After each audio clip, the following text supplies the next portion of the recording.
Learn jewelry design and object fabrication through ZBrush. Expert, beginner, and every skill level in between. ZBrush Jewelry Workshops can help you bring your digital dreams into reality. Taught by leading industry professionals. Use the offer code SUMMIT to get a $100 discount on membership.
Learn jewelry design and object fabrication through ZBrush. Expert, beginner, and every skill level in between.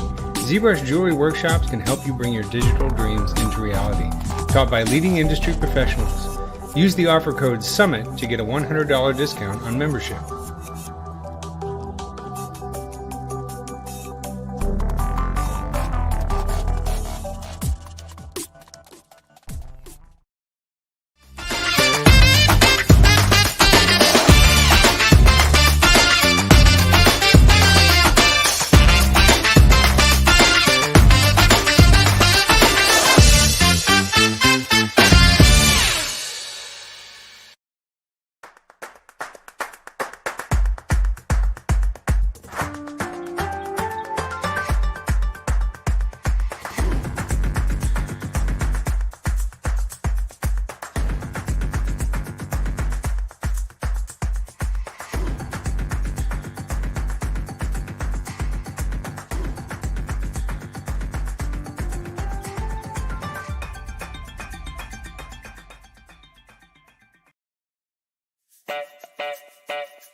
Oh, hello. Welcome to another summit. I thought I'd start the day off calm because I usually go crazy. Well, welcome everybody to another summit. Day 3, technically. Day 2 of our presentations from many different artists. Hello from around the world. And you guys can see who I have with me. This is my co-host, Mr. Michael Popovich. Welcome. Hello, Paul. I'm back. He's back. Thanks for joining me on this day. Yesterday we had Ashley. Today Michael's joining me for the ride of the day. And tomorrow Jessica Drew's actually going to be joining me back again because she was already there for the sculpt off with me and Joseph. So I'm excited to have Michael here. It should be a lot of fun for us. We're going to be doing a lot of different stuff again this year. It's not, this year. Today is not the exact same thing as what we did yesterday, but I wanted to quickly run through some things. But Michael, you're all warmed up, ready to go for this? Yeah, I got my coffee. I'm all watered up, so I don't have to move for the next 6 hours. You got water, coffee. Okay, good start. How many coffees are you in right now? 1.5. So how many do you usually have in a day? 1 at max. So I might be a little jittery. It's going to be flowing today then, huh? Oh man. All right. Well, before we bring in our first set of guests, I want to again quickly cover a couple things with everybody watching today. So again, your schedule can be found here. So I'm going to put this in because this is important for you all, especially if you want to come tomorrow and you want to watch stuff tomorrow as well. You've got the schedule here. So obviously now we are in day 2, right, which starts at 9. Just so you know, of course, I'm going to answer the question right now. This, of course, is being recorded. Day 1's already up on our YouTube channel. So I saw some people said I had to go to sleep during the ID presentation and I missed all the rest of the day. It's already up there, so you can go rewatch that whenever you want. Not right now because you want to be live with us right now. You want to be live, okay? You want to be a part of the summit, be a part of it, all right? So yesterday we kicked off the day with what we're kicking today off with, the ZBrush Live Streamer Challenge. So we're going to have several artists. Unfortunately, Brendan was part of the storm that came through in Northern California, took out his power, internet, and everything. So Brendan's not going to be able to join us this morning. Brendan, if you're watching your phone, right here, tier, catching, putting it back, catching, putting it back, okay? Just feeling it, right? It's just too bad, but we do have another artist joining us in Brandon's stay. So Andre was also going to be joining us on the last minute, so that's great. We'll still have 6 artists. And then we have a special artist that's not on the page right now, but it's going to be a surprise artist. Okay. You know who you are. I'm just going to go right here. Okay. So this was fun yesterday. I don't know if you got to catch it, Michael, at all, but it was actually a lot of fun jumping between everyone's screen, talk to them. People started sharing a couple little tips and tricks. That was a lot of fun. And just seeing the way different artists approach things was really good. And everybody was talking to each other and bringing up stuff. And even them yesterday was like, this is great. They'd like to do it longer. And they want to see maybe doing it. That group was wanting to do it maybe on a monthly basis from time to time. So it's something that we're going to look into for sure. So we're going to kick the day off with this again. But again, just different artists that are going to be joining us. They're going to be doing the same kind of theme that we did for the sculpt off. But they're here also to help give some tips and some tricks and show some techniques. So they can be anywhere in their model and be wherever they are in the model. Okay. So, and that way we can get 6 different looks of things for you guys within this first segment. And the reason why I was wanting to show this is there's these get reminders. So I'll open up a later one. And after that, we got Marcin Klicki. So if you don't know who he is, again, you can come to this page, you can click on artists' names, and it'll pull up their bios, what they're going to be presenting. So he's part of CG Project Red. He works there.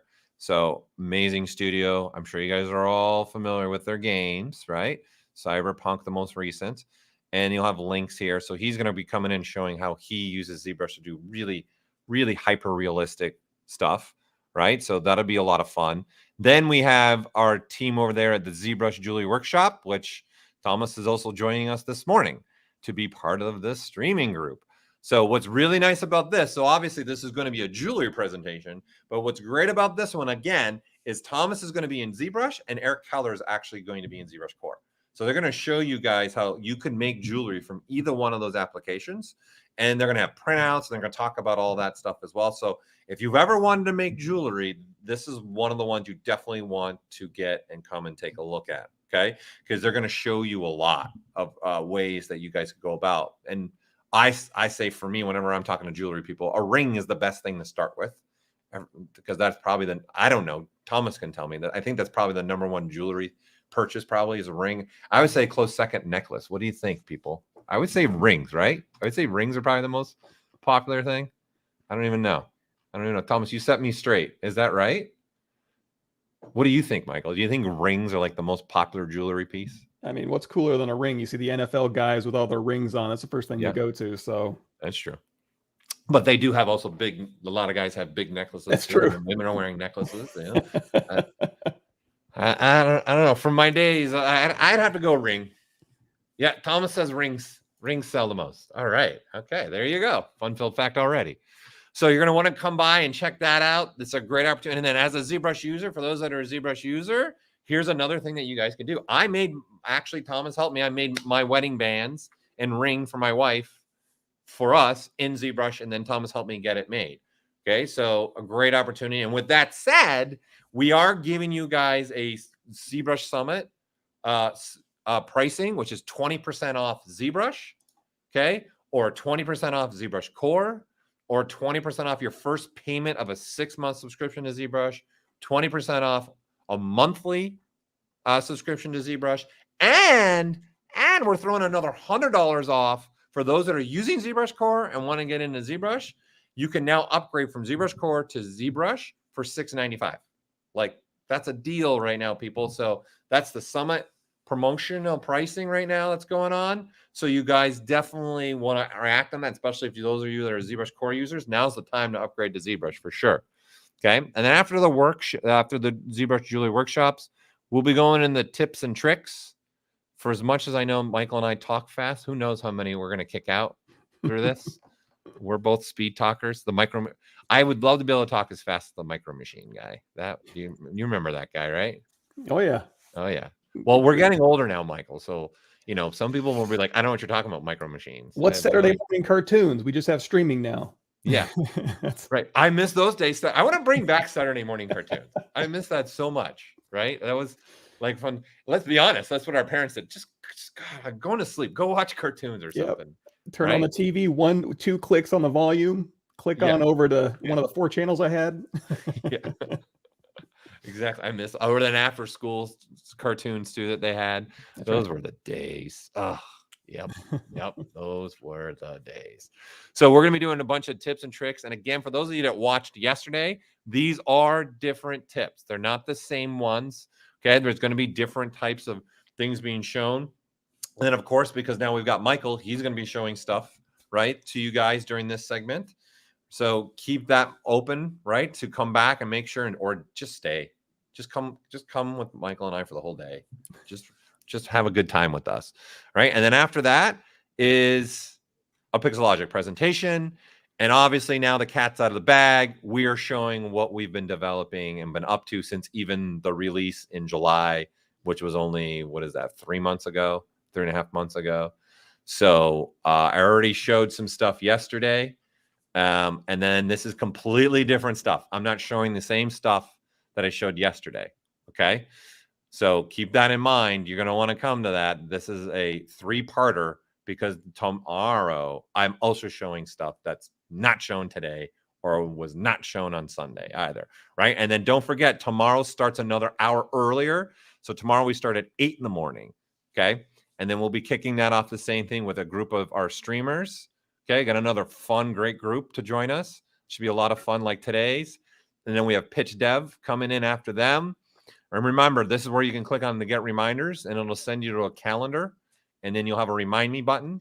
So if it's within 24 hours, you'll get an email 24 hours before the presentation and 1 hour before the presentation. The benefit of this system is it will look at your time zone. Okay. So that way you can at least be in your time zone, because all our times are Los Angeles time, because that's where we're based out of. So anytime that I'm saying throughout this stream, it's always going to be Los Angeles Pacific time. Okay. Just so you're aware of it. So pitch dev is a great one for you guys wanting to get into maybe different sectors of industries, because they do a lot with a lot of different industries, i.e. the film industry, the game industry, concepting. They're at the very beginning stages and sometimes at the projects. So it's going to be a great one. It's also going to have a little highlighting of some hard surface in here. Okay. And they're also going to have a little promotion during their presentation as well. So there's something that they're going to be giving for free. You got to come to the presentation though to see what that is. Okay. So we're going to be following up with them, and then another tips and tricks segment after them. And then we're going to have Neville Page. For those that might not know who Neville Page is, he was a judge on the TV show Face Off, but he's done a lot of stuff in all honesty, but he's been really big time in the film industry the last 10, 12 plus years, working on all the major projects. And he's working with right next to the major directors. I'm talking Ridley Scott, J.J. Abrams. Like, he starts the communication with them and they call him up to do everything. So this is a great person to come and watch, to also see how that works and all those interactions work with directors and how he works with the teams and designing and making a lot of the stuff that he does in the film industry and many other things too. He's not just in the film industry, right? So he's going to be a fantastic presentation as well. You're not going to miss that. And then we're going to end the summit again with one of our presentations. Okay. So it was a lot to digest there, but you guys have the link to the website as well. And then one other thing that I want to cap before we start to our first segment, bringing all of our streamers in, we are doing giveaways different this year. Okay. So if you guys it's your first day here at the summit, you weren't here yesterday, giveaways are going to be working different. It's not a single registration anymore. You have to be here. So we're going to close registration and open it at certain times. And when we're going to be opening it is near the end of every presentation, because then you got to be here in order to go register. Our team will be sharing links with you in the chat and on screen. So don't worry, you'll be able to get the links to that. But again, we're going to send that out. You're going to register. The only thing you have to put in is your name and email address. That's it. That's not a long form. It should take you a couple seconds, unless, something's going on with your keyboard, right? So make sure when you guys do that, please put like at least your full name, at least first and last name or surname, right? So don't just put like Paul. There could be a lot of Pauls, right? Or Michael or Mike. There's a lot of Michaels and Mikes watching, right? So put your full name in, okay? And your email address. And that's important. The email address you give is how we're contacting you. So if you guys aren't giving us an email address that you're looking at, you'll never get your prize, your giveaways, okay? And also give us time to do the giveaways. We're not going to be able to start looking at getting the giveaways into your guys' hands until the summit's completely done. And some of this stuff is physical items, so there's shipping involved and stuff like that. So it could take maybe 6 to 8 weeks to get your item, okay? But we will be in contact with you guys, and we'll put you in contact with our sponsors when you win something, okay? But give it the run, because there's a lot of moving plates here for that. Okay, cool. I don't know if that answered questions coming through, Michael. You've been watching, right? So, yep. All right. So I say let's look at our time here. We're gonna get going on this. Get our streamers in. I'm excited for the day. I'm excited to have Michael here with us.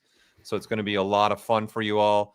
As always, I say buckle up, or if you want to do race car buckle ups. Or if you're a pilot, doing that. So, Michael, again, thanks for being here with us today. This should be a fun ride. Yeah, no, thanks for having me. Yeah, absolutely. All right, let's do this. Let's get going our first segment. Let's bring in those streamers, Kyle.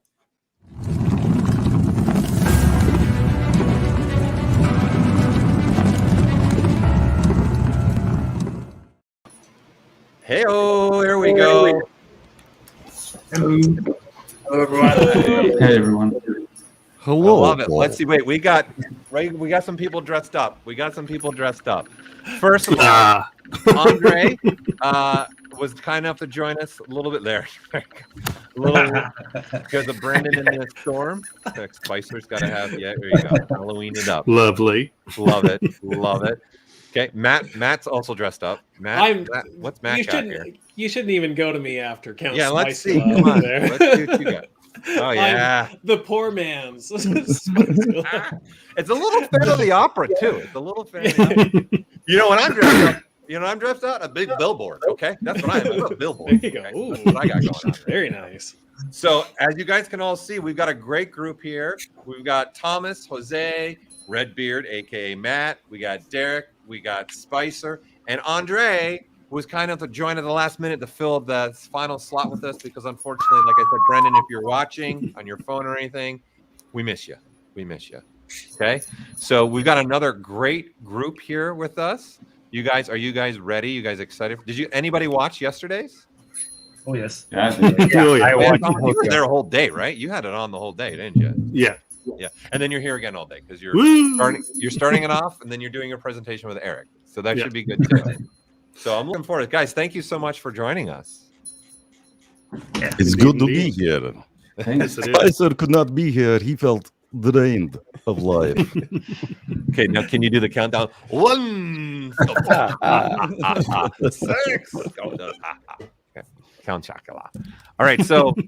If for those that didn't watch yesterday, what we're going to be doing here again is we're going to start showing their screens. Okay. And we're going to be hopping around to their screens. Okay.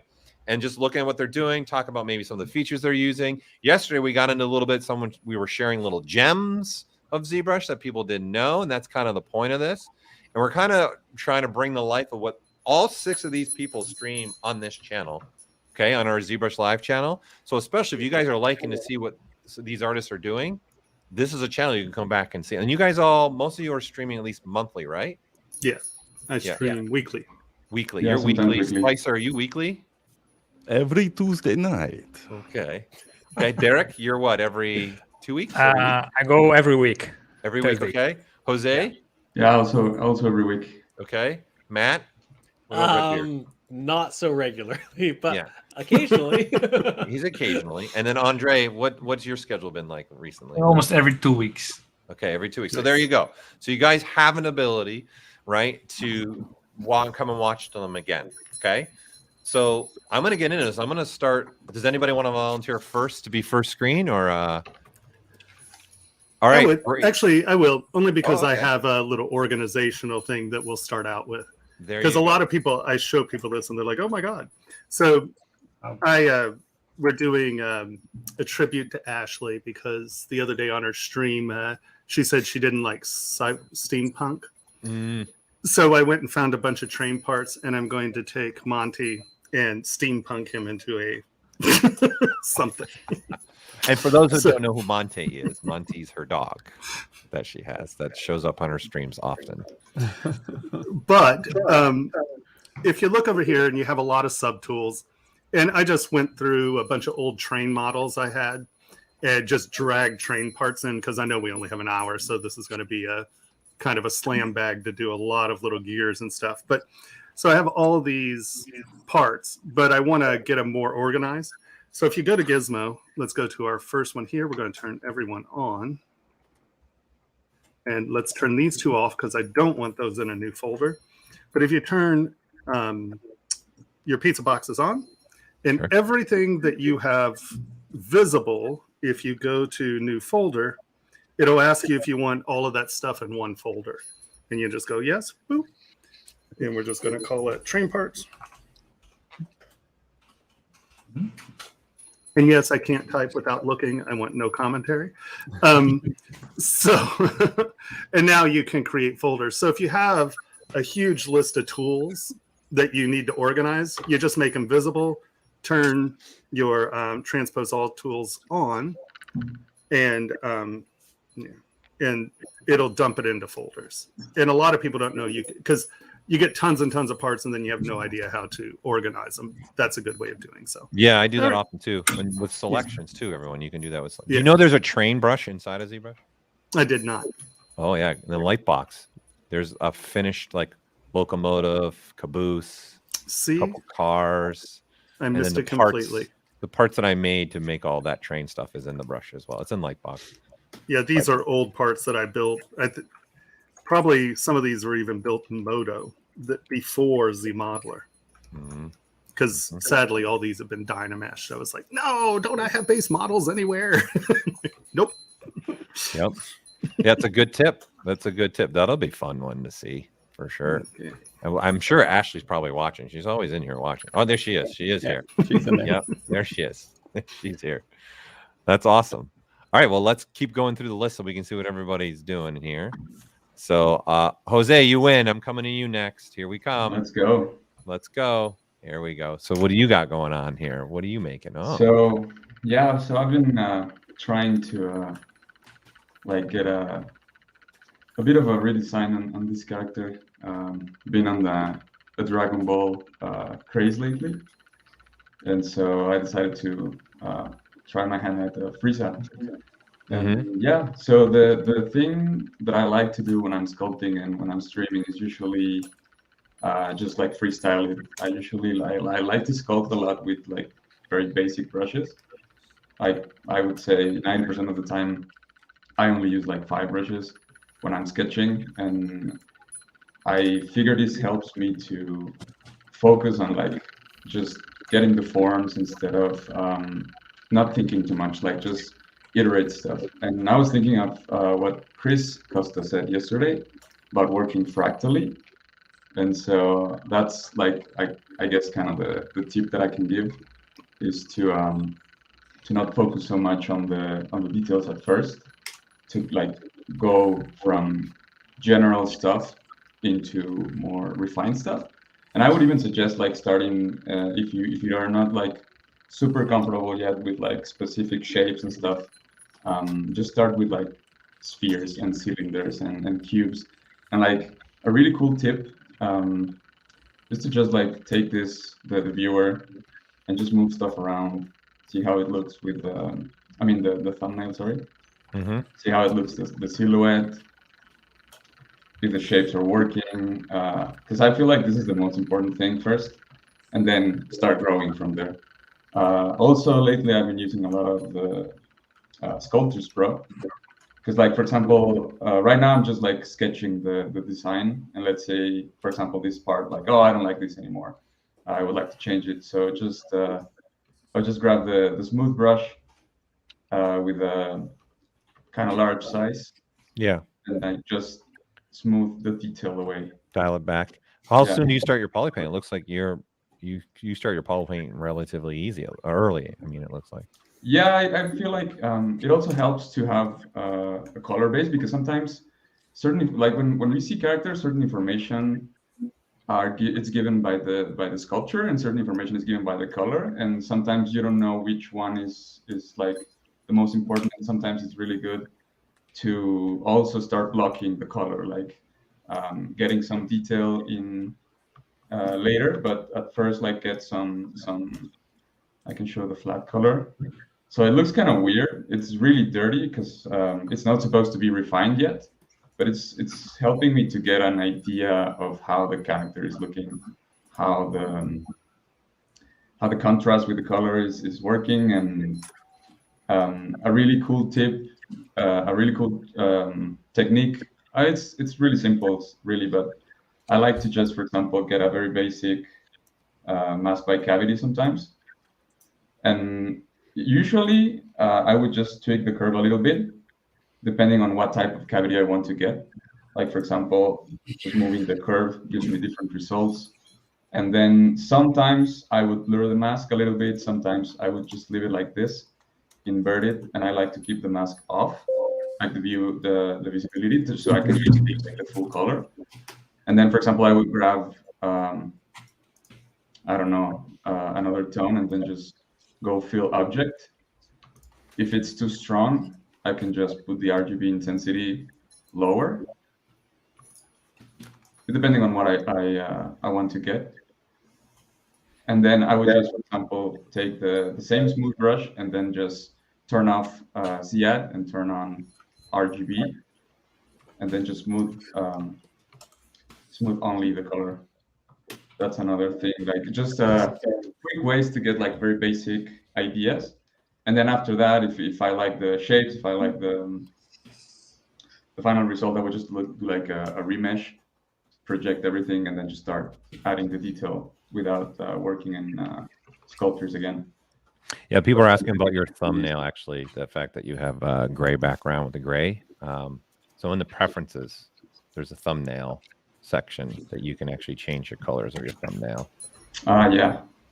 That's what he's doing. Here, I don't remember. I think it's silhouette. Yeah. I don't remember how I did it. It was like a long time ago. You can change. I think Yeah, by if default, you pick it's your like background with a color, you white can click and background. drag that background color. Yeah. Okay. So you just click and drag and then select the color in the document. Yeah, I think it's this is how it is by default. Yep. And I change it just to have silhouette, and then have the same background as the There you go. background. I like it better this way because it doesn't. I find the square thing a bit distracting. I like to have just like the silhouette, and you can figure out where it is pretty much just dragging. You can even add an image too, people, to that. You can actually click on it and add an image too, and as an actual background too, as well. FYI. All right. Thanks, This is Jose. pretty much what I do on streams. Come check it out. Thank you. Cool. All right. Let's continue. We'll come back for sure to you. Let's move on to count. The count. Hello. There you go. How are you today? Fine, Usually how I do are not you? sculpt during the day, but today I make a special exception for you. Great. Thank you. Out of the coffin. Look, you can't keep it together right now. I am totally calm right now. Cool. Very calm. Yes, but I'm working on the Atlas right now, and you said to reimagine. So instead of him carrying the weight of the heavens, he's carrying the weight of a meatball. Of a meatball. my mortgage. Your mortgage. Yes, owning a castle is very expensive if you do not know this, Paul. It would be pricey, especially to get the heat going through, right? With all those drafted hallways. Yes. The undead are never actually cold, though. That's true. Love it. It's coming together. Mm-hmm. Yep. I started this a few days ago for the summit. Just wanted to show kind of like my process in terms of how I put a character like this together. If you don't know, like on my streams, I mainly focus on anatomy and critiquing other students' anatomy as well. And I usually, what I do is I use the mannequin to get the rough pose of what I'm going to do, and then kind of sketch in the muscles and everything like that. But really, where I cheat the most is that I actually have a skeleton underneath here. Let's see if it'll click it. But yeah, I have a skeleton underneath here, so that way I can just have all the proportions set. I can have everything there. I know where the fifth rib is. I know where the pec's inserting. I know where the scapula is going to be, and all that. And it takes a whole lot of guesswork out of this. So instead of just gathering reference and just sculpting shadows and highlights, you actually have a skeleton underneath here to kind of guide you, especially with the serratus muscles, where most of the artists kind of get lost. They don't know where this lines up or where it originates from. And yeah, so I use the skeleton a whole lot, and yeah, it makes my life a whole lot easier. Nice. Yeah, boning structure first. Get that going. Absolutely. Okay. All right, Count. Let's keep going and show what people are doing. Let's move to Derek. Thank you. We'll be back, Count. Yeah. Okay. So let me add Derek. Derek, we're looking at your screen now. How are Hello, you doing? guys. So my Hey Imagine is about try to bring Kikkis from Studio Ghibli, from like a more modern version of her. And you know, during the pandemics here in Brazil, we had a lot of delivery, like motoboys that we call here. There's people that deliver stuff for us, especially food and things like that. So yeah, I thought about Klicki and her delivery service, you know, and I think, okay, let me try to reimagine how it would be if she were riding like instead of her brown, like a bike, and she now can deliver stuff like even faster than before. And yeah, that's the whole idea for this character here. And I basically scoped the main character yesterday while I was watching you guys. So yeah, and this bike here, I actually did this bike on one of my streams. And as you guys can see, I like to use a lot of Z modeler for this. So I try to keep the mesh very clean. And yeah, I took advantage that I already had this bike here, and then I add Klicki on over the bike, and I'm starting a new delivery service with ZBrush. Like she's got Nike heels too. Yeah, I did this Nike heels for her because on the movie she's into that shoe on a shop that she passed by and she looked at these red shoes and she likes it, but she never bought that shoe. And I thought, okay, I think now that she's a little bit grown up, she's able to buy her Nikes. So yeah, I made his kind of a heel shoe here. I don't know if that even exists, but yeah, I thought it would be a cool touch for her. It's got a little bit too of the Back to the Future. No, does anybody else see that? Little Marty McFly straps. Yeah, for sure. Straps. The combination of multiple things. Were they Nikes in the movie? They were, right? No. Yeah, they were. Right? They were. Mm-hmm. Yeah. I think they even made like a real version of that. Oh yeah, you did. Yeah. So they did. People can buy that. And I think for the 30th anniversary of that movie, or 20th, 30th? Yeah, probably. They did them again, I think, right? They did a limited run again of them. Yeah.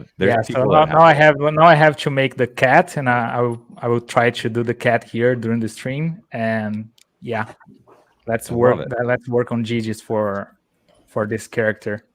And yeah, she's now wearing she's using this Honda bike from the future. I don't know if that's going to be a thing in the future. So let's hope so. Right. I really like this one. It's got a whole lot of movement to it. Looks great. Yeah.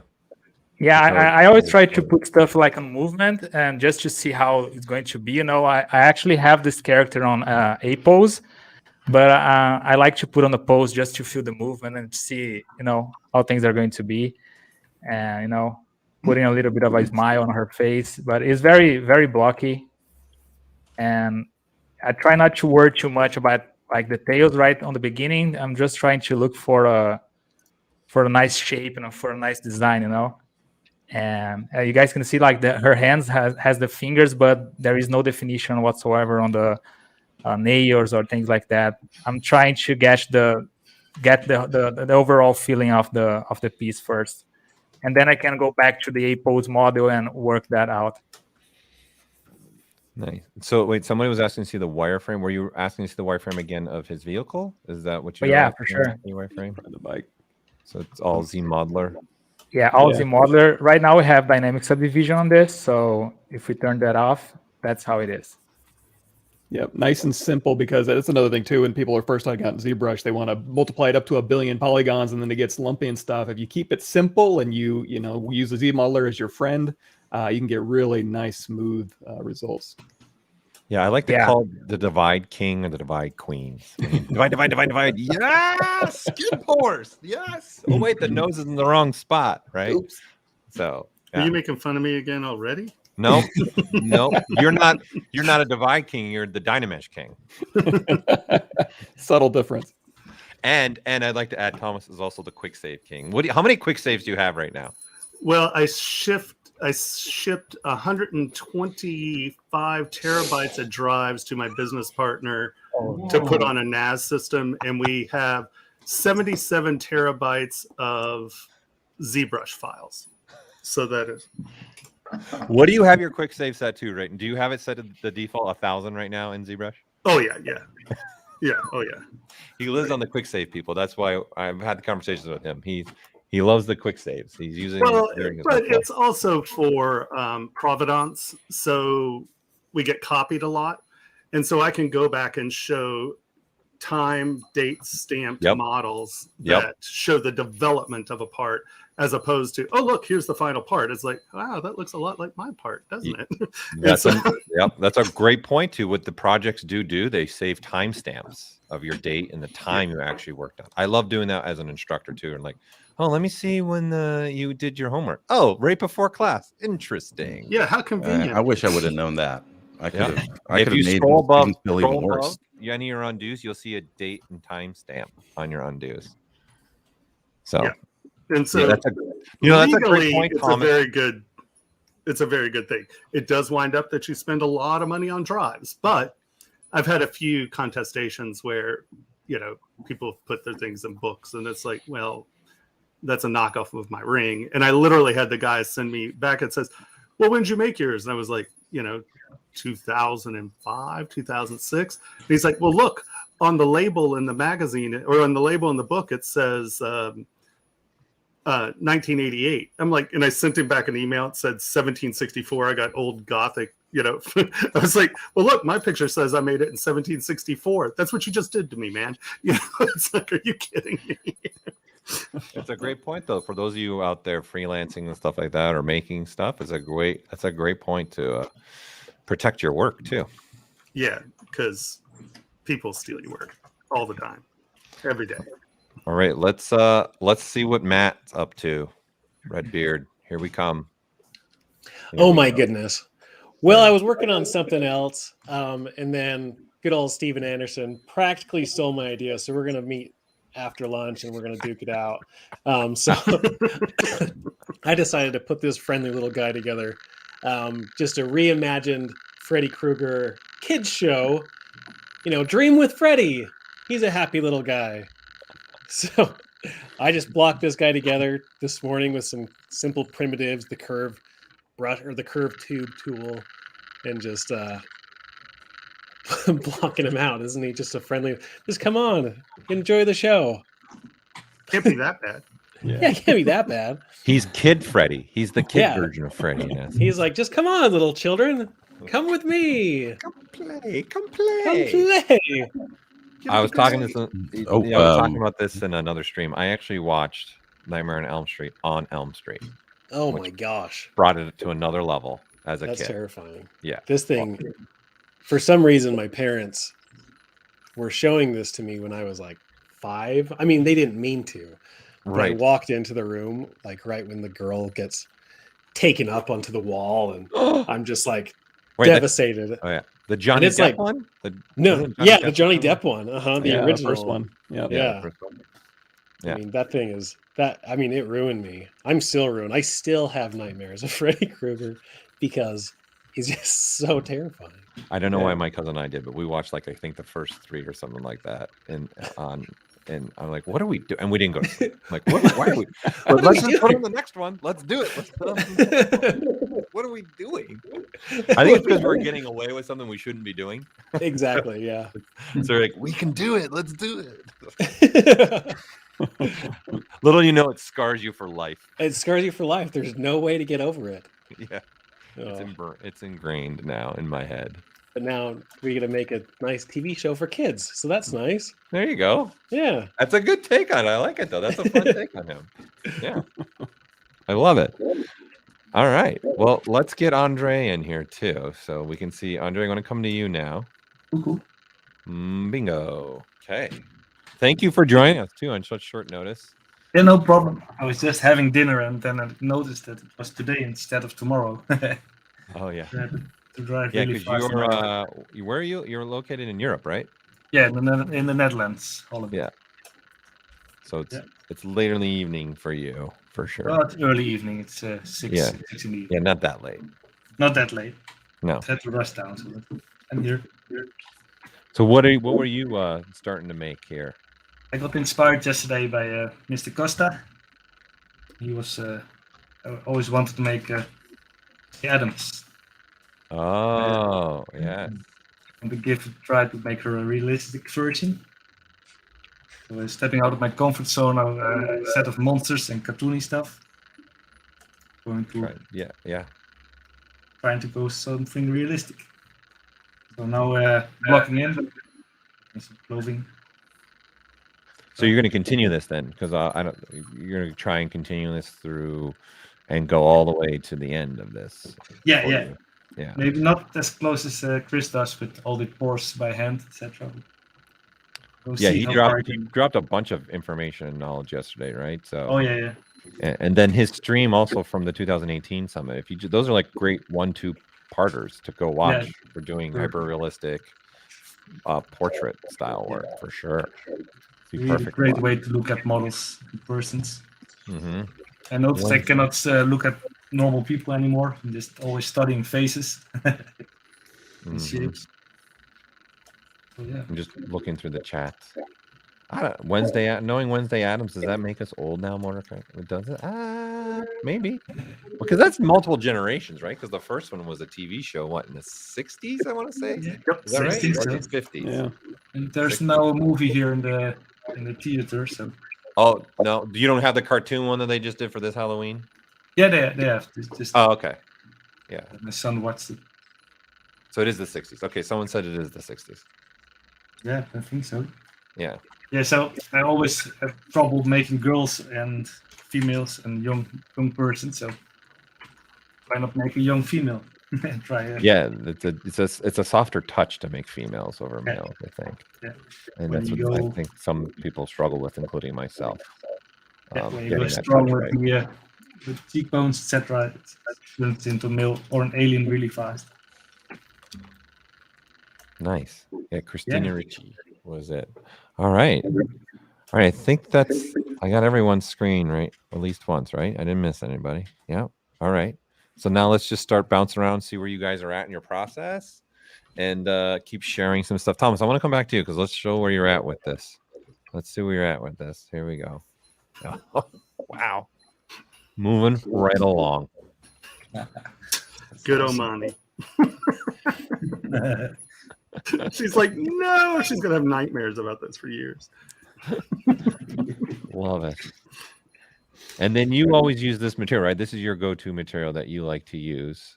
I find that when you're sculpting, so many of these matte caps have exaggerated depths and highlights. So if I put lines here, I know that they're going to show. If I see it here, I know it'll show up in printing because I don't really render. I'm really manufacturing. So there's a matte cap gray or one of the grays works really well as well. If I looked at gray all day, I'd probably slam my head in the wall. So I found that this one does really well. And Michelangelo actually went and tuned the matte cap for me. So we changed it a little. So it's good. It works great. Yeah, I like it. Because a lot of people, they'll use really nice, exciting matte caps, and then you get to print, and it's like, wait, where'd everything go? It's like, yeah. It's gone. I think someone said Batmobile. Maybe it's a Monty-mobile. There you go. The Monty, but it's very steampunky though, so it's running on steam.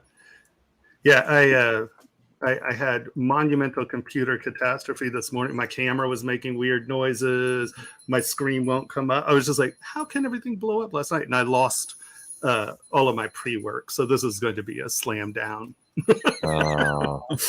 Yeah, the joys of computing. Someone put in chat the full Monty. Wow. Sir Monty the good boy. Nice. I love it. This will be fun to see though. It's I think that's also part of some of this too, having fun with this and see where you can go with that. I think that's also some of the stuff that you guys are able to do with ZBrush is just go be creative, use it as what it's intended to be, an art tool as well. Without a doubt. Yeah, I love it. Yeah, this came up in the chat a couple times, and this could be a question for anybody, but I'll put you on the spot, Thomas. How do you, when you're evaluating the thumbnail or just evaluating what you're making, do you have a good way to evaluate your shapes and what's working for you design-wise when you're tumbling around and looking at stuff? Well, I think they're right. You get your basic forms and shapes in.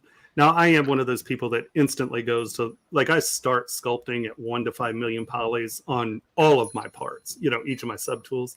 But I go all the way back down to my base models when I'm working out form and then come back up. So I use the subdivisions from the very, very beginning. So I can take advantage of all of the low poly tools and forms and shapes so you don't get tied into it. Yeah. But I also sort of like they were talking about yesterday, how the skin patterns have rhythm. So surfaces have rhythm. So then I go back up to my high and I sculpt at a really low pressure. So I'm laying down rhythms of my surfaces where it'll never really show up, but it gives me like a guideline of the rhythm of the surface. So I kind of use my subdivision levels from the very, very beginning. Awesome. Yeah. So yeah, basic shapes, man. Is the matcap? Someone's asking the matcap you're using is it available anywhere for someone else to download? Yeah, this is Mod Dirty Blue #2, I think. On you can download it from Pixologic's matcap library repository. Yeah, Did someone just put it up? it's a good one. Yeah, someone just put it up. All right, let's see. Let's go back to Jose. Let's see where you're at with yours. Coming live. Come on down. Yeah, so I did a remesh on this one. Okay. I locked in the main features I liked, and so to not have to deal with uneven resolution, I like to do a remesh and then just project. And since this is just for sculpting, I don't worry like too much about topology for facial features. If I were to do like an asset, I would retopo. But for now, it's just so I can have like uniform resolution to sculpt more freely.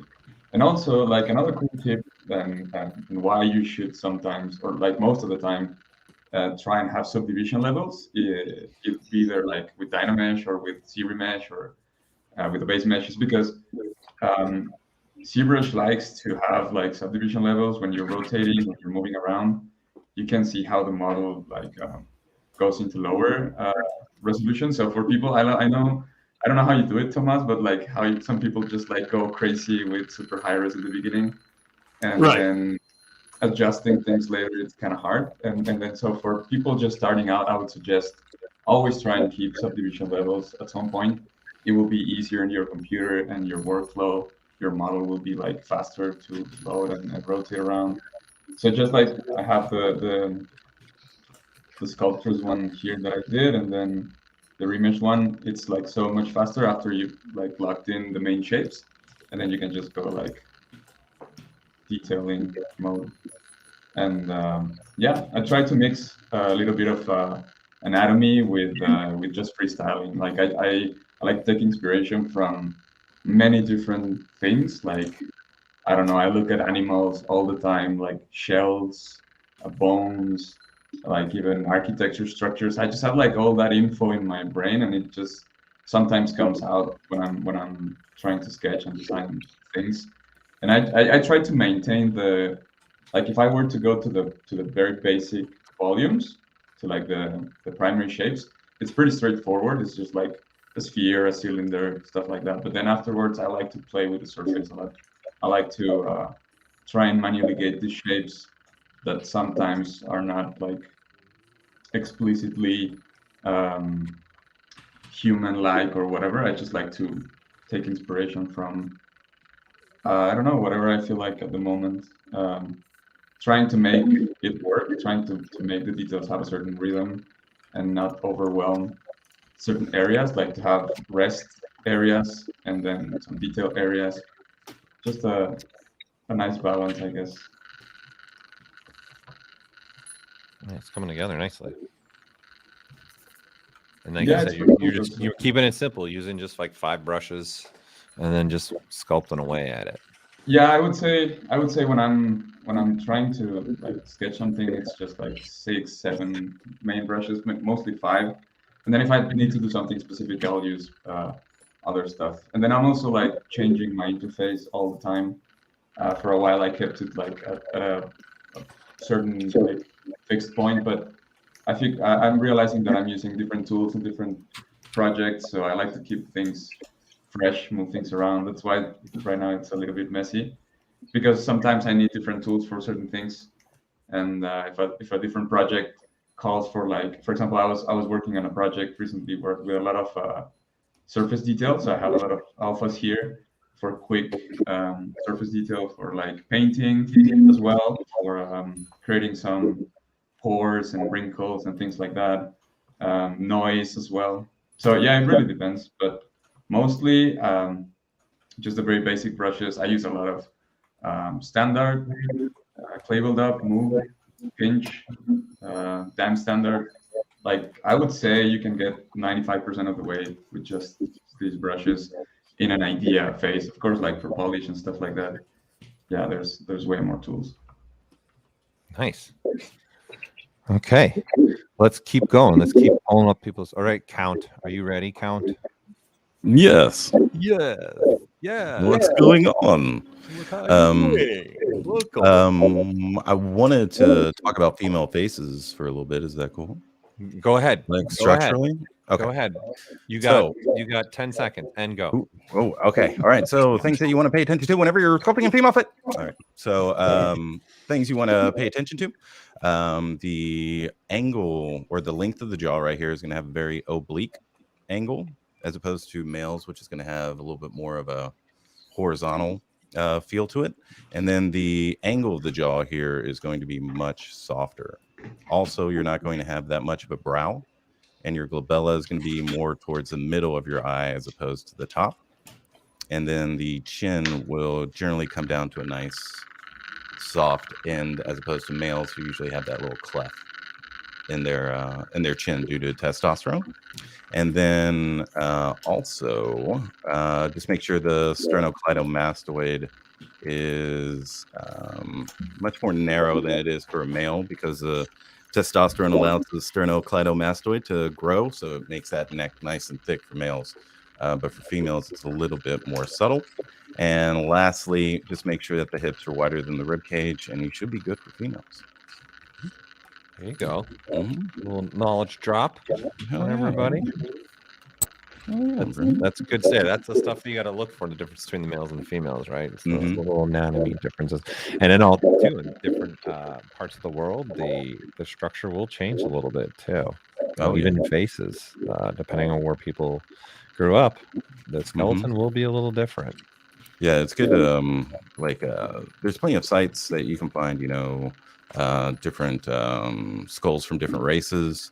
And then there's, I don't know if they have scans of that. I've gone to 1024 mostly to get my skull scans. But yeah, there are very clear differences between each one. So yeah, definitely take a look at those. I'm trying to think of the site that has all those. But yeah, yeah. What, Thomas? I was going to say, yeah, there's a site that has a whole bunch of them. I don't remember what it is. I can't remember. Yeah. Is it Anatomy Zone? It's not Anatomy Something Zone. like that. Yeah. There's a really good YouTube. It's called Anatomy Zone. So you should definitely go there. They have like 3D, 2D, and breakdowns of the muscles and the attachment points and the joints and everything you really need to know about the body is on that YouTube channel. Yeah, and I think I was helping a bunch of artists, obviously, reconstructing real human skulls so they can identify the person. In that world, you dive into that, you're going to learn a lot. I had to dive in deep into that world with a bunch of doctors and stuff like that, and just having conversations about the depth markers. Yeah, the depth markers. Yeah, but there's no 100%. This is the 50 markers you use across the board. The couple, everybody's got debates in that industry of, okay, these definitely 15 you use, but then the rest from that point on are like debatable. I've, at least at that time. I don't know if it still is anymore. But it's a good way to look at a human skull too, is look at what they do with those depth markers. And that'll help you guys also when you're sculpting a face. You know how much you should be building out compared to what should not be built out, just by using their technique, what they do. Right? How long did you spend on that project? It was a good couple of years project. I talked to one wow. of the leading doctors, Dr. Carol Wilkinson, and she's written a couple she's awesome. books. Yeah, talked to her a couple times and a couple other people. I even had to have conversations with some of our federal agencies. Oh yeah, they put you on a lie detector. Not really. The only question that was asked her is, "Are you sure you don't ever drink coffee?" Who, me or yeah, you? Oh, yeah. You? No. No, never, ever, ever, ever. I honestly, I think I've maybe tasted even coffee once, and I spit it out immediately. Well, here's to you, Paul. So Here's to funny. you, Paul. No, That's crazy talk. You're welcome. I enjoy so much. You have no idea, man. How much do you have? Me? No, Per someone day? else just jumped in and said they had a lot. I think they said. Oh yeah, I drink coffee all the time. Yeah. I live for coffee, but I just like the flavor. Like I don't put cream and sugar in it. You know, I'm kind of a coffee snob. I like the flavor of the beans. You know, I know that's shocking. No. Yeah, I just put stevia and cashew milk in mine. And there we go. We're good. Not part of it. Nope. I'm not the only one. There's some people jumping in. I don't drink any caffeine. Forget it. No, the only caffeine I'll even have, and once in a while, is a tea. Very English. Yeah, so we are both. That make two of us. I also don't drink coffee. Yeah, I think that's the Canadian in me because my stepmom she would drink tea every night. So then when I was there, like, hey, have a tea. I'm like, okay. Pigeon water. Looking back at it, I'm like, you're giving an 8-year-old that's already bouncing off wall tea. Great idea, right before bed. Let's do this. To be fair, I do drink a lot of tea as well, though. So it's you do? Yeah, it depends on what time of day it is. You know. Yeah, I'm all. Yeah, I need coffee to teach. Yeah, for sure. Right. That's a necessity. Whenever I was teaching before, and then I took Paul's Everything You Need to Know About ZBrush. And I was just sitting there and I was like focusing on something else. He's like, look up here. And I'm like, okay, what's going on? What's happening? And it works every single time. So whenever I went to college and I taught and no one was paying attention, I would scream it as loud as I could and everybody would just look directly up there. So I want to thank you, Paul, for teaching me that teaching doesn't have to be boring. It can be totally fun and totally comedic at the same time. And you can still grab your audience that way too. So good job. I think comedy helps in teaching a lot, actually. Oh yeah. I'm chock full of bad jokes. Okay? Chocked full of it. Oh yeah. That's very true. That's what I do. It's what I do. Bad jokes and food association. That's how I teach. Yeah. Listen, I'm going to drop a bunch of useless 80s knowledge as well at the same time. Oh, here we go. 80s knowledge. Yeah. Always going to drop some. What about you, Michael? You're a teacher. Yeah, I was going to say, if you guys, one of the cool things about teaching too is that you'll learn what you're teaching a little, because you never want to be the dumbest guy in the room when you're teaching. Yeah. You want to be one step ahead. So if you really want to learn anatomy or you really want to learn ZBrush, if you teach it, it will force you to execute and stay on top of your game a little bit, and it'll kind of put you in that mind space to be like, hey, I have to kind of know this. So that's a good way to do it. Yeah, and it's always tough because they're always like, oh, well, why that over that? And you're like, I made that decision like 5 years ago. There's got to be a reason. Yeah, that's what I did for whenever I started teaching in college. I took Scott Eaton's facial anatomy course. Oh, yeah. And then usually whenever someone like teaches me so well, I try to find out every interview that they ever had or wouldn't go through all of them. And he was at the summit and he was like, someone asked him, like, how do you learn all this anatomy? He's like, I just read everything. And I was like, oh my God, I've never read these books. I've always just like looked at them. And so, I started reading it and all that.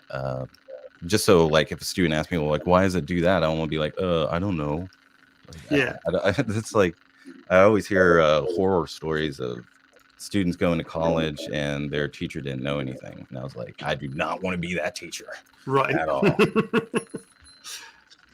We're looking at Matt's screen again with Freddie.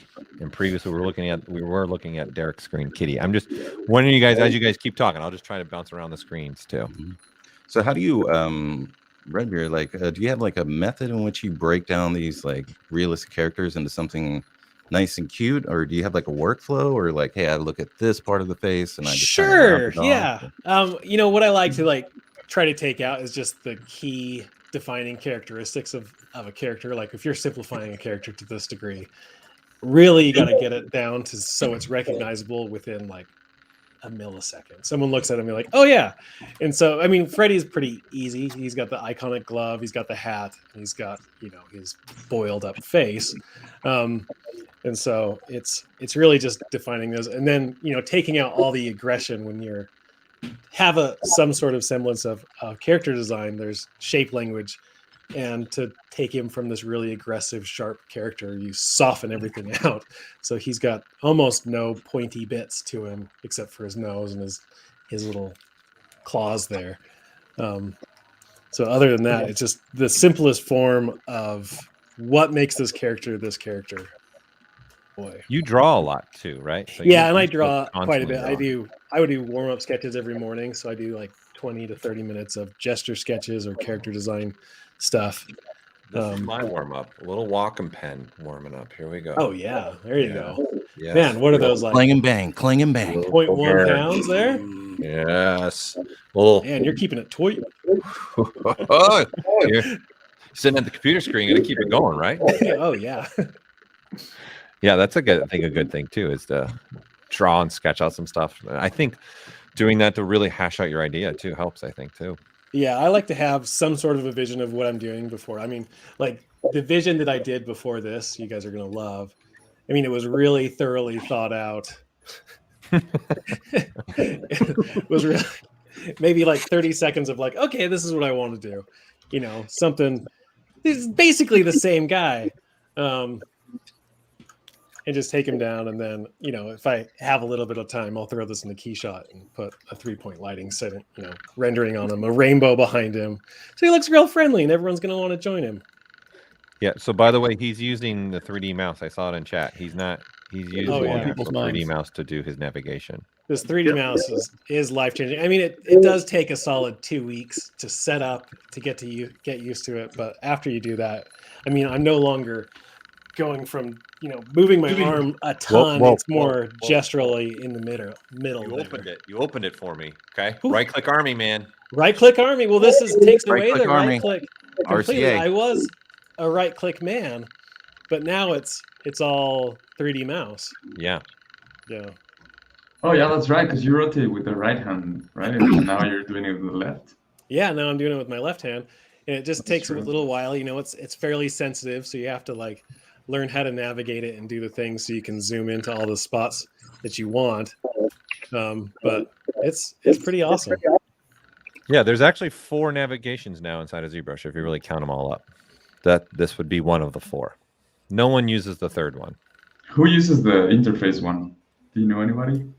A lot of people use buttons. it. Yeah, I see a lot of people use that. Mhm. You're kidding me. Yeah, a lot of people. I tell them A lot of You're kidding. I always tell them stop, but they do it. Space bar is usually how they do it. A lot of them will do space bar, but yeah, someone will go over to the interface and use the buttons. Wow. Brendan made it. Brendan. Hey. Hey, Brandon. Hey, there he is. What's going on there, brother? We miss you. Let's see how Wednesday's doing with Andre. Coming together. Someone already mentioned Andre. It was looking really good, like her in the movie too. I think you're doing good at capturing Christina Ricci at that age. Trying to. Yeah, I think it's coming together nicely. I'm excited to see you go all the way with this and see how far you get. Yeah, maybe I can even do the hair with fiber mesh. I was thinking. Oh, Maybe going too hard, but here we go. Here I we have go. to challenge myself, right? Yeah. Well, I think that's also great things to do. Challenge yourselves, right? And Yeah. as artists, I always trying to challenge myself to do different things a little bit outside the comfort zone. Not all the time, but I don't know. I find it's easier just to do the things that I've done forever. It just makes things easier. just stay in my lane. Just stay in my lane. Stay in your lane, guys. Stay in the lane. Stay in the lane. That is one tough thing about product design is that, like, when you're doing lines and you get known for things, that's what sells. You know, you're literally selling a product, so that identification is important. So how do you keep a style that's identifiable or a vocabulary that's identifiable and change your styles? That could be very tricky. And that's why a lot of companies stagnate out, because, you know, where are you getting your ideas and how can you keep them, you know? So what got you into jewelry making in the first place? Weirdness. I was working in the film industry, and then I did some really, really early sculpts of some pieces on Pirates of the Caribbean, and then I switched films. And everyone's like, "Oh, you got to make skull rings." I'm like, "Yeah, dude, I got a real job. I'm not doing jewelry." And then when I left the film industry, I was like, you know, maybe I'll try jewelry. It was just a random fall-in thing because people kept asking me to make jewelry. I was like, "All right, well, okay, give it a shot." Do you have any favorite jewelry artists? Honestly, I don't look at other jewelers much. I mean, I look at historic jewelers like Lalique, some of that stuff, but I'm not. I try not to look at other jewelers because it's very easy to inadvertently get very inspired by other people's shapes, and then it could be a year down the road or something like that, and you start. Because I don't start with sketches, I organically get to my forms, and if it triggers on your brain, replicates a shape that you saw 3 or 4 years ago, you could inadvertently get very close to knocking other people off. So I try to keep my inspiration in animals, like Lalique and Mobius, and obviously some Giger in there, and Beksinski, and Louis Sullivan is like one of my very early big inspirations. So I try to keep it more in the architecture and design, because that way, even I get incredibly inspired by a shape, there's no way I'm going to translate that directly into a small object, and I just, for my safety, I don't really do a whole lot of looking at jewelry. And just so you guys know, time check was gone fast. There's only 10 minutes left. Oh my goodness! Oh wow! Yeah. Already? Yeah, yeah. Oh, shocking! I'm not going to get the rendering. Yeah. It goes quick, man. It goes quick. That's why the first group was like, we need to do this more often and longer. Yeah, for sure. Fun. Just hanging out. It's like I said, the old LAN days.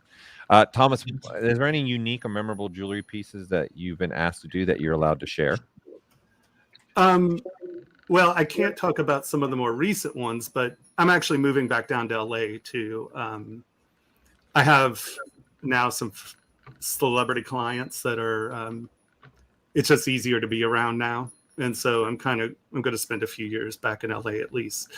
I did a piece for once again, can't really talk about it, but it did a piece which was a tiara and a brooch that was $33 million worth of material. The material I used was ancient, and so it was.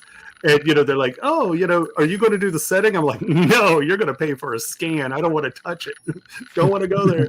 Had to go to that country's antiquity board and see if it was a stolen antiquity or if it was actually gifted to the family. Because let's face it, the British were known for appropriating things. So I was like, I don't want to be on that. He made something out of a stolen artifact. I'm like, no. So that was kind of interesting. It's always tricky. Celebrity is funny, whether it be, royalty or actual celebrity. They want a lot of things. They want it now. A lot of people are like, "Oh, you and Tony should get a TV show." And I was like, I'd never work again if people knew what we thought of them while we were working. I was like, no, nobody wants to hear that about themselves. I was like, that's probably not a good idea. Now, you don't have to answer this, but is it for Nicolas Cage? Don't answer. Just just wink. Look into the camera and wink. No, that's wink. It's Nicolas. I don't think Nicolas Cage can afford that. He's still paying off the IRS and everything else. It's for well, let's put it this way. Some of our pieces were at the Met Gala. That's probably what you're making it for. The Met Gala, billions and billions just walking. For Nicolas Cage, I get it. Yeah. So we're looking at Derek's also Klicki, his take on Klicki delivery service. So he's got the cat in there. He did the cat during the stream. Yeah, now we have the digits here. It's coming together. I love it. Flying through the air. That's looking really good. So much energy in it. Like what Count said in the beginning. You already had so much movement and energy in this. And that, I think putting the cat like that just pushes it another level. I think this is a great point. Like instead of just putting the cat like on her lap or something or next to her, you've got such a more feel to your piece right now. Implied dynamics. Yeah, there you go. Yeah, and the sketch is pretty simple. It's just like a few spheres, a bunch of spheres lumped together, and yeah, it's all about the movement and the design. There's any details at all here. It's a very, very simple piece. That's awesome. It looks great. That looks really clean. Really cool. Yeah, let's see where Monty's at since we didn't. Oh, okay. There's where Monty's at.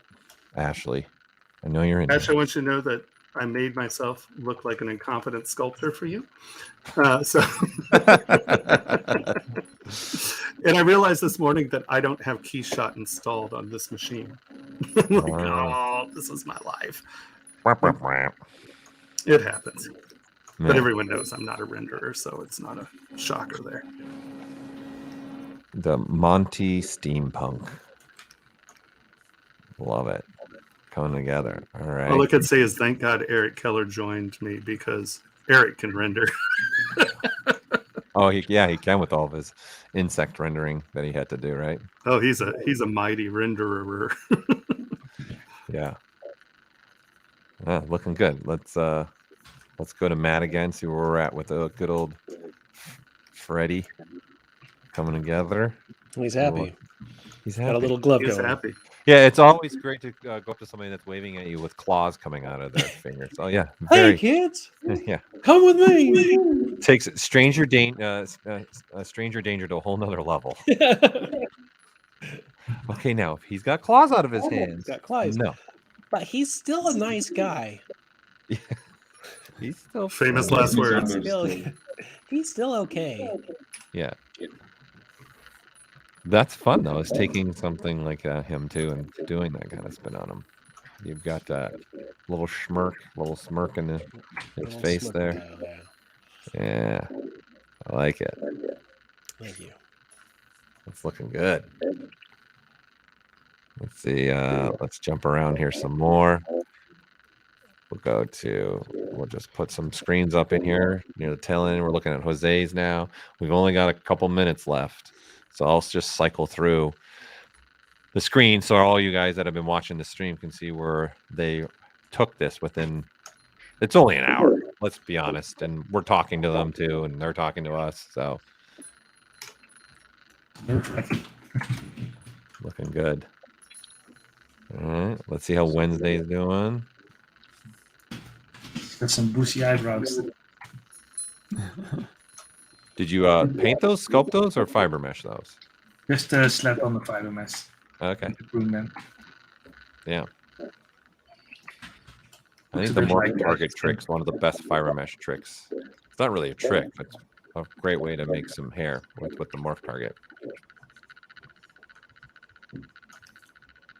Oh, is that where you like sculpt? You set the morph target, sculpt where you want the hair, and then go to Yeah, fiber so in mesh? essence, you would do, you store a morph target, and then you just start sculpting hair as if you were maybe sculpting hair for like 3D printing in a way. And then switch your morph target so you're back to your sculpt. And then in fiber mesh, there's one button that in essence evaluate fiber mesh by the morph target, and then the fiber mesh will automatically grow to the length of what you sculpted. And wherever you sculpted will be where you sculpted a little bit, there will be fewer fibers and smaller. And then wherever you sculpt the most will be longer and thicker fibers and more fibers. So it's a very useful. I like to show it by doing like taking a demo and make them look like Abraham Lincoln, and That's then cool. showing it. That's a good one. Is it on his Ask ZBrush video? I think it is. Yeah, I think Dress did one. That's very interesting. I'm pretty sure there is one. They're putting it in chat where it is. Nice. It's just fiber mesh morph target guided. Oh yeah, I remember doing that. I'm going to check that out. Yeah. So if you go into fiber mesh, you'll see a button there. It works really well. It's a great way to just quickly get your hair. We'll check that out. It sounds awesome. Yeah, so I make all my mohawks. You just pull out a big wedge out of the head, and then the fiber mesh will just fit right in that wedge. That's Yeah. great. We're looking at count again. Oh. It does, because Thomas said it. It does look like a meatball to me now. Because you said meatball. Oh, the universe looks Yeah. like a meatball. Yeah, what are you holding? It looks like a meatball. Yeah, Put a little Parmigiana up there. yeah. Put a We'll little put a little Parmesan. little tomato sauce on there. Yeah, you can do dynamics with that. You can throw a little plant on, throw a little sauce on there. Yeah, I'm gonna have to change that. Parmigiana on there. I don't want meatballs. Going to printed spice. Yeah, I'm gonna. Maybe he's holding the world's largest meatball. There we go. The Atlas of meatballs. The mortgage is heavy. A mortgage is The heavy. mortgage is extra heavy. AKA rent. But yeah, this is gonna be for 3D printing. I'm just trying to figure out. Oh, you're gonna print this? Yeah, for sure. I was actually sculpting this. I was like, man, how is this globe gonna sit on here? It's gonna break. You know, it's gonna like bend over or sag. And I was like, well, I'll just put some robes on there like they do. And they go, oh, that's what they used it for. And I was like, oh, they use it for support. Right? I was like, oh Exactly. my gosh. I was like, I never even thought of that. But yeah, so it just went on a class. So do you have your own printer? Yeah, I have Elegoo Mars 2, 3, and Saturn. Oh, okay. Who else has got it? Let's do it. Who else? Thomas, you've got printers. We know got that. printers, yeah. Yeah. Actually, we're Derek? getting new ones from Elegoo and from Anycubit. They're sending Okay. some over. So I that- love Elegoo. Love Elegoo. Okay, let's go through the list real quick. Matt, do you have a printer? Yeah, I've got a few printers actually. Okay. I've got the Anycubic Mono X, and Yep. then I've got the Prusa, one of the older Prusa models, the FDM printer. But I do a bunch of printing on those. That's a bunch of fun. Excellent. Derek, do you have one? Yeah, I do have one. I have an Ender tree, and it's been a while since I didn't use that because, yeah, printing stuff is a lot of work. Yeah, I did this print of one of my characters here that I really enjoy. I don't know if you guys can see that. Nice. Oh, nice. Yeah, that's the Sweet. character from the poster behind me, and Cool. yeah, Very nice. I'm basically doing this kind of stuff, trying to create my characters and print them. But yeah, it is a lot of work, and I also like to paint, but I don't know how to paint stuff, you know. So, I like to do this kind of miniature like this one, Sure. you know. And yeah, it is a lot of fun, but it's also like the double of work. So I'm trying to print more stuff. But yeah, let's see. But yeah, it is a lot of work to print stuff. Right. So What about you, Jose? Do you have a printer? No, I don't. It's on my plans for next year. Do you print though? last Do you couple of years. print stuff on a regular basis? I do, but I send them to with friends because I have Yeah. a couple of friends who have printers. So that's another reason why I haven't been like forced to get one myself. Sure. And I've been moved. I've moved apartments a lot in the past 2 years, so it's like I haven't been like settled enough to get one. But it's on my plans for next year for sure. And what about you, Andre? Do you have one? Yes, I have the Elegoo Mars Trade Okay. Pro version. All right. And I want to get the Saturn to make some bigger prints. Just printed this one. Yeah, I'm really interested in that Frozen that they just came out with. That's the large format. 4K. Yeah. Nice. Well, I hate to say it, everybody, but we're out of time. Is it done? what already? We're out of So time. fast. Started. I hate to do it. I hate to be that guy. Okay. I hate to be that guy. But we got more stuff coming up, right? We got Marcin.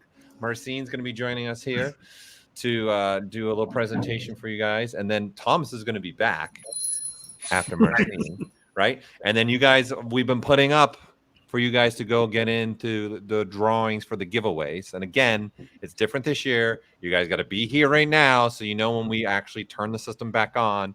So you can go register, and it's just your full name and your email address. And I've got about 27 items. I don't even know anymore. 25 items to give, over 20 pieces to give away again today. I said tonight. My time's all messed up right now. I don't even know what day it is anymore. All right, well, guys, thank you Thursday, so much right? It's for Thursday. joining us in this. Mhm. It's good And to be Andre. around so many artists with great taste. Yeah, that was amazing. You really brought the outfit too, Matt, Yes, you and did. the count. And I watched Bram Stoker's Dracula twice yesterday. Oh, well, Oh, there there you go. There we go. Just on a repeat. Jeez. There you go. There you So- go. Get the accent right. Funny story. You know, he's a method actor, and so they actually had to rig a thing around one of the beams so in the mornings he could go hang upside down from the rafters in the soundstage. Method actor. Yeah. I love Gary Oldman. He's great. Oh, he's awesome. But a method actor. Gotta feel that roll. Feel the roll. Yeah, I'm surprised he didn't ask for blood. He might have. Maybe they just didn't tell us. He liked to bite people, but that's something else. You never know. I think that started before that, though. All All right, guys. Thank you so much for joining us and taking time out of your Mondays. Again, some of you, it's the evening for some of you as well. Besides also the middle of the day. So thank you for being a part of the summit and coming and doing this. It was a lot of fun. Yeah, it was a pleasure, man. Thank you. Thank you guys for having That us. was amazing. Thank you, It was everyone. fun. Awesome. All right. We'll see you guys later. See you. Bye. Bye.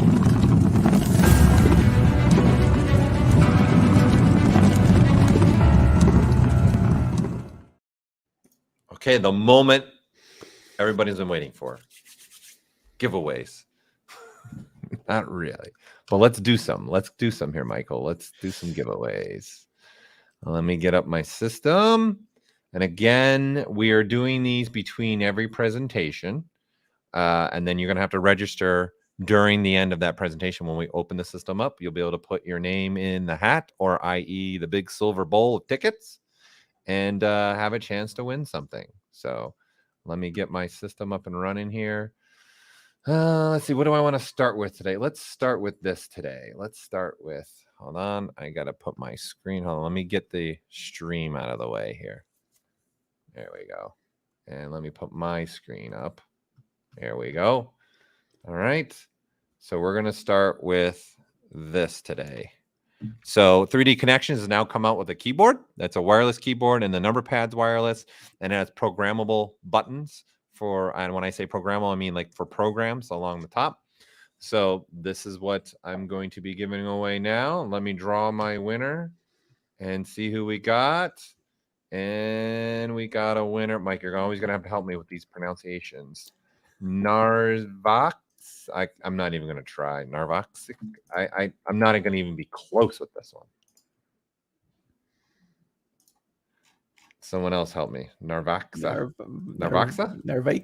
Narvax. That's a good. That's a tough one. That's a tough one. All Well, right. that's- You that's have his just positive. won the keyboard. Congratulations. All right, let's do another one. Let's do, here we go, some anatomy tools. Okay. The animal or human anatomy piece, online or on-site course. So this is great. I've done one of his courses before, and it's game changer, man. If you get to do one of these courses with Andrew, it's big time. All right. I'm just telling you, this is, and the lucky winner for this is Kent. Kent, you are, and again, I'm going to put your name in the chat because there's more than one Kent as well, probably possibly watching. Okay. So there you go, Kent. And then the team's putting it up right now. Who is the winner? Congratulations. You have just won the Anatomy Tools course. Let's see. Let's do, what are we feeling? Let's do one of these. Let's do one of these. Okay, so we're giving away a bunch of the XMD lifetime memberships to the toolbox. So this is a great thing for you all ZBrush users. It's going to be a little plugin that you're going to be able to use. You can search for brushes, search for tools. You can tag stuff, and it's coming with a bunch of brushes already in the system. So it's a good one for you all sculptors. So our winner is, let me confirm that, Gustavo is our lucky winner. Let me put that in the chat. So the team can also put it up on the screen. So you're going to have it in the chat as well. And then you guys will see that. You are the lucky winner. Nice. Nice. All right. Let's see. Let's do another one. Let's do another one. Let's do another one. Let's do this one. Here we go. Let's do a Gnomon Workshop 1-year subscription to Gnomon Workshop. So it's got a ton of courses on here for you. It's a great way to learn a lot of things, a lot of ZBrush on here as well. So I would highly recommend, if you're the winner of this, to really take advantage of this. You're going to have 1 year of classes for free. So Bruno, you are the winner, Bruno. You're the winner of a 1-year subscription to Gnomon Workshop. Again, I'm putting your name in the chat, and the team behind the curtain is going to put it up as well for you so you can see it. All right. So let's, what do you say? Let's do another. How many? I don't even know how many I'm at right now. Do you know? Oh, geez, I was supposed to be counting. Well, I don't know. I think we're at least 4, right? We're 4 in it. At least 4. At least 4. All right, let's do one of these. Here, let's do one of these. Let's do one of the KeyShot Pros. Okay, and this is the full version KeyShot Pro with the bridge. So it's the $2,000 version of KeyShot with the bridge that allows you just with one button send everything back and forth between from ZBrush to KeyShot. All right. Okay. So let's see who has won this one. And here we go. Alexandru. Here you go. And in the chat now. There you go. Alex, you have just won a KeyShot Pro with the bridge, right? So there you go. Look, see, you're winning stuff, and all you're doing is just coming to the summit. That's all you're doing is just coming to the summit, and you're winning stuff, right? Can't go wrong. All right, let's do one more. We'll then do one more. Then we're going to take a slight little break, and then we're going to have Marcin join us, and we're going to have Marcin from CZ Project Red join us. So it should be a lot of fun, people. You don't want to miss out on this one either. All right, let's do one of Pablo's classes. So ZBrush for Illustrators. This is an intensive course. Great artists, really knowledgeable, like Michael with ZBrush. So you can't go wrong learning from him. Let's draw this winner. Okay, I'm going to put a part of your email in this as well because your name is just AG86, which really is not a name. So as far as I know, but man, I could be wrong. So I'll put a portion of your email address in there too, so you know who you are. All right. All right, there you go. Congratulations to all the winners. Again, we're going to be giving stuff away throughout this stream, okay? And again, all day tomorrow as well. So, but we're going to take a little bit of a quick little break. Again, we're going to come back. We're going to have Marcin at in a couple minutes at 10:30. We're going to have Marcin with us, and we're going to keep moving along the day. All right, let's take that little mini break.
Learn jewelry design and object fabrication through ZBrush. Expert, beginner, and every skill level in between. ZBrush Jewelry Workshops can help you bring your digital dreams into reality. Taught by leading industry professionals. Use the offer code SUMMIT to get a $100 discount on membership.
All right, we're back. Okay, and again, if you guys have noticed, we got Michael Popovich with me today, co-hosting, ready to go. So we've already got the first part of the day already in the can, as I say, ready to go. And we got our next presenter coming up. This is going to be another really good one for you all. It's going to be a great one. He's going to show a lot of details of how he's using ZBrush, and then he's working at CD Projekt Red. So I'm sure you guys are very familiar with that studio, and especially the most recent game, Cyberpunk. So they've got a lot of amazing things that they've been doing at that studio over the years. We're excited to have him here with us. So let's do it. Let's bring him into the stream. All right, let's do this. Let's bring him in.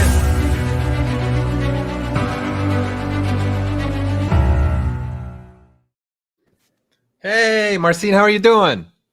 I'm good. I'm good. Thank you. Good? Doing good? Well, thanks for being here with us. We're excited to have you. We will also be monitoring your chat for you. Myself and Mr. Mike Popovich will be monitoring your chat for you. And as we go through here, as like anybody that are presenters throughout this summit, we'll be looking at the questions and trying to relay questions to you as much as possible. So thank you again for joining us. Thank you. Yeah. So what we'll do is I'll put your screen up now, and I'm going to hand it off to you and let you take it from here. Okay. Thank you. So first of all, hello. My name is Marcin, and today I would like to show you guys how to create the detailed maps for your creatures. And of course, sorry for my voice, but I'm a bit sick, and 2 days ago I actually lost my voice. So I was really like trying not to speak with anyone, just to quickly recover, right? Just to be here with you. So one more time, sorry about that. And yeah, let's proceed with the presentation. So because I'm first time here, so I need to introduce myself. So hello everyone, thank you for having me. That's the first thing, and thanks everyone that came here. So my name is Marcin. I'm working at CD Projekt Red in Poland, and I started doing 3D like almost 20 years ago. So I don't want to bore you to death, but yeah, as I told you, that's my first time here. So I need to tell my story of my life, but I will try to be super fast with it.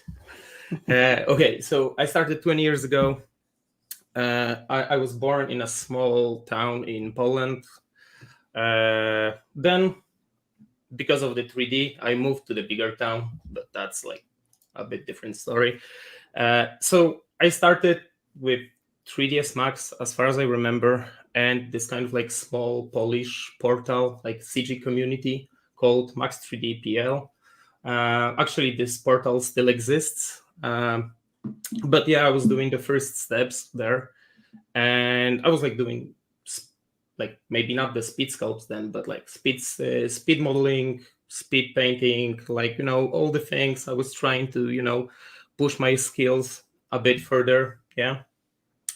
And because of that forum, I actually nailed the first work, and it was like back in 2009, I think. I moved to the bigger city, and I started to work in Platic Image. Yeah, so that for me that was something really, really big, because it was huge studio, well known for a lot of adverts. They did a lot of small animations also, like, you know, the cathedral from Tomas Bagiński and all the stuff. So I was super excited. Yeah, but time flies. I was like stuck in the adverts, right? So I decided that, okay, that's time to change. So I changed Platic to different company. It was called HumanArc, like really small company, still exists. Then I switched to Arstania. Then I went back to Platic Image. Then I went to different company. And for the third time, I went back to Platic Image. And at that time, I was like, I know that I needed to change something in my life, because I want to do the characters. I don't want to do like small props, like small kind of 3D elements for the bigger projects, right? I want to do the characters. I want to focus on that. So I decided that the perfect idea will be to switch the career and to start my career as a freelancer artist, right? Unfortunately, back then, I didn't realize that you need to have, first of all, clients. The second of all, you need to have clients that will provide you with the work that you want to do, right? Mhm. Okay, so I started to, for almost a year, I resigned from doing like adverts, and I was still doing the adverts, even on the freelance, right? Because all the clients, they were actually from the same world. So unfortunately, I was unable to get out from that loop, So I decided that maybe, it's a good idea to change the company one more time, right? And this time I was like thinking about that game dev, right? So because it was something non-natural, right? There is a lot of characters there, Back then they wasn't too complex, they were like pretty simple. But yeah, I was like, okay, let's try. We'll see what will actually change, So all my friends sent me a couple of studios, and I picked ZBrush Red, and I was fortunate enough to actually get invited, do the not the demo, but the test for the character artist. And yeah, I was hired. I was really lucky enough back then to get hired. And my first project back then was The Witcher 3, right? So I was really happy because of that, because I was mostly responsible for the creatures in that project. So yeah, that was something really awesome for me. Yeah, and of course I didn't do only the monsters. I was also like doing from time to time, so like some more character stuff. But I love the creatures. I love the monsters. They got something. This kind of like something cool in them. Probably it's because you don't see them every day, right? Probably is because of that. Yeah, so I can show you a couple of things that I did for Cyberpunk, and mostly I was doing the characters. So I really I was really trying to push my skill in terms of like the cloth creation and other things, right? There is a lot of ZBrush here, to be honest. Like on every step, I just love using that software. It's helping me with almost everything. So it doesn't matter if this is a cloth or hard surface. I'm trying to do as much as I can in ZBrush, right? Yeah. So for almost a decade, I'm in CD Projekt now. So I started as a mid character artist, and now I'm actually the expert character artist in the upcoming project. So I'm super happy about that. And of course, I will show you a couple of creatures that I did for The Witcher. This is actually one of my favorite. So I did this like pre-installed for the expansion to The Witcher. It's like it was really maybe it's not something amazing, but amazing thing was like the whole process when we were doing like the teamwork that actually made it possible to create that character, animate that character, and make it look alive in the game engine. So yeah. Okay, so that's all for the intro. I hope you are not bored to death. And I got like this small ad. If you are able to adopt the dog, right? She's Riri. She's really awesome dog. If you have opportunity, or even if you can share the link, maybe someone will take her home. She's really adorable. Yeah, but that's it. I love the dogs, and my wife also. So she really asked me to do it. So yeah, I hope you are not mad for it. No, totally fine. Not at all. Not at all. Yeah, but my family's in this big time, man. My sister's been doing it for about 15 years, 20 years, and I got My some wife as friends well. that are dog rescuers too. So Yep. Oh, awesome, guys. So thank you. And yeah, right now, so we can go to the final part of the presentation. Sure. I hope it will really go smooth. So let's jump into the ZBrush. Okay. So I prepared some things. Yeah. So this is going to be our dummy character that we will use for the presentation. But before we will start, I will need to change a couple of settings. Because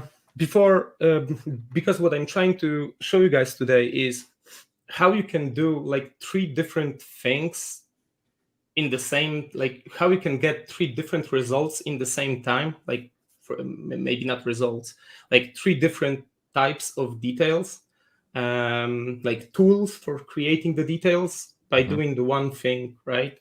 And you can use it in different softwares. So you don't need to also you don't need to only use it in ZBrush. You can use it in Painter, Marmoset, or any other rendering software. So I hope you will be you will be happy about that. So the first thing is that we need to change the resolution of the canvas. So because right now we need to prepare the scene. So let's change the model to our plane. Let's click make polymesh 3D, right? Because one side of the plane needs to disappear. Now what we need to do, we need to change the document side. If I'm too fast, let me know, guys, because my friend is always telling me like, dude, you are talking too fast and you are doing too many clicks per second. So if I'm going too fast, let me know. Yeah, I just enlarged your ZBrush more, so the webcams are gone, so they can see where you're at right now. Okay, awesome. Thank you very much. Yeah. Okay, so there is a couple of things that we need to set before we can proceed. So the first thing is we need to turn off the constraint. So basically we can set the width and the height, they are not connected with each other anymore, like linked. So for the first map, we will use like 1K map, click resize, and you will have this small kind of box here, okay? And this is what we want at the beginning, okay? The second thing is that we need to double check that we have actually turned off is perspective. Double check if we have perspective turned on off, because everything that we do right now, it needs to be in ortho mode. So those 2 things are pretty crucial. And there is one more thing that we need to grab. Go to config, enable customize, and we need to grab one feature that will be very useful. Go to brush, curve, and grab wrap mode. Control and Alt, hold Control and Alt, click, and drag and drop whatever you want, right? So now you can turn off enable customize. This will be very helpful because what you want to do, we want to create the tileable map, right? And we want to create like, not only alpha, but also normal map in the same time. Yeah, so going back to our plane, this plane, let's name that guy cam dummy. So this guy will be our camera target. And now duplicate that guy and change it like workspace or whatever, right? Doesn't matter. So what we need to do is we need to slightly move it from our camera dummy, right? And just a bit make it bigger, like that. Something like that will be okay. I will turn on the double, so you will see. So you will be able to see it from both sides. Okay. So now because of this, what we can do is when we will switch to our cam dummy, I will just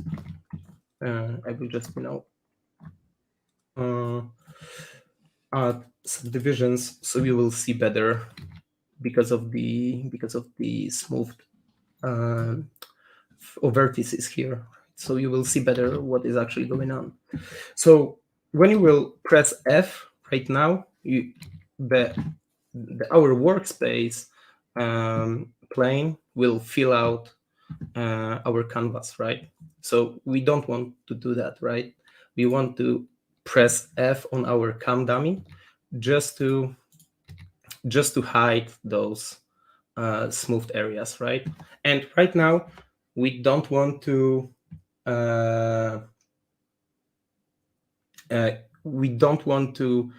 change our camera position. We don't want to change the rotation whatsoever, right? Now we have prepared our brush to create first map, okay? The one thing also that you need to do, you need to put on every brush that you will use, wrap to 1. You need to set it to 1. So what you will gain, you will gain something that is called tileable map, okay? So now we can actually start work. So let's try to do the skin, like the first skin alpha. So grab the diamond standard, right? So open the palette, grab the diamond standard, set it to 1. Also standard brush, set it to 1. Move to 1. Maybe you will use it. I don't know. Clay to 1. Clay build up to 1. Okay. That's it, at least for now. And first let's start from diamond standard and let's just do some random wrinkles. Okay, that wasn't so random. Oh yeah.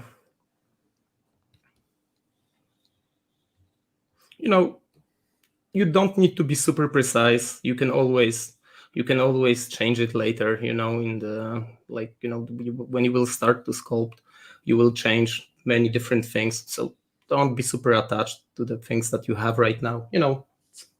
90% of that stuff is just, so our eye can see the detail and actually where you are actually, so you can see the folds and other things, like simple things. Let's grab the standard brush one more time and let's do some additional magic. So let's add some folds here, right? Because we want to have like 3-dimensional map, right? Also, like when you see that your ZBrush is kind of like a bit too slow, go down with the subdiv level. Oops. Yeah, it happens very often, to be honest.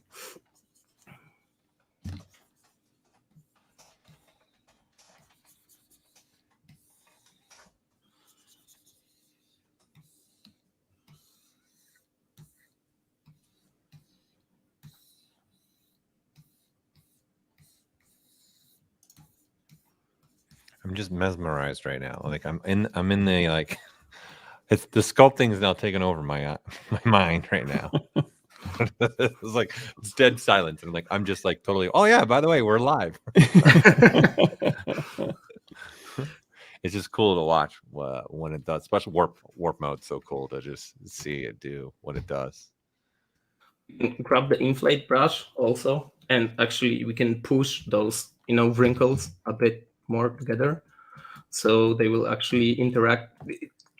It's very tricky because in the same time when you are using the inflate, you can it's very easy to destroy the plane and destroy the brush. I will show you later. I hope I will not have those bugs, but I will show you later how to deal with some of them, right? Because as I told you, we want to have a map that we can export. We want to have brush and we want to have normal map out from it. And just double check if everything okay. Everything is correct. Let's smooth it out a bit here and there.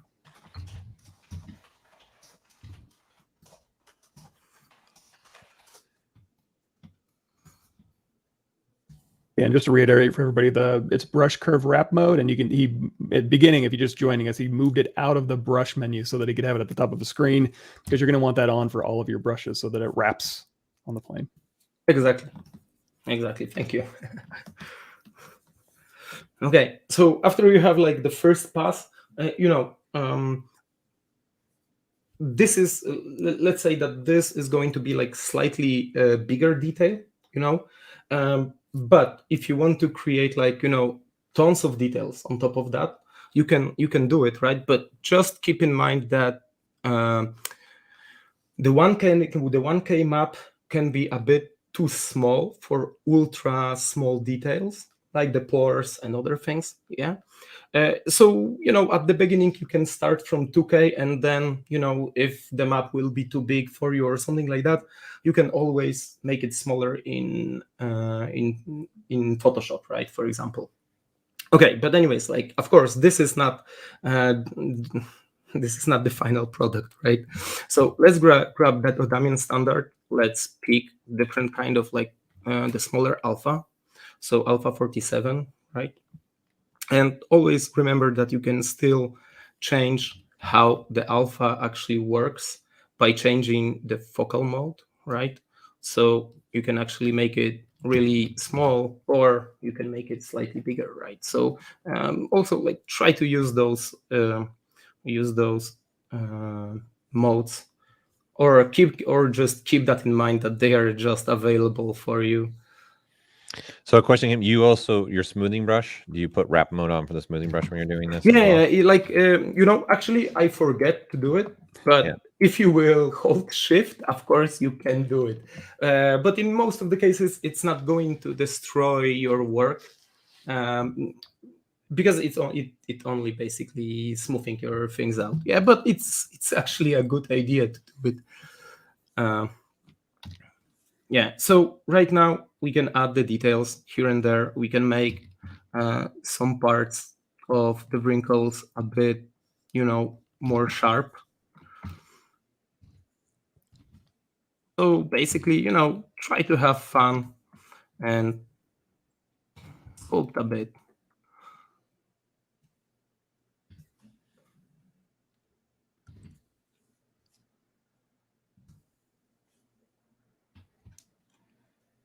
And I noticed you're switching through brushes rather fast, so you got your own hotkeys for your brushes as well. Of course.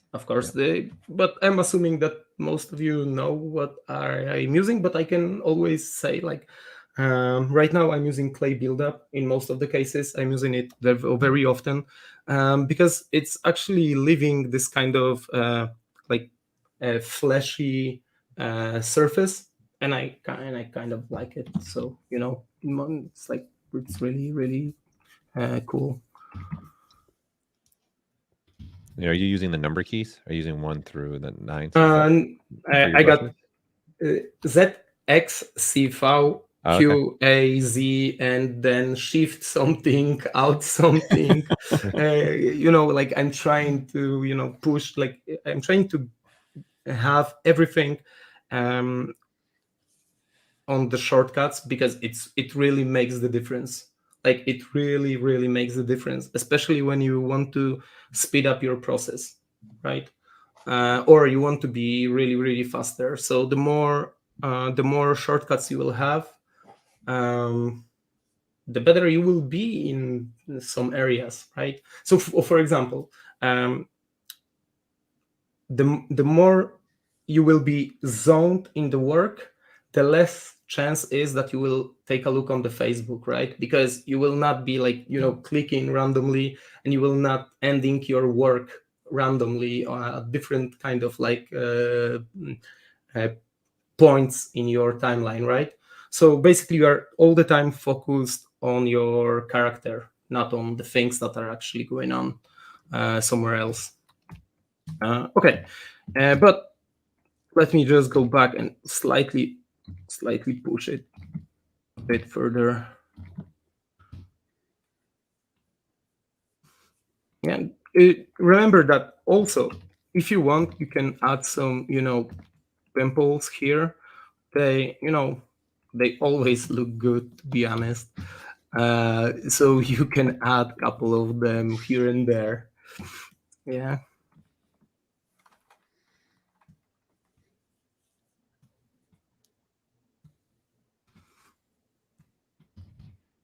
And you're using the standard brush for those, right? Yeah, of course, because the F is the fastest to do it by using the standard brush.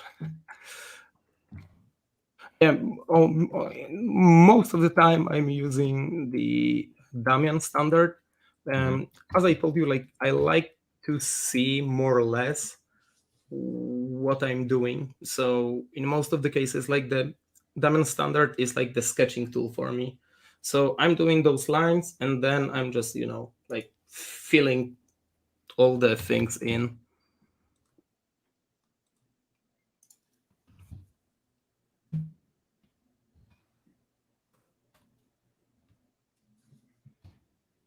I just double checked if I didn't move anything, because if you move something, like if you move the camera, you can have a problems.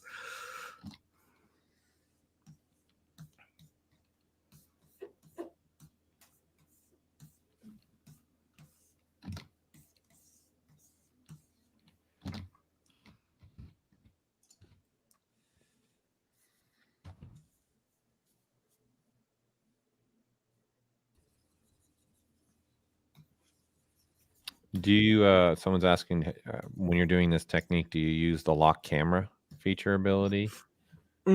Actually, I didn't know that there is something like Oh. that. But let me quickly check.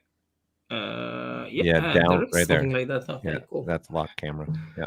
Someone was just asking if you use it when you're doing this. Not really, no. But thanks. I will check it definitely.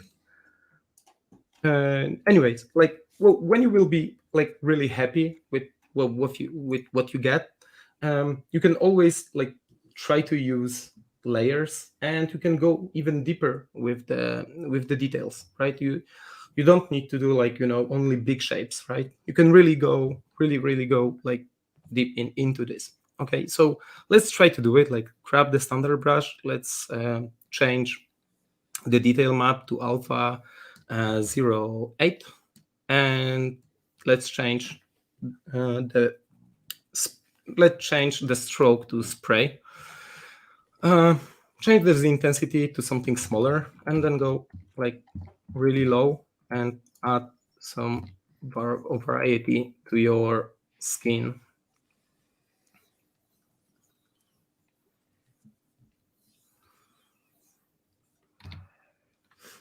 Go higher a bit, and then you can add a smaller detail. Just remember, like that there is like some small tip.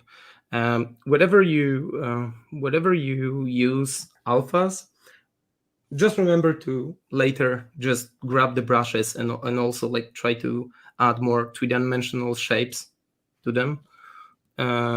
But yeah, before we will do it, let's add a couple of pores here and there, just to have this additional level of detail. Okay, so after you've finished, you can just reset current brush and change the wrap mode to one more time, and just go in and add this additional wrinkles.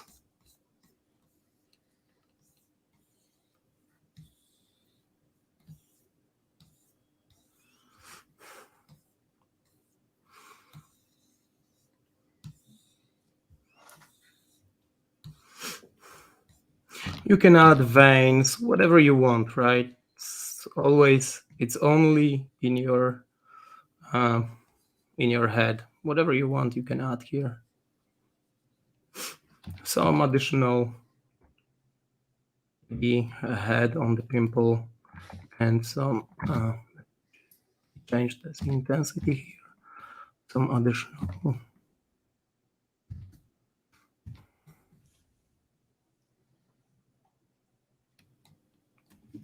Yeah, the happy little trees. There.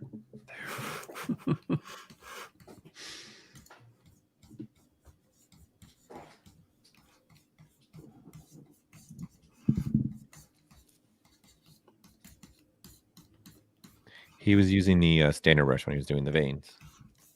Yeah, standard brush is the best for the veins.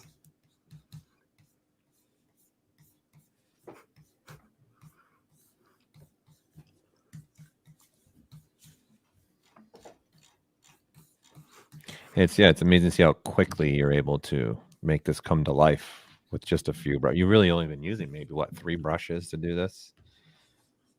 4? Yeah. Like actually, I try not to, like, before I will go into the details on the character, I'm only using like 4 brushes. So standard, move, clay buildup, and diamond standard. Those are like the basic things that I'm actually using. I never use something like, some specific brushes. I don't think that there is a point.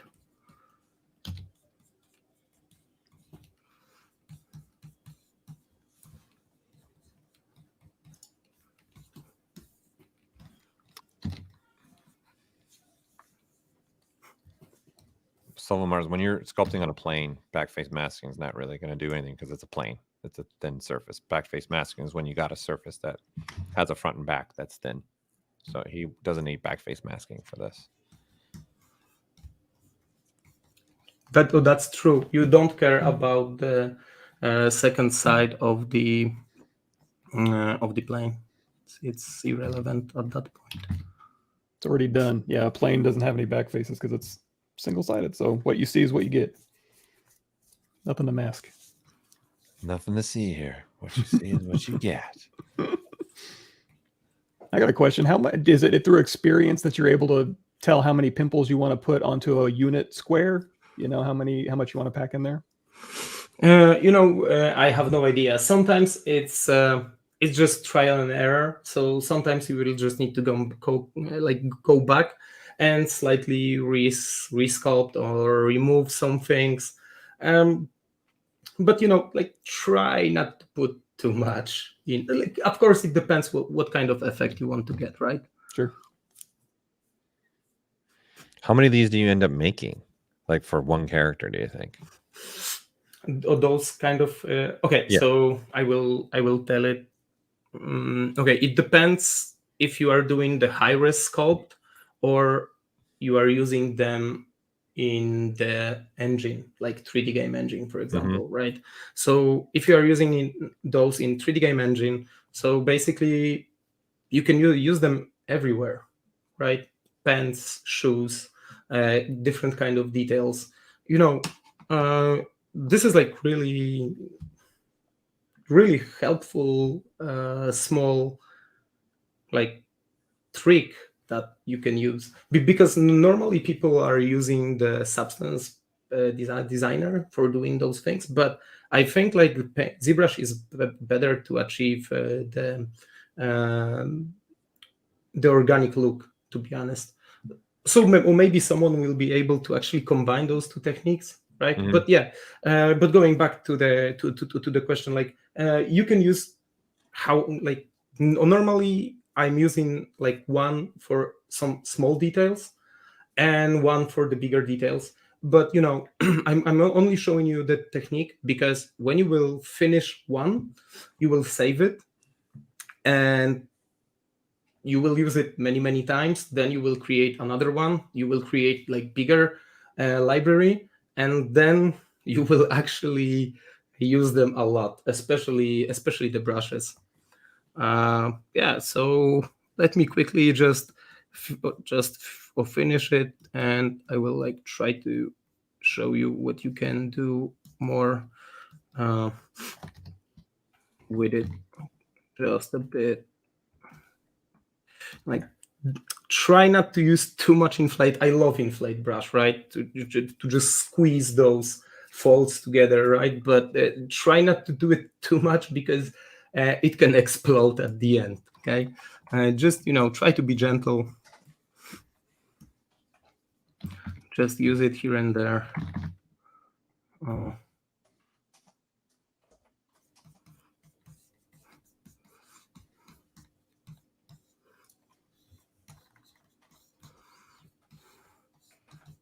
Oops. Yeah. Okay. So go to the dummy camera one more time, and Okay, so let's say that the first our like small detail map is done. So sorry for that. Okay. So there is two kind of ways that you can grab those things. The first thing is change the standard material to normal map. That's the first thing. You need to do it because of that you will get the normal map out from it. The first technique that I was using, it was I was grabbing the whole document by MRGBZ grabber. Hard word, sorry. It's a twister. It's a tongue twister. MRGBZ grabber. Try saying it 5 times fast. Everyone go. No, thanks. But I found like the small problem that it actually causes. I can show you guys. So click on it, switch, and try to grab it, right? And you already got the textures. This is fantastic, right? But there is like small but. The texture is not even. I don't know why. So what you can do, you can export that texture into the Photoshop, and you can change it, and you can actually add those 2 pixels. It's not a huge problem, okay?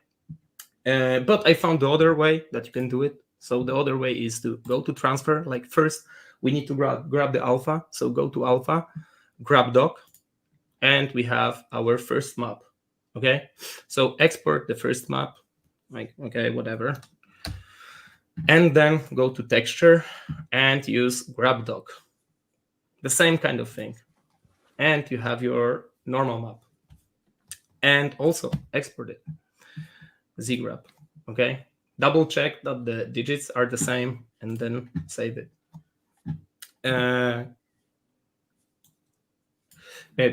Go back to your to our plane and quickly change the material to standard.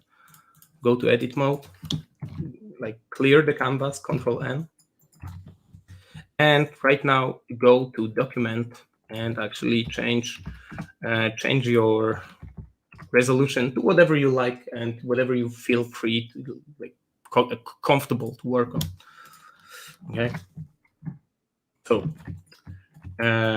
we have our alpha, we have normal map, and we have our brush. Okay. So I know that there is a couple of problems when you are using this technique because, you know, to achieve this kind of like tileable effect, sometimes he's destroying the edge. You know, sometimes it is a problem and sometimes it's not. So you need to check and see if in your approach or in your case this is a problem. So go to standard brush, press F2, clone your brush. You have standard number 2. Okay.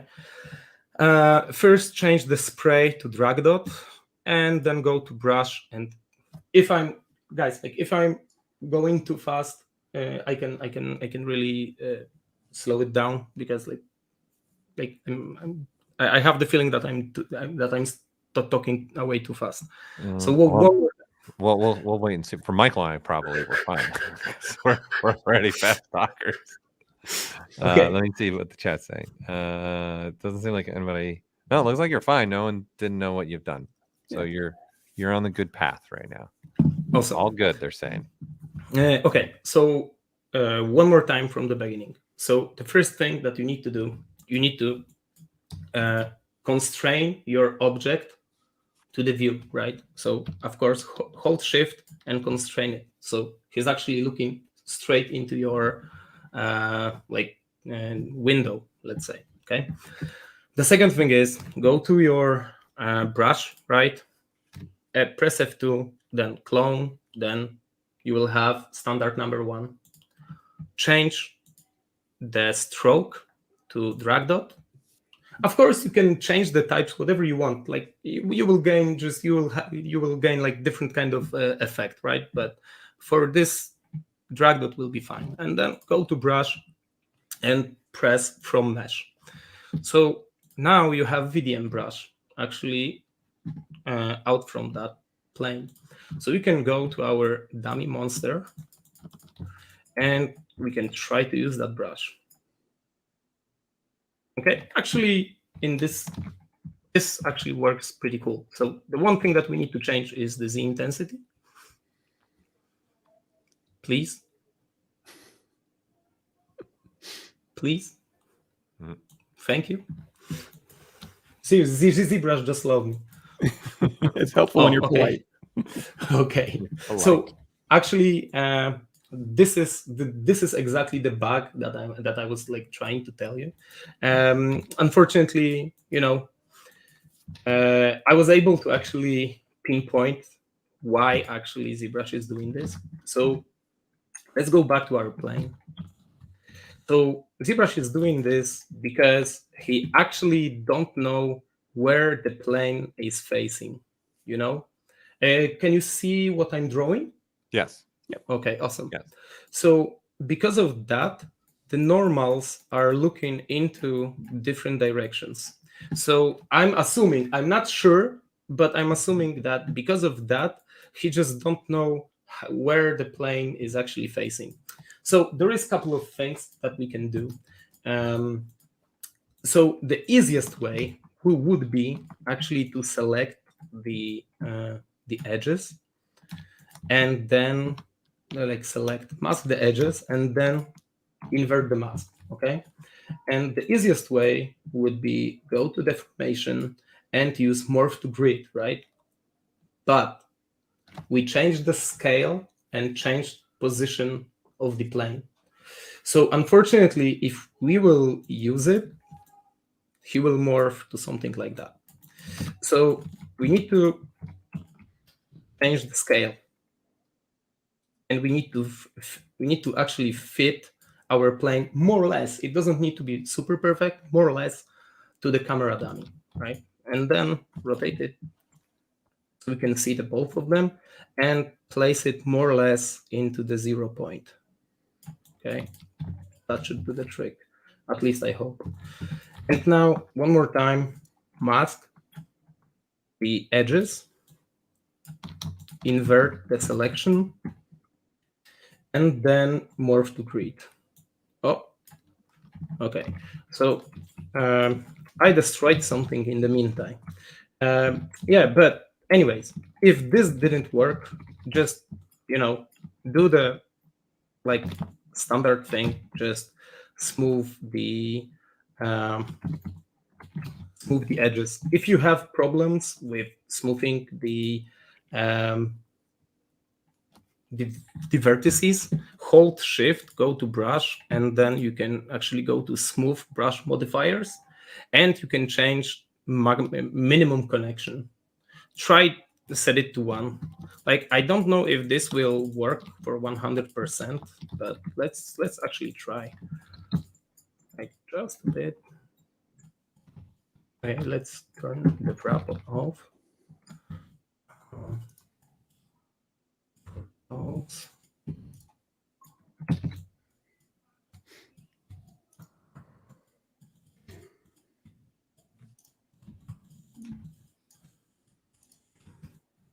Okay, and go a bit higher, and then slightly one more time smooth the edges.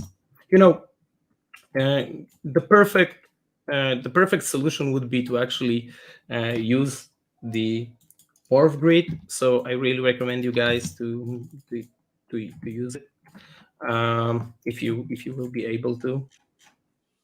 And also, like, you can try one more time to do it, and then maybe not morph to grid, but relax, just slightly relax it.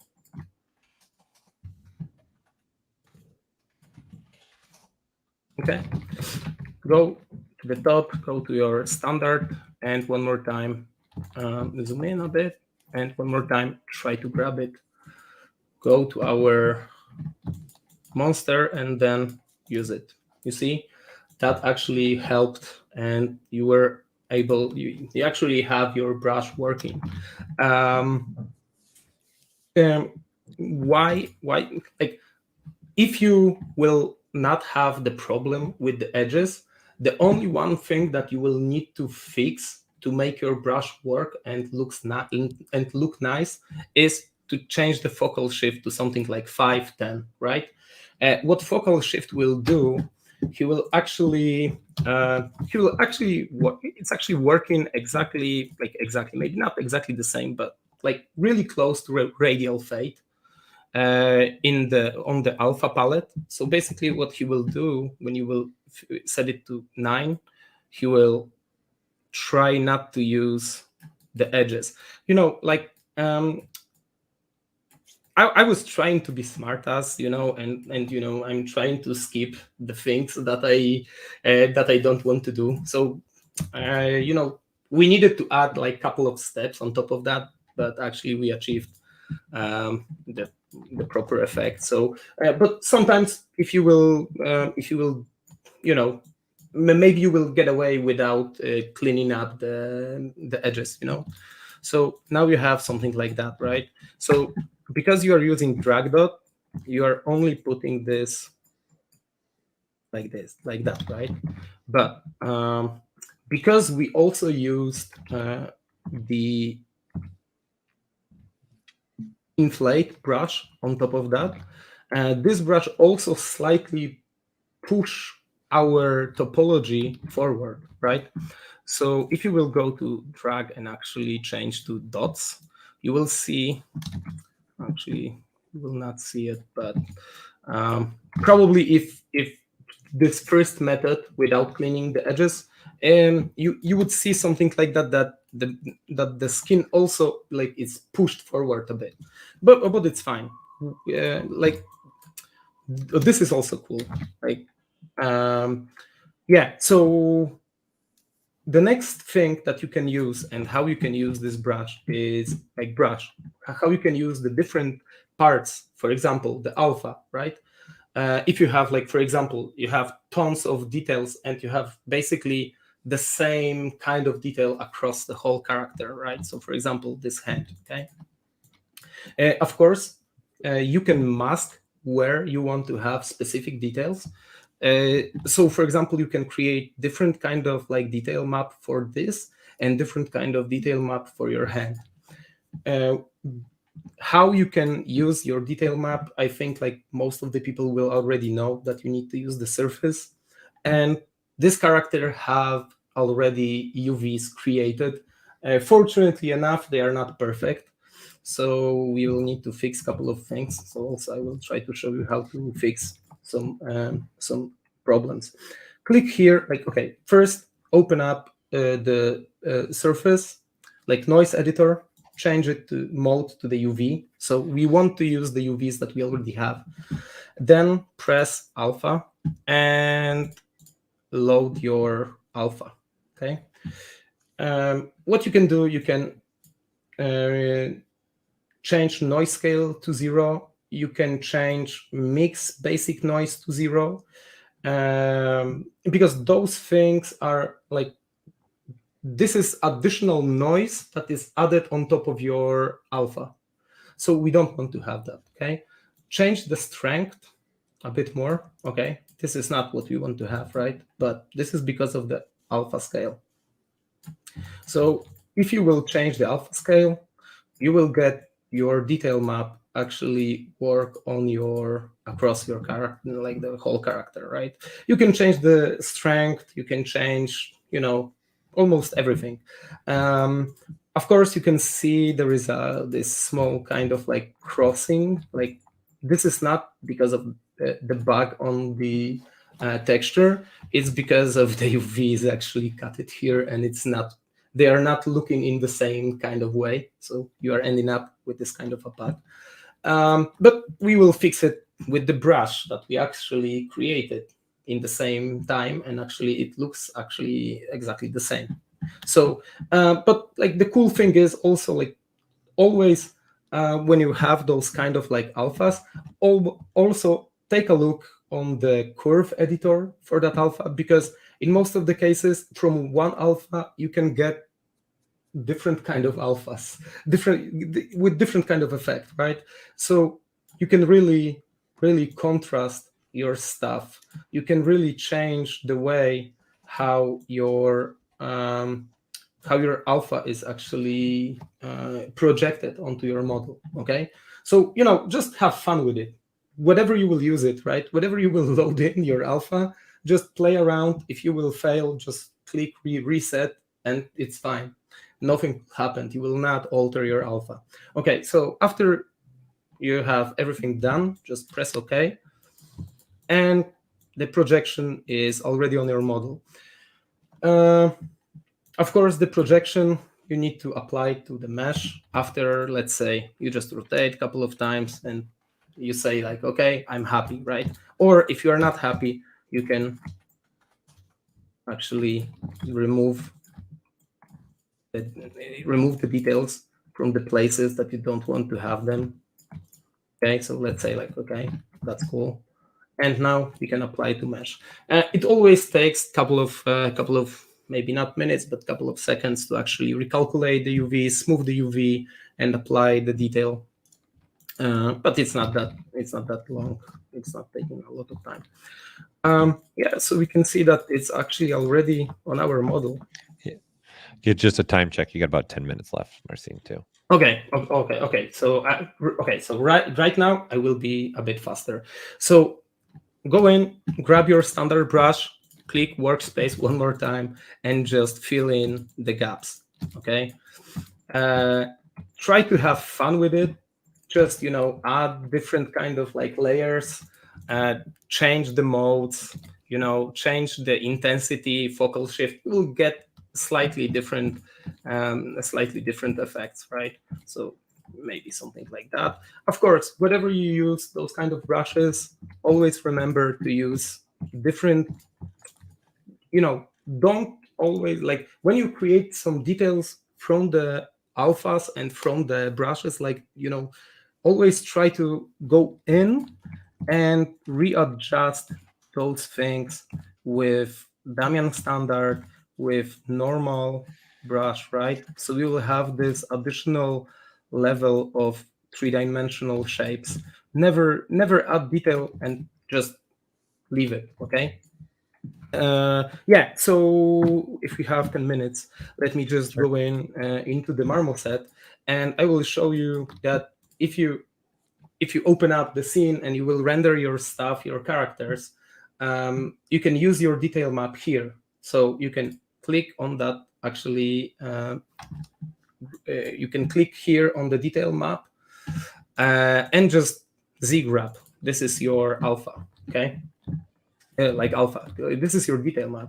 So here you have the tiling, okay? And here you have the detail weight.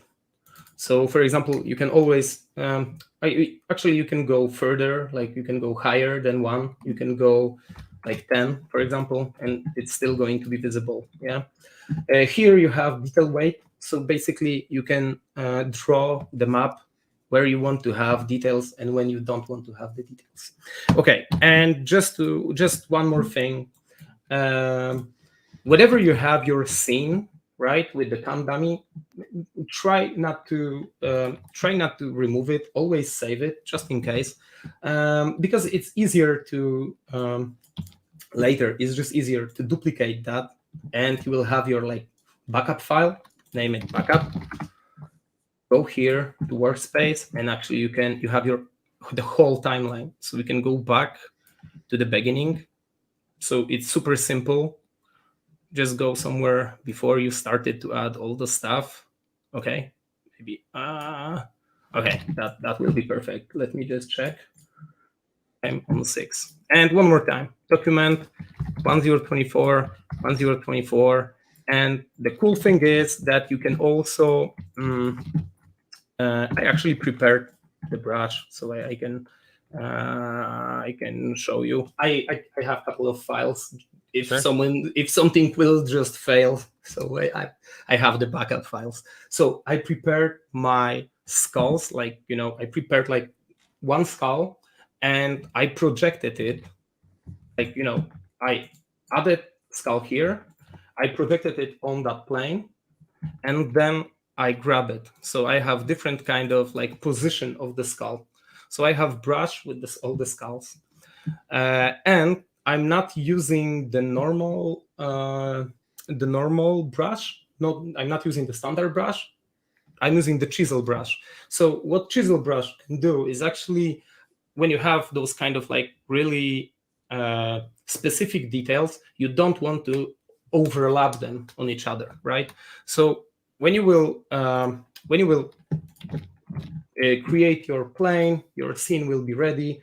Just go here before you start and click the morph target. Just store it.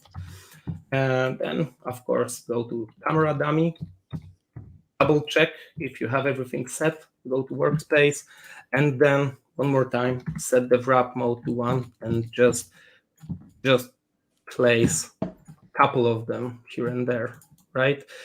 So because you are using chisel, they are not destroying your plane, okay? So you can put a lot of those small guys here, and they will still look pretty kind of okay. At least I hope. Bushel skulls. Yeah, and maybe one more here. So to recap, he made a skull, put it as a subtool, and then he's projecting the skull into the plane. And then when he's putting it in the plane, it's actually a VDM brush. Exactly. So I'm projecting one skull across the plane.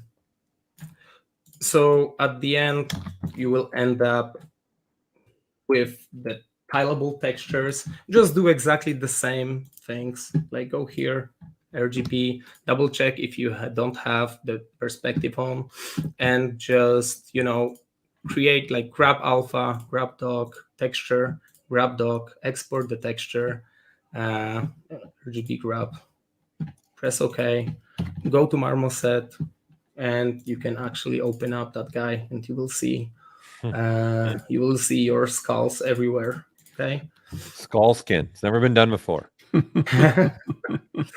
Yeah. So okay, guys. That's it. If we don't have time, like you can create like a lot of skulls. A couple questions when you're doing that technique with obviously your surface noise and then applying by hand changes. Someone was asking, do you use layers at all for that, or you just go for it and then use undos? You know, I'm always saying like use layers all the time. Whatever you can, use layers. I know that they are heavy, right? Of course, if you have like 20 of them, they are heavy, but at some point you can always bake them. So yeah, use layers. Like, you know, this is presentation, so it's not like you are doing the like kind of way, like you are doing the work in a kind of like slightly different way, because you don't want to spend the whole time on, you know, doing the boring things, right? Because if I would like to add, okay. Anyways, if you would, it's autosave. I was thinking that I turned that off. Sorry for that. So if you would like to add the layer to the character, I would need to, like, you know, unhide everything and then click layer to actually, you know, to pop that in. So it's always like I don't want to spend those, especially when I have the presentation, I don't want to spend that time on doing the small things. So, you know, feel free to do whatever you want to do. It's like me. That's it. And don't forget now there's also adjust last people, right? So even if you forget to do a layer, you can use adjust last to adjust the last stroke, or you can use your undo history points to say what strokes you want to get rid of even or change too. Don't forget about that feature too. That's new to ZBrush, which was just this year. So if you don't remember about layers. So, and then worst case scenario, right? If you want to do layers, then you have your model saved out with no sculpt on it, and then you can just, you know, import it as a morph target too, and then you can have a morph target, or using even that with a layer. You export the sculpted version and you import the sculpted version as a layer on the model that doesn't have any sculpt, and now you've made a layer. So there's many ways. If you forget about doing a layer, don't panic. There are a lot of ways that you can do this, right? To answer that question. I was also like doing it in a different way. So sometimes when I forget to do something, I'm like going back on the history, export the model, and import as a layer, basically. So you can also do it like that. Yep. Like you can store more target basically. Yeah. I think that's also, there's so many ways to do this, right? Exactly. Some people That's are why saying stuff about the plane, masking the outside vertex points so the vertex don't move. Yeah, there's definitely ways to do it. But I think Marcin is Exactly. showing you guys the idea of using that wrap mode, and then also showing you he's making normal maps and everything to be put in Marmoset for that too. So that was great. Thank you, guys. Thank you so much. Thank you, guys. That was really awesome. I appreciate you again taking time out of your evening there. The honor is mine. Yeah. And while you were sick too. I mean, that's not easy. This isn't easy in the best of circumstances. So thank you for showing up sick and getting through it, man. It was awesome. Yeah. Thank you. Yeah. Thank you, guys. Get some rest now. Feel good. You know, chicken rest soup. that throat. Hopefully you feel better. Yeah. Thanks for coming, man. Really appreciate it. Everyone really enjoyed it. You opened up people's eyes. Even some veterans I've seen in here in the chat saying, "Oh, wow, that's a great technique. I never thought about doing that." So yeah, it's awesome. Thank you, guys. See you. Yeah. Have a great evening, guys. All right. You have a great evening. Thank you.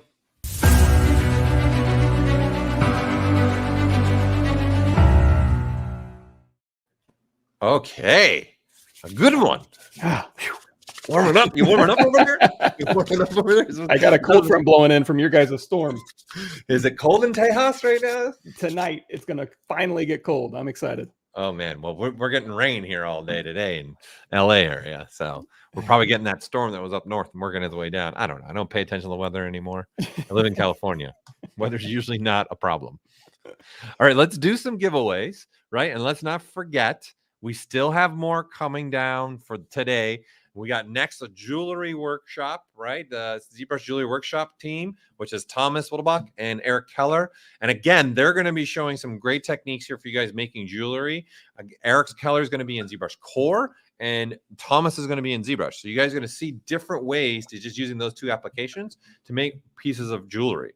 It's going to be fantastic. It's going to be a really good one for you all to understand. And I think any ZBrush user, if you're a ZBrush user or ZBrush Core user, or even ZBrush Core Mini, you can make jewelry.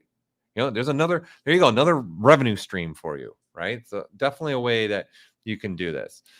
So let's do some giveaways. And again, we are doing giveaways in between all the presentations. Again, our system's going to shut down, and then we're going to reopen it, and we're going to reopen it, you know, within near the end of a presentation. And that's when you guys go fill your name in and your email address. And that's all you got to do. And then we'll be polling you from there, and you're big winners. That's how we're doing this, right? So let's make sure, let's put my screen up. Oh, blue, beautiful. Just gorgeous. Just wonderful. All right, let's give one of these away. All right, let's do another XMD lifetime membership, right? So I'm going to draw the winner, and the winner is, let me copy this. Put this over in the stream. Chris, you are the winner. All right. Chris Fried. Maybe not pronounce the L. Friedel. All right. So, Chris, congratulations. You have won an XMD. All right. So there you go. Let's continue. Let's keep going. Let's go. How about let's give away, where are you? Let's give away one of these. Let's do one of these. Let's do from our friends over at the Good Smile Company and Max Factory. Let's give away one of their figures here. Let's do that. Let's see. Let me make sure I click on the right one. Let's draw my winner. All right. And our winner is, let me confirm this. Excellent. April Newton. You are the winner of what you're seeing right now on the screen from our good friends over at the Good Smile and Max Factory. And that wasn't on purpose. I just said good friends just to say good friends. It wasn't any kind of thing. All right. No one's laughing today. Great. Okay. Let's see. Oh, let's do one of these. Yeah. Let's do one of the 3D mice. Okay, so this is from 3D Connections. This is the 3D mouse. If you were watching since the beginning of the day, this is in essence what Matt Thrope was using, what he was talking about. So this is a great thing, another way for you guys to navigate with ZBrush, and you can use the keys also as hotkeys as well. So let me draw that winner out. And the winner is Johnny. Come on now. We got to get you guys excited here. Johnny Marshall, you are the winner. Chicken dinner. Okay. I don't even know where that phrase came from, but I can't get it out of my mind. Okay. Let's see. Let's do another item here. What do you think? I don't even know what we're at right now. I'm just throwing things like I'm the one really doing it. Here we go. Let's do, yeah, nah, we already did one of those. Let's do, here we go. Let's do one of these. Mega bundle. Mega bundle. Okay. Whoa. So an on-demand bundle includes all 4 on-demand courses from XMD, the Academy. So the same people that are making the XMD plugin for ZBrush, the I'm going like toolbox. Thank you. All right. So let me draw that winner. All right. And the winner is, okay, Jim Duncan. You are the winner, Jim Duncan. So you have just won the on-demand bundle, which includes all 4 demand courses from XMD Academy. All right. What do you think, Michael? One more? One more? Why not? Why not? Just giving them away. Just throwing stuff out there. Let's see. Oh, let's do one of these. Here we go. Let's do a lifetime membership to Mr. Shane Olson's class. Nice. Great class, great workshop. You'll learn a lot from Shane. Beautiful style, very stylistic characters. It'll be a lot of fun for whoever wins this. Let's get one of those away. Let's draw that winner up. All right. And the winner is Mark Planko. Mark Planko. So put that up. It's going up. It's going up. It's going up. There you go. There we go. And there's who our winners are for this round of giveaways. We got plenty more. Don't worry. I got a lot more stuff to give away throughout this day.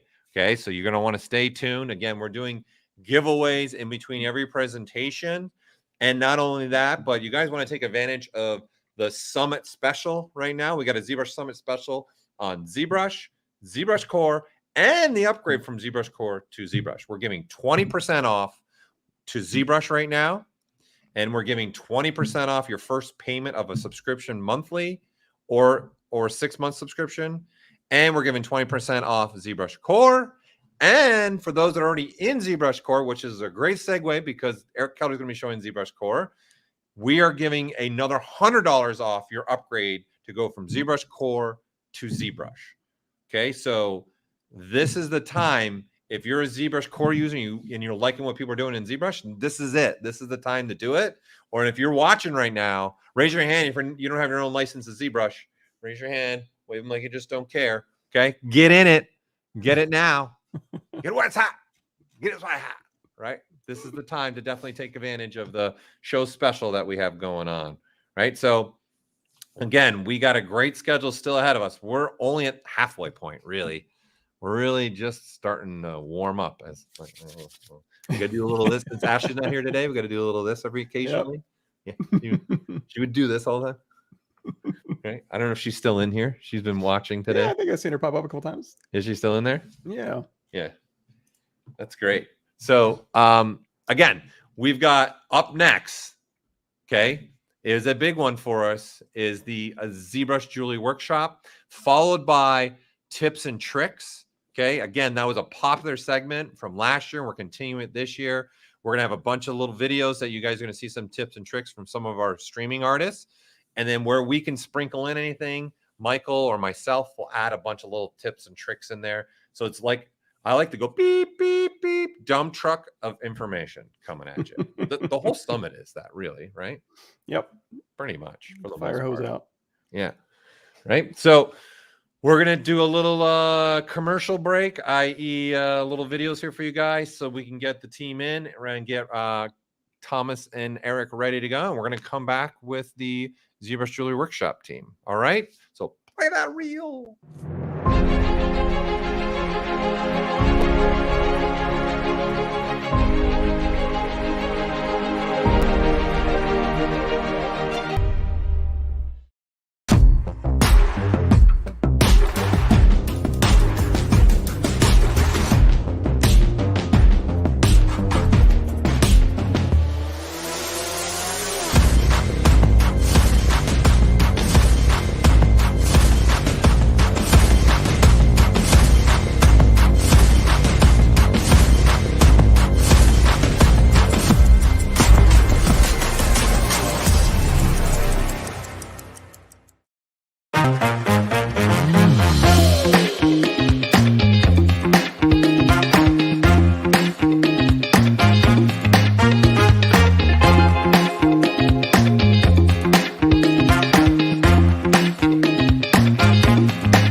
Oh, we're back.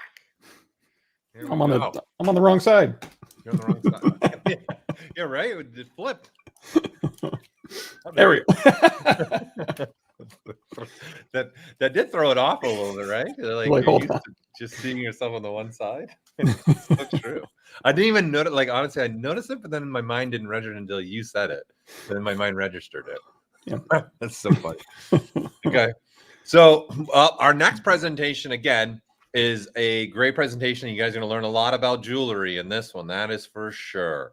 And we got them for an hour and a half because there's two of them, and they're going to spend, like I said, half the time in ZBrush, half the time in ZBrush Core, right? So it's a great opportunity for you guys, whatever you're using in the ZBrush world. And again, even ZBrush Core Mini can export files for 3D printing as well, right? So this is a good one for all of you that not even just jewelry. They're going to talk about general printing stuff as well. So this is really good for anybody interested in rapid prototyping and never not done it ever before.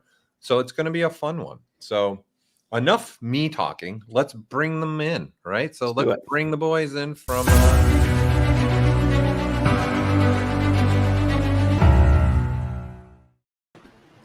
Hello. Oh, I they want to are. know how Eric got top billing there. Wait a minute.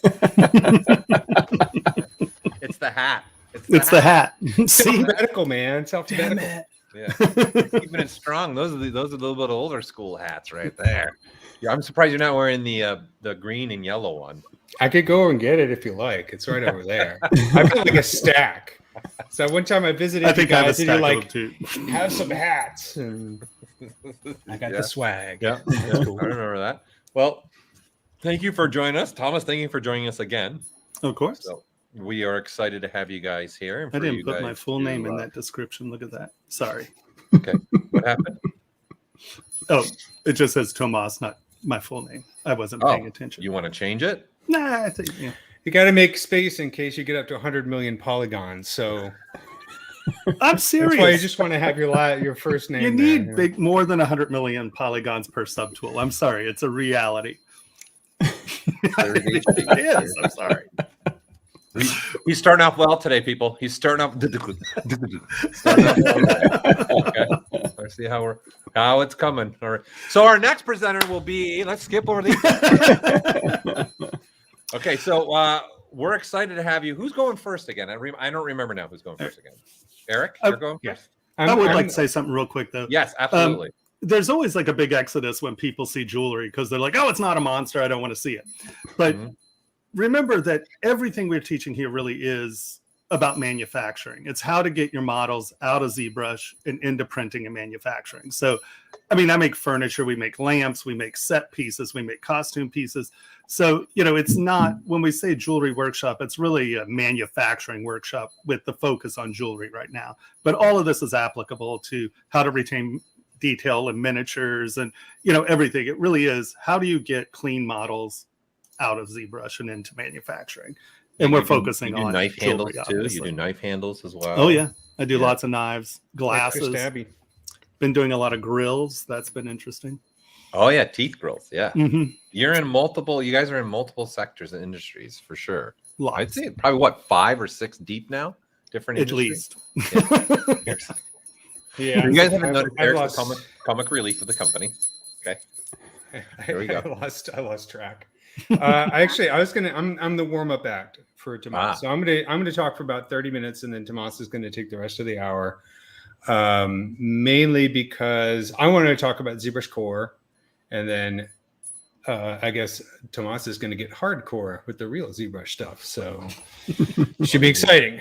He wants his 400 million polygons per mesh, right? So there you go. Yes. Sorry, I know I got the dual monitor thing, so keep looking over here, but I'll try and look at the camera. So. Yeah.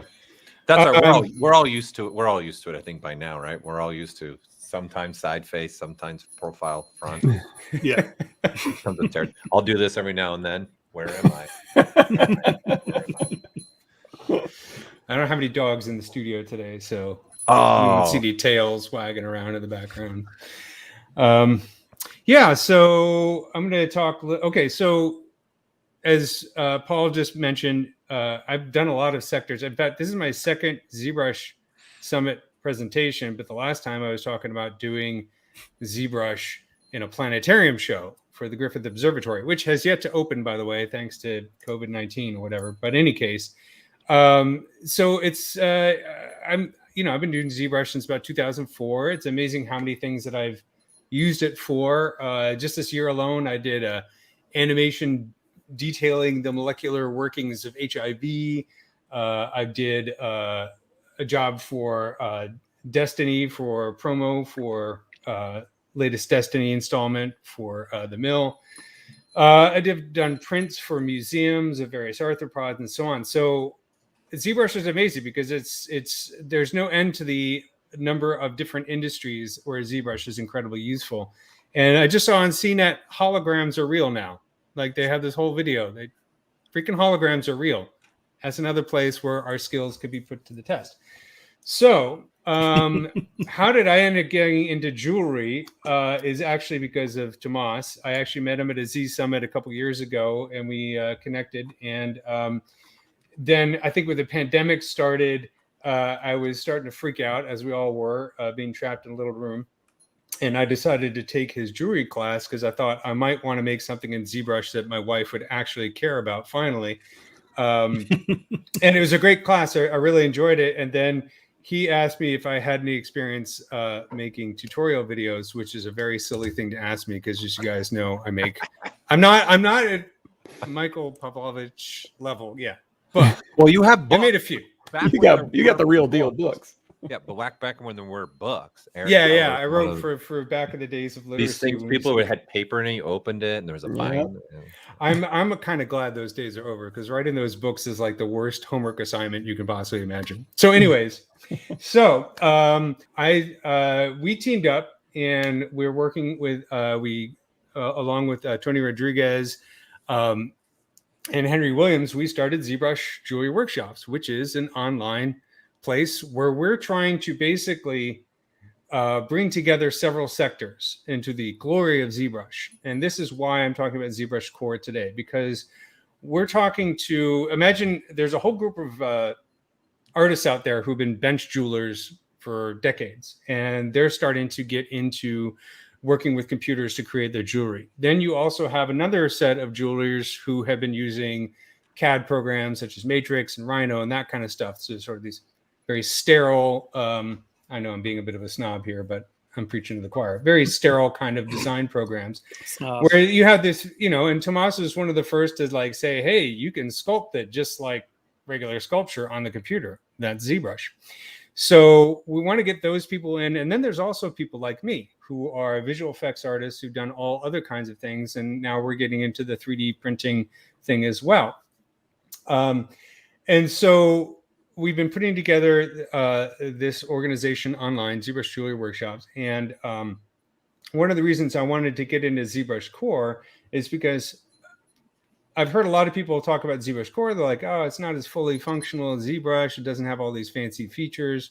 I can't really make anything with it. It's not true. You can absolutely make great stuff with ZBrush Core. And it's really great for getting people into ZBrush who are intimidated by the interface or feel like they're not sure they want to commit financially to buying full featured of ZBrush just yet. So ZBrush Core addresses these two issues wonderfully. For one thing, it's a very stripped down version of ZBrush. And number two, it's also, you can rent it for like what, like $10 a month, something like that? Yeah, the monthly subscription is $9.95 a month for ZBrush Core. And you can cancel it and reinvigorate it, you know what I mean. Reinstate it anytime you want, as much as you want. And I find that to be incredibly useful. So for people, and this is also really for those of you who teach, who want to get more people into ZBrush, ZBrush Core is a great gateway drug for getting into ZBrush. And just to prove that you can actually make something with it, guys can see on my screen, I have my octopus ring. Well, here's the actual ring. Of course, it's not going to focus very well, but it is an actual ring, and it came out beautifully. We'll go full webcam. So there's the thing. It actually exists, and my wife loves it. She thinks it's fantastic. It's a Dumbo octopus ring. Let's look at some pictures of it so you don't have to see that blurry image. She's wearing it? Well, I stole it from her, but it's my ring. But she does wear it on a regular basis.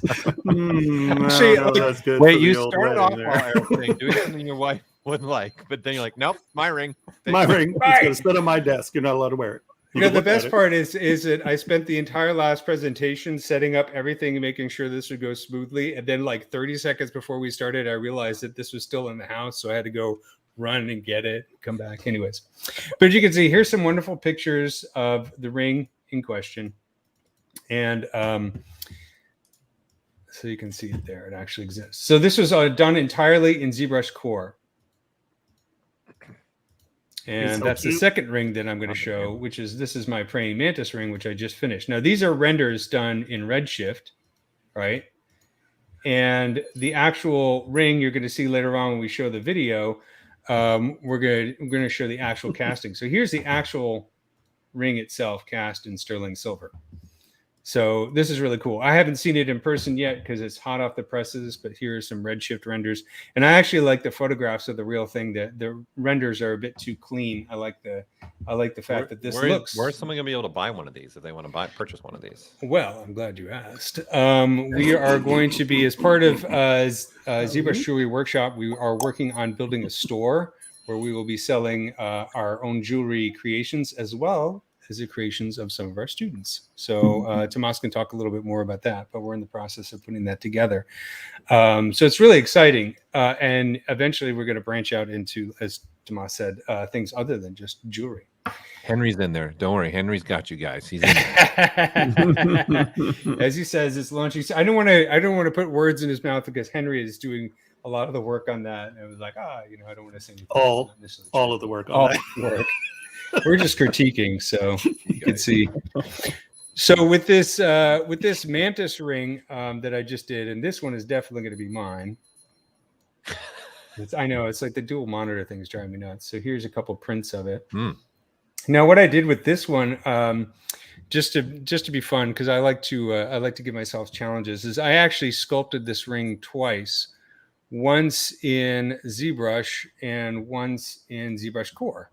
And I have a video about this. Let me turn off the video and sound here, where I actually go through the process and I'm going back and forth between ZBrush Core and ZBrush, showing you how I did it and comparing both of these processes. So you can see this on our YouTube channel, ZBrush Jewelry Workshop YouTube channel. Yeah, we shared it at one point too. When you had launched it, we shared it too. Yeah, and he also has a video on the Dumbo ring. He's been making quite a few videos on the Core stuff, just so people know that you can actually make stuff in Core and monetize. You wanted to know if I could make videos? Well, I make videos, man. Yes, I'm a video. I think I know Camtasia better than ZBrush, actually. Let's see if I can get this over here. Yeah, so if you go to our website, ZBrush Jewelry Workshop, I actually have the entire Dumbo Octopus Ring tutorial for free, so you can check it out. It's in 6 parts, and it goes all the way from initial design to finished product. So let's talk about ZBrush Core a little bit, and I'll talk about the process I made using this ring. Because the cool thing about, I've been using ZBrush since 2004, so I've happily been able to see all the transitions of ZBrush over the ages.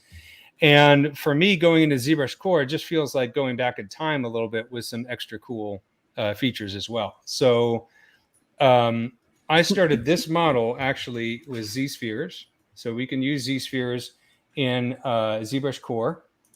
And then, of course, you can go down to adaptive skin. And hopefully you guys are familiar with Z-spheres. In the video tutorial, I go very slowly. It's written, or I mean, it's created for absolute beginners. But if you notice, you go down here to adaptive skin, we do have a lot of the options. Not all the options we have in regular ZBrush, but enough that you can definitely make some cool meshes. You can choose classic skinning or the new version of skinning, or even Dynamesh. So if I want to go to a Dynamesh version, I can use this slider. So that's all there. I mean, the most important things for creating jewelry are all part of ZBrush Core. And those would be things like Dynamesh and Z-Remesher, so that we can take our geometry and actually make it watertight so that we can export it. We also have in the Z plugins in ZBrush Core, we do have 3D Print Hub. So you can check your scale, update your size ratios, and you can import and export STLs. So for this particular project, I started with Z-spheres, and I wanted to do a Dumbo octopus because they're adorable. So yeah, I'm going to show you. Actually, last year I was commissioned by a museum in a group that makes things for museums to do some Dumbo octopus sculpts. So this is sort of a realistic Dumbo octopus. They're called that way because they have these big flappy fins. There's a number of species of them, so these fins change from one to the other. But I'm sure if you guys have ever seen videos online, they're just like the cutest octopus ever. They're and they're deep sea. Some of them look like cartoon characters. It's hard to believe that they're real. So I had some experience actually sculpting a real one, and one of the things that Tomas and I both philosophically agree on is if you're going to do an animal for a piece of jewelry or another type of sculpt, it's always good to go in and actually do the original thing as realistically as possible, so you can wrap your head around the anatomy. And then when you go to incorporate it into a piece of jewelry or another type of sculpt, you have that knowledge in your head that you can then transfer to your model. So these are done in ZBrush, full version of ZBrush, but I've imported them into ZBrush Core. So let's go back into take a look at the Dumbo octopus ring. So I have the various stages here saved out. So I actually, converted this into a skin. And actually, what I should say is one of the things I love about Z-spheres is that, of course, you can pose them, right? So let's see if I can find the posed version. There we go. We can see I started to pose this one right here. I was demonstrating in the videos converting this into a mesh. So we'll go into a later version right here. So you can see I took the Z-sphere version and I posed it as Z-spheres. And then I created a skin from it. And then I spent some time making some polygroups of it. So here is a version with polygroups. And I did a little bit of smoothing on it. And then, of course, if we turn off the solo button, here we go. That's what I was looking for. So here's the posed Z-sphere version. And then I used the ring band. This is found in the in Lightbox. If you go into Lightbox and look under jewelry, we have a bunch of projects, starter projects, or I should say, the good folks at Pixologic have created some starter project that you can use. So I just used the plain band. And then you can, of course, if you are concerned about the scale, you can always use the gizmo. No.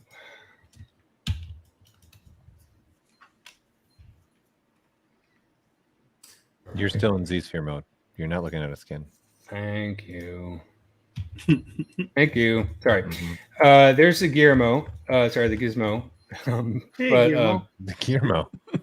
Darby Huge, what did we do in the Shadows fan? And they started calling the character Guillermo Gizmo. And ever since they've done that, now when I'm in ZBrush, I keep thinking of Guillermo instead of Gizmo. So little inside joke there. I can't let go of Gremlins. What can we let go? I actually made a gizmo that was the Gremlins. Oh yeah, I saw that, man. That's an awesome sculpt. But yeah, you can use the you can switch over to good old transpose and use this as these are millimeters here to measure your scale. So there's always a concern about scale in ZBrush, but you have a number of tools in ZBrush and ZBrush Core that allow you to ensure that you have the proper scale. So let's go to a later version here.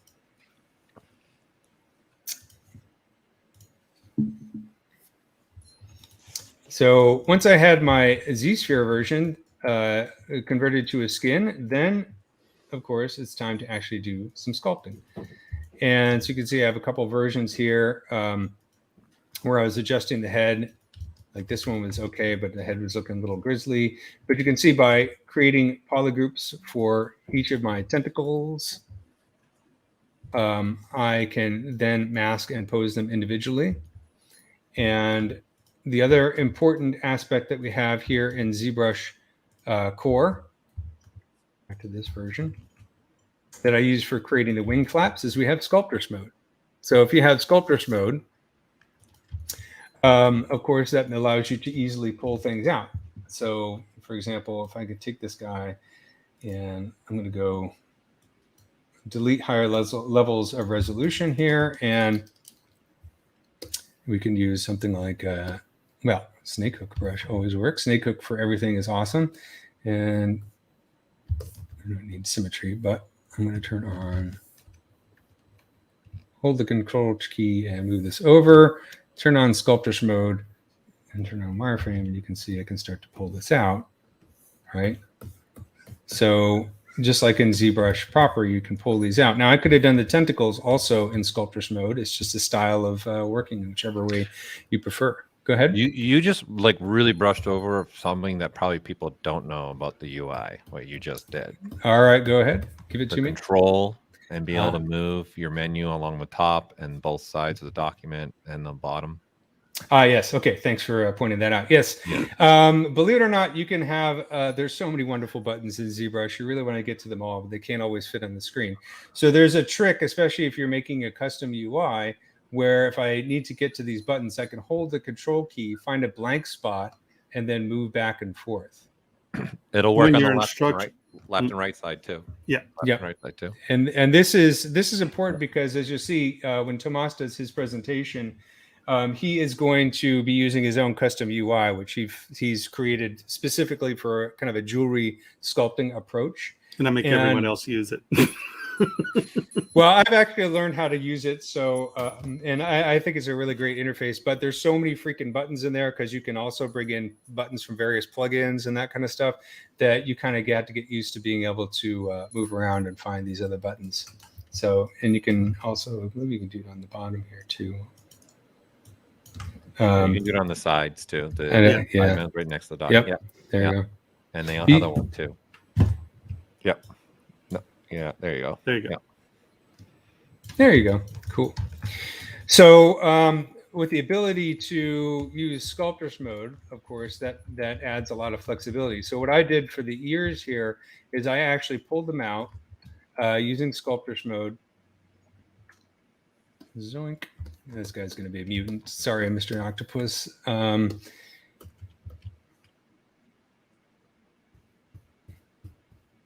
Double wing. Yeah, he's a biplane octopus. Double Dumbo. So of course, once you do that, you have you've destroyed your topology, but have no fear, for we do have a ZRemesher. So there's a version of ZRemesher that is part of ZBrush Core. It's not as fully featured as the one in the main ZBrush, but it's still, to be honest, my favorite mode for ZRemesher is just to turn on half. So especially if I'm using something like Dynamesh. So just to briefly review, what Dynamesh does is Dynamesh allows you to create a single mesh where the topology, all the points are evenly spread out. It's also great for fusing things together because eventually I'm going to want to fuse all these parts into one thing so that I can make it a single mesh that could be then printable. So Dynamesh is really useful for that. You can use Dynamesh here in the main menu right here. You can set the resolution. So if this is too low, I can undo that and increase the resolution until I get something that I want. Or you can use Gizmo. All right, I'll stop doing that. Has a remesh by Dynamesh mode. So you have a bunch of different options. This one's nice because the Dynamesh that we find here, this resolution is kind of based on the overall scale of the object. So sometimes it takes a few tries to get the kind of Dynamesh that you want. Whereas if you're thinking, I want to create something that is just, 1,000,000 points or 500,000 points, I want to set the point limit manually, you can then go into Gizmo, choose Remesh by Dynamesh, and then I zoom out. You have this little cone here, and I can pull this out. You can see that point down, or that number down there is in thousands. So if I pull this all the way up, actually, no, there we go. It's an absolute. It's not in thousands. Sorry about that. So 5,000 points all the way up to 1,000,000. And when I let go, can we get that number to be 10 million? Yeah. Actually, I'm going to give you a little nugget. I'm going to show something special about this workflow also maybe that could help in our presentation today. All right, stay tuned for that, man. There's always more stuff to learn. But, once you have your Dynamesh version, of course, you can see the faceting here. This is just because I Dynameshed a low poly res, but you can see I could go over here with the smooth brush and start to turn off sculptress mode and start to smooth this out. But once I have things Dynameshed, of course, then I can go in and use my ZRemesher. right here. And actually, I tend to use the half mode a lot. What this does is it basically ZRemeshes down to half of this point count. So I just do that over and over again until I get a nice low poly count. And the reason I like that is because I find, in my experience, that using the half mode tends to give you a really nice topology. Of the various modes of ZRemesher, it's my favorite one to use. I just keep doing it until I get it down to the point count that I want. Yeah, just on that point, I used to just go from, let's say I try to get my base models in that 700 poly range for my first base model so I can get 8 to 9 subdivision levels. And I used to just go down to the base number, and it has to calculate, like, especially on a model like this where you have all the little holes, it has to calculate the size of the holes all the way down from this point to this point. Where if you do it by half, if you have holes or punch throughs, it's much easier to retain a ZRemesh. If you half it down to the number you want, you get a more reasoned ZRemesh. Yep, exactly. It keeps it cleaner. Yeah, it keeps it cleaner. I just think it's awesome. Man. I'm going to go to a later version. It's ruined a whole chapter in a book. It's awesome. Pressing one button. Remesh. Done. There you go, man. So we can see here, this is a later version. Obviously, I turn off the solo button. What I did is, you can see after I kind of got the octopus looking the way that I wanted it to, and I did want to talk a little bit about suction cups because they're my favorite feature of an octopus. They're like an extra way to hug you. The way that I did it, there's so many different ways to do suction cup type deals in ZBrush and ZBrush Core. ZBrush Core, another thing that it has, which is awesome, is it does have multi-alpha or VDM brushes. So these are kind of pre-made, but just as you saw in the last presentation, these are great for pulling out little creature details. So what you could do is you could like use one of these and then kind of scale it down and adapt it. Now, from what I understand, I could be wrong, correct me if I am, Paul, but you can't actually make custom multi-alpha brushes in ZBrush Core. You have to do that in ZBrush, right? You got to do it in the full version. We don't allow you to make VDMs in Core. Okay, so that is one limitation, but still, you got a lot of great VDM brushes available to you. I think there's like 3 or 4 of them in here. Do we have the regular chisel shapes? Yeah. Chisel shapes. This is a great one. So this is probably good for doing suction cups. You could go in there and do a suction cup like that. And yeah, actually do one and then invert, the brush in there. That's one way to do it. The way I did these is I used actually the clay buildup brush, and I changed the alpha to this dude right here, and I changed the mode to drag rect and up to my Z intensity. So you can do this, and you can also do that trick where you press the 1 button and it repeats the last stroke. You can see 1 on the bottom. Yeah. Is that? I'm hoping that's helpful, not too much of a distraction. Somebody was asking what you're using to show that. It's called Sword Soft, which I think is a terrible name for Sword Soft. Sword. Wow, I use one. Soft sword. Soft sword. Or no, I think you're right. Hold on. I don't know. I'm working hard at not making any terrible jokes. I'll let you guys come up with your own. But this is a family program. So you could set this to like drag rect. So if I wanted the suction cups to all be the same size. But I think what I did for this one, because I like the kind of organic look to it, is I literally went back to freehand and kind of did this and just pulled them out like that. Maybe with a little bit lower Z intensity. Yeah, there we go. Because I kind of like that organic look, and that's how I made them. Now, of course, I come from a visual effects background, and I'm a detail junkie like a lot of ZBrush artists are. So I really worked hard at making details that no one will ever see in the final ring because, the suction cups, I don't know if you're going to see it on there, but you can see some of them. Say that again? They're important. They're important. I know that they're there. Okay, that's the Right. most important thing. And then I actually, let's see, let's go back here. Poor mutant. Poor guy. Ignore his additional eyes. This guy was hanging out near some nuclear waste, I guess. I created the sort of the webbing, because these guys do have webbing between the tentacles, by using an insert mesh brush. So that's another feature that we do have on ZBrush Core. So what I did is I just went in with kind of like a regular primitive. It's like an insert sphere, and just pulled these out. And let me see, I have multiple subdivision levels. Let's go to a lower subdivision level, and I'm going to delete lower and higher. Pull out a sphere, just one of these primitives, using the insert mesh brush, and it masks the rest of the surface. I'm going to hide this. Actually, I'm going to hide this. And then I switched over to Move Brush and just started pulling this out to make these little pieces of webbing that you see. All right. And eventually, once I had that, I basically hid the rest of the geometry and broke this out into another subtool. So I ended up with a subtool that just has the webs and one that has the mesh. And then I fused it together with Dynamesh. It's just one approach. I could have kept them all as one subtool. It's just kind of like, I think at a certain point, it's a little bit easier to work with these as a separate subtool. And I was just kind of finessing how they fit in here. I'll do that real quick. All right, so I have my octopus here.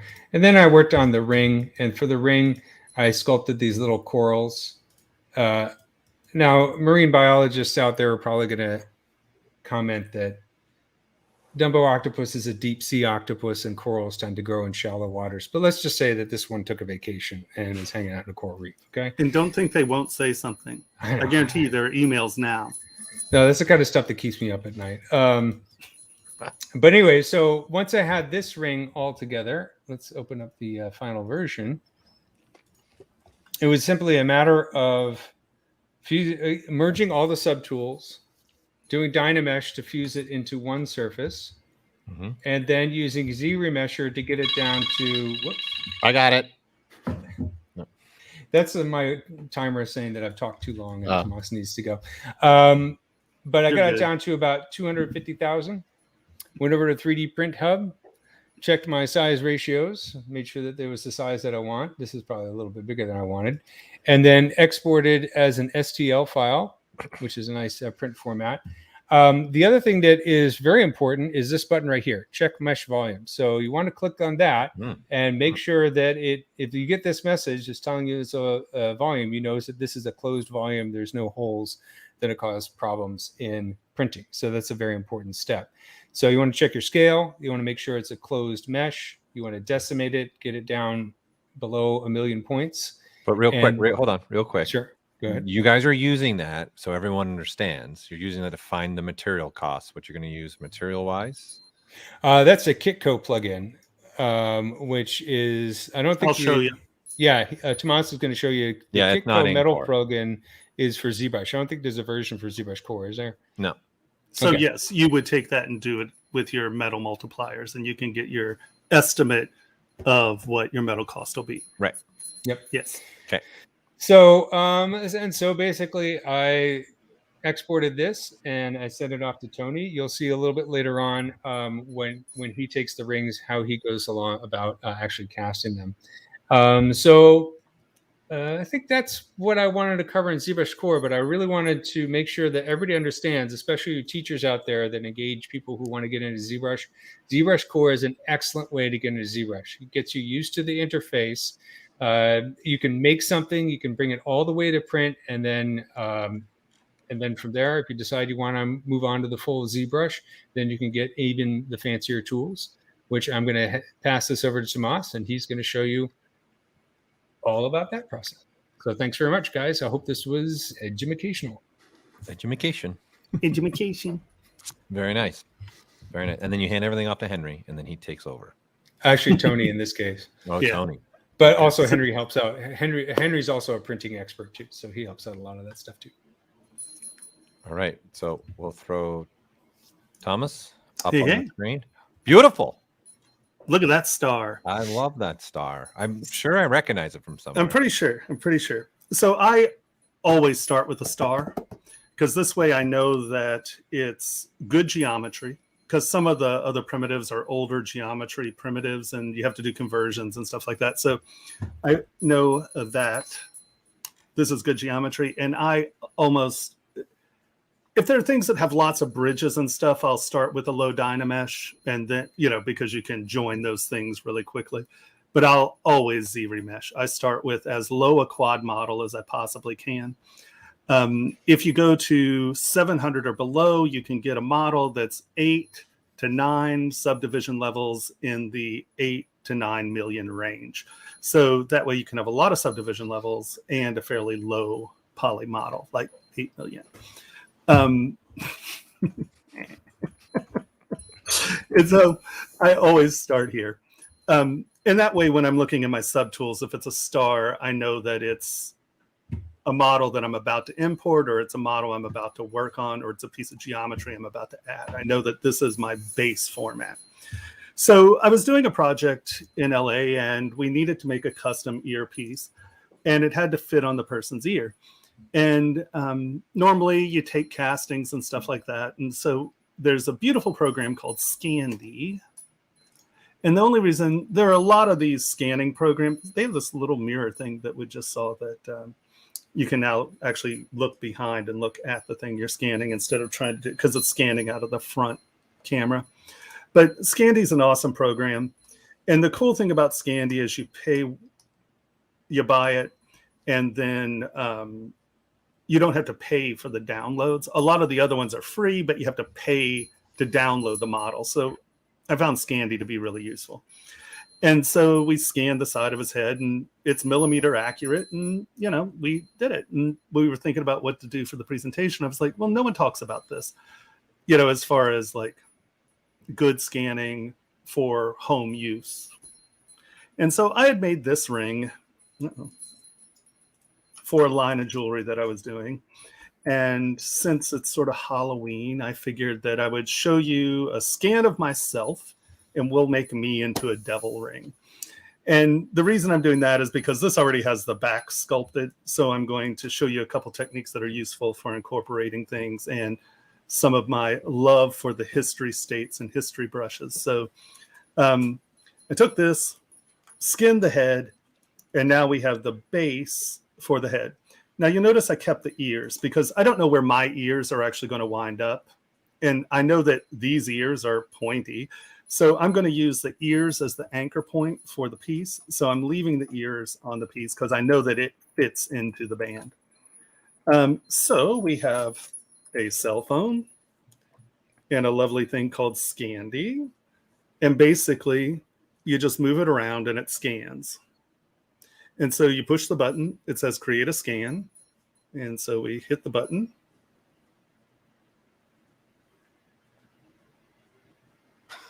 Keep it together. I know it starts to no jittery. talking. Keep it together. I cheated. No I already breathing. have a No, you scan. can't even breathe. All right, so I'm going to discard that scan, and I am going to show you a scan that we've already What do done you mean? and sent That to one didn't myself. work? That one didn't work out? Well, it did, but I'm not going to show it to you. It's horrible. And so you do have to keep I have a tripod for my phone, and I find that it's easier to... Very portable, Thomas. I see. Very portable. Right? I got my little scanning studio set up. And so here is the scan. Yep. We can see it. Yeah. Okay. Yeah. Yep. And so then you have the option of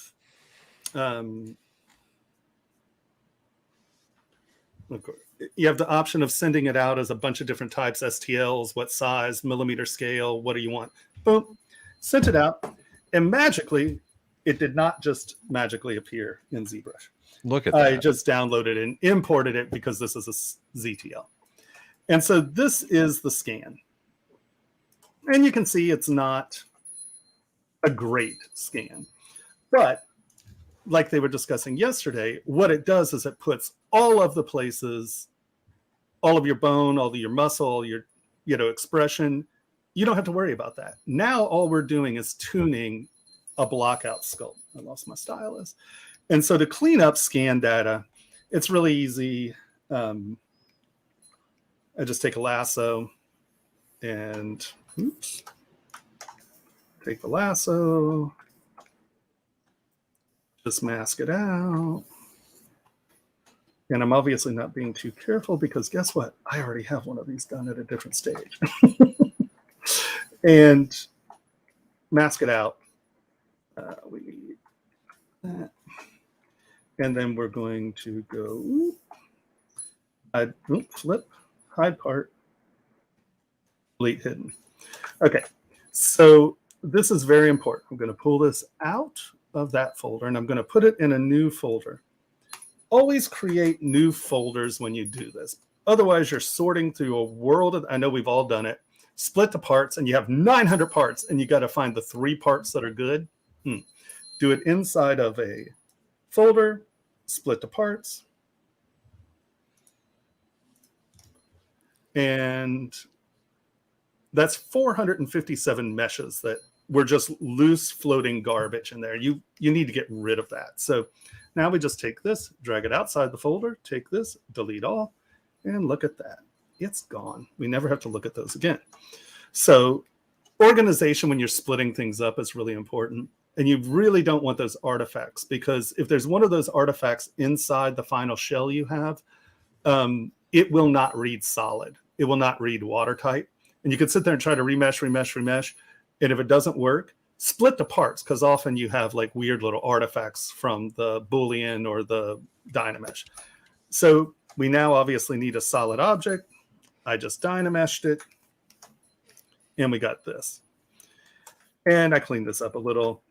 And I know I don't use Dynamesh a lot, but here's a perfect place to use Dynamesh. I know I'm going to remesh this tool. So I'm just going to divide it up. I divided it up to 9 million. And I put eyeballs in it and I started sculpting on it.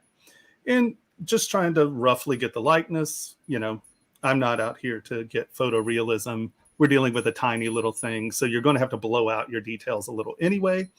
And so this is Dynameshed and started to sculpt on. Now, what he was saying yesterday with the micro wrinkles and the directionality, this is something that this is one of the reasons I actually sculpt in high resolution. We're going to skip to the one that actually has high resolution here. So you can see I'm at about 9 million. It's just whatever my Dynamesh divided up to, because this is still a Dynamesh. And you'll notice I use my stroking pattern. I use clay tubes so I get no buildup. I control the layers with clay tubes. And then I sculpt at like 5 to 3 million or 5 to 3% or Z intensity of 5 to 3. The higher the subdivisions you have, the lower the Z intensity you can use. And so you can see here that I start to lay in. I'm always clay tubes. I'm like, I don't even know what that was. So this way I can start laying in sort of the directionality of my surfaces. And I'm creating the surface rhythms as I go. So when I start to come in and do like other, let's say, details, I know what my rhythms of the part are. And so I can come in and stick with that. And I just keep slowly stroking up and stroking up. The thing about this is that when you print, prints work in layers. So if you think about sculpting in layers, I know I've said this for 16 years. If you continue to sculpt in layers, they show up in prints better. A small layer with a little lip that's definable shows up a lot better than just a big cut. Because if you just cutting your lines in, you lose surface continuity. So there's no relative geometry to judge where those planes are sitting. And that's why, like, if you're doing weaving and you just go through and draw the lines in, it looks incredibly flat because there's no continuity in your surface layering. So that's real important. And so you can see that we got here, And I'm going to kind of blow through some of this, and then we can kind of come in and do some of the stuff in detail, or if there are any questions. Now, I'm always asked, when do I know it's time to remesh? And it's like when you can't sculpt on the model anymore. Or you have something, geometry that's weird, you can't use it, remesh. So I got my rough features in that I wanted, and then I pulled some horns out. Okay, so I have these horns. We're all happy with the horns. And I'm sculpting along, and now we're going to jump to the next little feature here. Similar to what he was doing earlier today, I make textures because I can really quickly whip through and just come over to a flat plane and just whip out a fast texture that I need. And then I use Extractor. I'm a huge Extractor fan because it scales with brush pressure. And that's something a lot of the other curved brushes and all the other things don't do. And it's really cool because if there's something I like that I've already sculpted, I can just go by and record it and use it later. Normally I'll bring it to a straight plane like this. And then what I do is I actually save, let's go to Extractor. I actually save my alphas. And this way I can just bring them in. If there's some that work really well, I can just bring them in. And I always have successful or things that have been successful for me in the past. And this is just a really fast way. I mean, you can, in jewelry, it's tricky because you have very small detail and you have to blow everything up a little and you have to blow it out a little. So some of these really fast textures work very, very well with sulfuring. It depends on how you're finishing it. But, you know, I'm horribly anal about jamming lines on top of lines on lines that you'll never see because one day they will have a 2-micron printer and I won't have to resculpt my pieces. So that's my theory. Do you want to, you're probably going to show, someone was asking about your glove. You're wearing the glove. So you I wear Doki wear. Yeah. I like them because they have the terry cloth on them. So they hold up. Hold on. Just let your hand move across the screen easily on a Cintiq or a tablet. And I've had that's what he's wearing. This one for about 8 years. So they hold up. Hold on. When I turned, there we go. You lost it. Yeah, I'm a big fan of his gloves. They're not that expensive and they hold up really, really well. And with the terry cloth here, it allows you to clean your screen while you're working, or not terry, microfiber. It lets you clean the smudge off. It's really helpful. And they have the ones with wrist supports. So when I'm working a lot, it has the Velcro wrist, and I use those as well. It just so happens this is the one I grabbed. I have like 18 of them because I keep buying them every year. Like, got to replace them. So, and if you don't know what an extractor is, it's awesome. And like no one uses it. I don't hear people. Do you want to show it? I am. That's what I'm about to show. Oh, okay. So what you have, let's just take a simple texture here. And so I'm going to use these ribs on that horn, right? And so I came over, I was like, I need a bunch of lines. You just come in, sculpt it quick. And then you turn on your extractor brush. You want your brush to be a little bigger than your model. There we go. And then you just hit G. And this is your recording mode if it's in the blue. And as soon as you touch the screen, you're going to see a little line. And that is where the recording stops and finishes. So we're going to pick this crease right here, and I'm going to start recording. You can see that little line. And then I'm going to try to find a crease. There we go. And so now, if you pay attention here, see how it converted that into the lines. You can see the alpha there. And I'm going to come up here to the base plate. And I always have a base plate in. So if I need to do a different texture, I just duplicate it and then just sculpt on that. And I always have one. But also so I can come in and you can see that we now have our extractor brush on. It's red again. And I'm going to do this very soft to very hard to very soft, soft, hard, soft, soft, hard, soft. So you have a lot of control over how you're laying these textures out.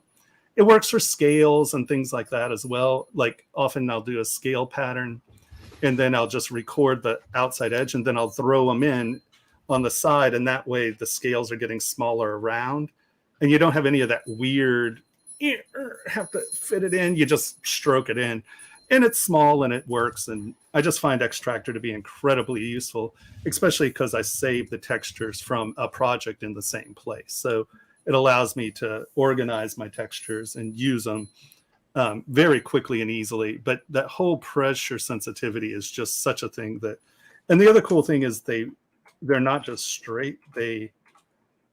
How they interpolate movement is really nice. So you can, it's pinching weird, but you come back in and you can use these textures in all kinds of shapes and corners and curves. And, you just sculpt something on a flat and record it. It doesn't have to be flat. You can sculpt it like, we can come here and say, man, I really love my eye.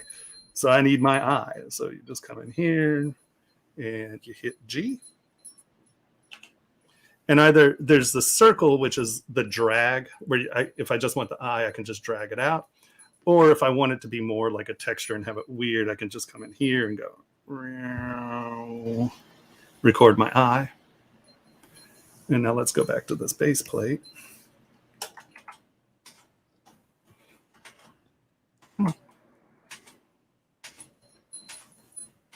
What is going on? Oh, I forgot. Like, where are all those patterns? I just saw the one line. And so now you can come in and it's going to repeat that eye.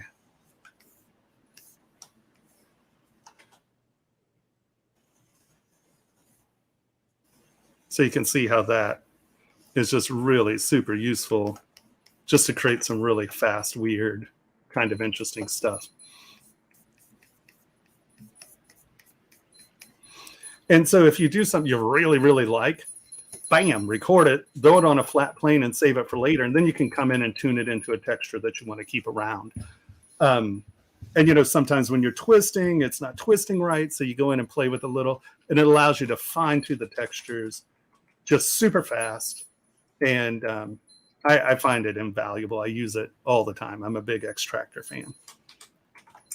So we came back over here. Hold on, let's go to Extractor and pick a good. And so I picked this. I was like, okay, I'm going to put some texture on my horns. Oh, look, I have no geometry.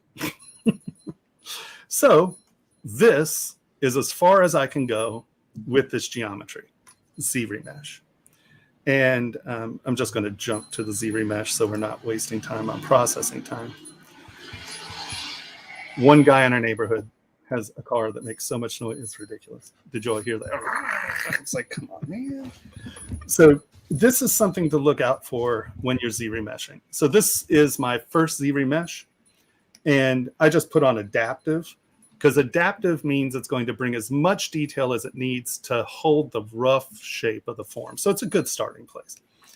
And you'll notice that on this pinch, see here how the geometry is trying to keep that detail. So ZRemesh is smart. If there's detail there, it's going to try to think about keeping that geometry. Well, now I know I'm going to project. So I am going to come in here and I'm going to smooth that out. I'm going to smooth this out. I'm going to smooth that lump out. I'm going to smooth my eyes out a little. I'm going to smooth the hair texture out of that, because when it's ZRemeshing, I don't want it to think about this. I want it to think about the big shapes. I don't want to think about the top lip. Really don't want to think about pupils. All right, there we go. And so this is where halving down is really helpful. On this, it's just one lump. We probably could do it straight down because it's not complicated. But if you have anything that has arms, holes, thin parts, you really want to do it half, because as you go down and you start to lose certain details, you can bring them back in at that low poly and then remesh again. So it allows you to control where you're remeshing. And so we're going to just come here. We're going to turn adaptive off. We're going to turn half on and ZRemesh.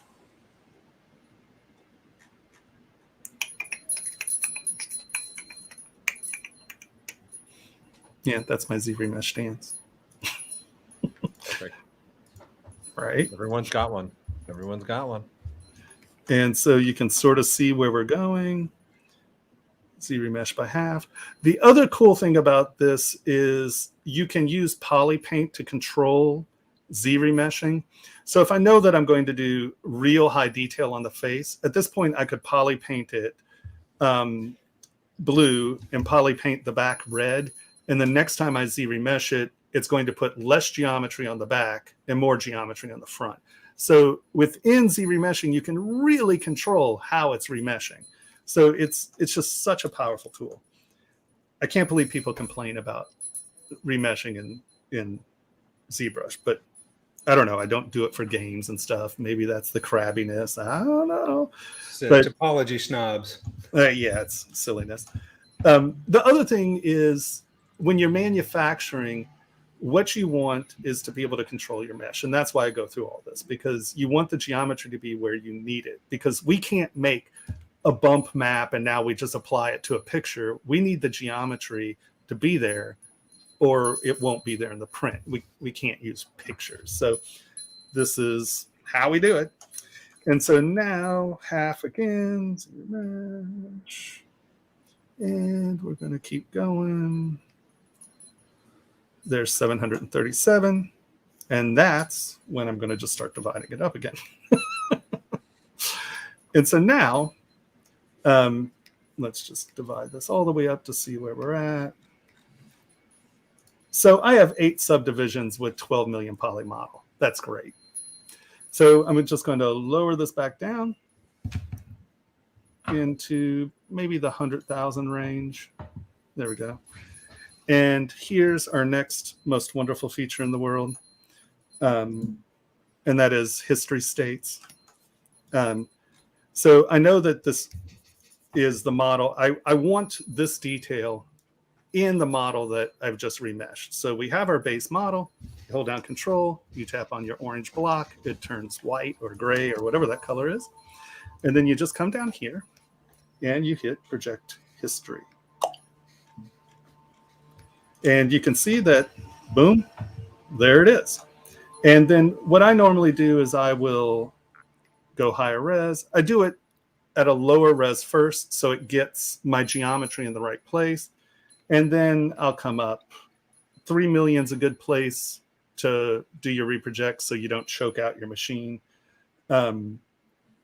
I tend to go to my 12 million and reproject there, but I have a lot of RAM and stuff, so it doesn't take 6 days to do. But we're going to go project history. Boop. And here it goes. What time do we end? You still got like a half an hour. Okay, well, I have a 5-minute video I need to deal with, so Yeah. I just needed to. You got a half an hour yet. Okay, You cool. go Just till making 1:15. Okay, awesome. So now you can see that we've reprojected all of our detail, and I have my subdivision levels. So this is super useful, very important for mesh control. So now we're just going to hop to this guy. Boop. A little bit different. You can see I've started to apply some textures to it, and it's real close to sculpted. So now I need to get my ears on because I want my ears to be the reference point or the place that it's connecting to the ring. So the ears are in the right place, but I need to get my ears onto this model. So when I merge them later, everything's in the right place. So I come in and we have our ears here. And basically what I'll do is I'll take this model, we'll turn transparency on. I'm just going to drag this stuff out. I'll use Move Elastic because it's, oh, I lost my subdivisions on this. Okay, hold on. We'll jump here and I'll lower my subdivisions. Sorry about that, guys. So I'll come down to this level and I will bring my ears out here. We'll smooth these so we can go through it.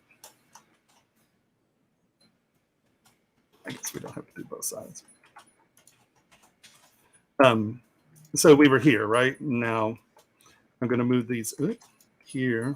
When you're this low, you don't want to use Move Elastic. It'll grab everything in its brother.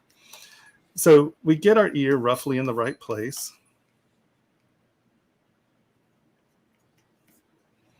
Get my head sort of in the right place. Make sure I have enough meat for my ear. And higher res. I'm going to have Meathead. to... What's that? Said meathead. Yes, right. Higher res. Higher res. Now we're back in that couple 100,000 range. And I am going to mask the... I'm going to mask this off. And we're going to take this, hold down Control, tap this. You can now see we're gray. This is our history state. I'm going to come back to here. Nope, sorry. Come up to here. I'm going to make sure. I tend to do a little pre-work and try to get it fairly close. Otherwise, you can get these very odd stretching artifacts, which you can get rid of. You just have to know they're there. That's how a lot of people fail with their projections, is they don't know that those artifacts are in there, and it is a disaster. And so now project history. So you can see that when we're projecting, we get a lot of stuff, right? All this stuff, because projection distance is how far from the surface it's looking for a negative normal to project to. And they now have the little buttons. I have them in my interface here somewhere. Inside and outside. Yeah, outer and inner. You can change what face it's looking for the projection. But you can see when you're projecting, you get all this weird stuff, right? You get these weird artifacts. You get this weird artifact. You're like, okay, so how do we do it? Well, let me come back over here. And I'm actually going to go to a higher res for this. And now we have the history brush. So we've assigned a place that it's going to look for. And then we just come in. I'll do a first quick pass. The thing to remember about your history brush is you need to be 90 degrees to camera for where you're projecting, because it is a projection tool. It's not a morph tool. So if it's going to, well, here, you can see these straight edges right here. If I do this and I'm like, oh yeah, this is great. I got this super projected. It's super nice. Well, no, you've just made a mangling of your mesh here.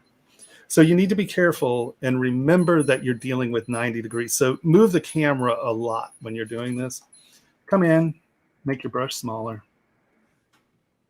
And you just, and the other nice thing about this, here it's okay because we're trying to locate where the ear is at first.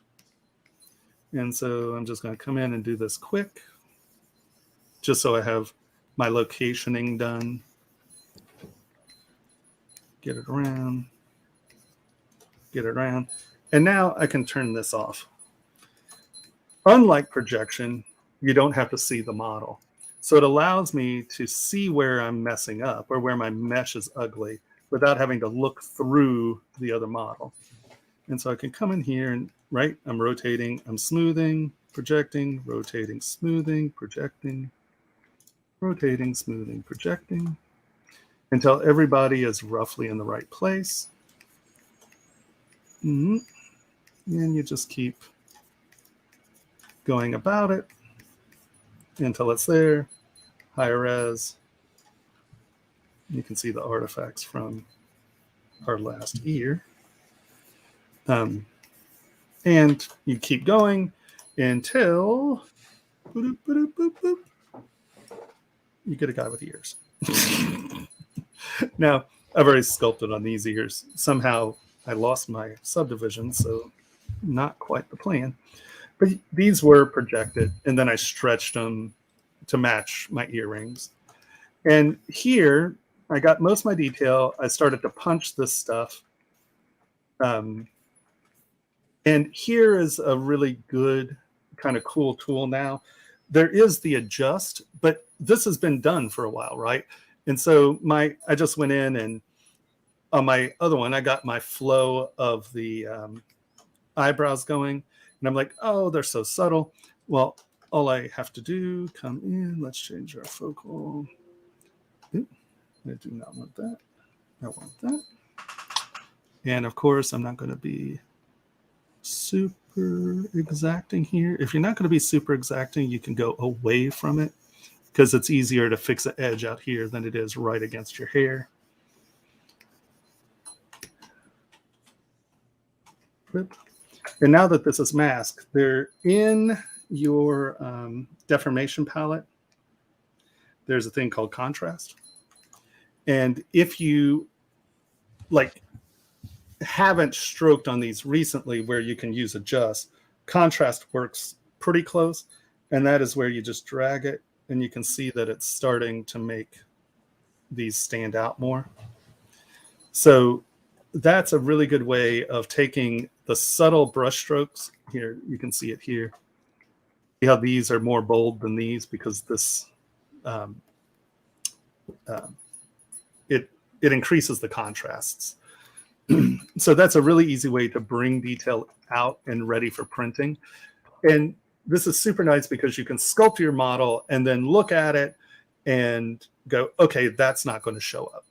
And then you can just mask it off, contrast, mask it off, contrast, and you can get, you know, areas that are more detailed. And like, okay, well, this goatee isn't enough. You know, I'm going to, let's say you print it out once and you're like, I don't really want to resculpt all that, but I need to punch that detail a little. Boom. Contrast. And you can start to really punch this stuff. And often that's all you need to do to get it to read better. And so we've come here, we've got all this lovely sculpting done. Ooh, look at that. And then I know that I wanted it to be my earrings. So the cool thing about this is, you know, these are the production models.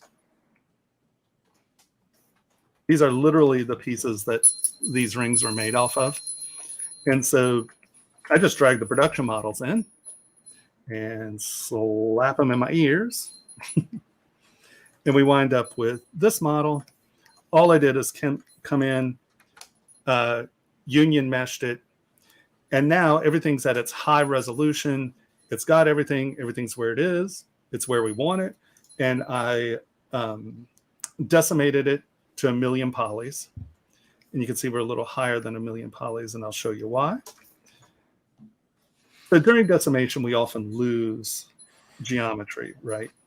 You know, things soften out. And you're like, oh, I lost all that. It's okay.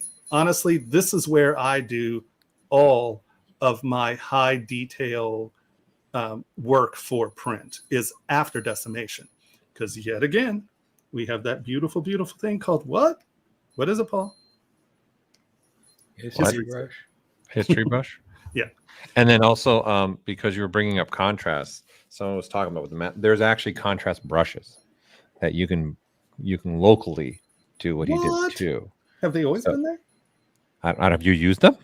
No, I don't use them. Oh well, hit that old B key, Thomas. Hit that old B key. Y'all keep sneaking stuff into the software. I mean, I know. I'm like, I don't know. C for contrast. C for contrast. And there'll be 2 brushes called Contrast Delta.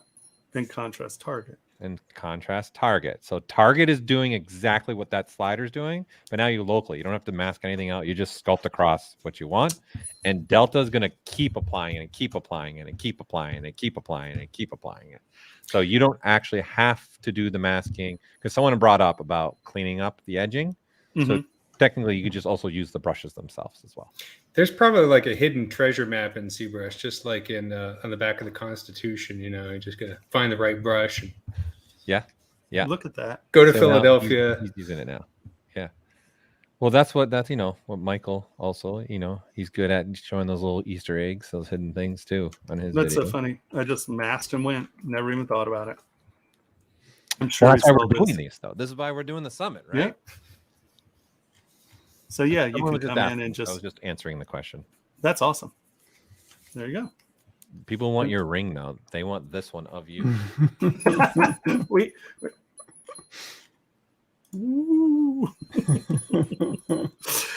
And so we have this high 16 million poly sculpt. How do we bring this overblown hair that I just did into a print? We make this our history state, control tap, it's gray, come back here. And the beauty of this history brush is you can use it with Sculptris Pro. So now I'm going to come in here. I am going to make this small because the scale of my mesh is based on the scale of my brush size. And I can come in and just in those places that we need that detail to punch, I'll do it slightly bigger first so we know kind of where we're at. And then I'm going to zoom in, make my brush smaller. And I'm just going to come in and tune this up for print. I can make it smaller. And get this really, really tight. And I know this was one of my tips and tricks last year, but I use this every time I prep a model for print because there are just some places you need geometry, you know? And you can come in and clean up all this stuff that's messy. And you don't need to do everything. You really just need the edges that are touching your planes, you know, because, right, the whole thing doesn't have to be amazing. That's why I do it sort of with a big, let's turn that down. No, dynamic. Is this model already decimated? Is this the decimated version you're playing with? This is decimated down to 1 million. Yeah. And then I come in and then just slowly size my brush down. And, you know, a lot of this middle stuff. Why we made the decision with the history brush to do what it's doing. Then you're not restricted to topology. No, it's absolutely awesome. And I'm bringing 14 million poly details into a 1 million poly model.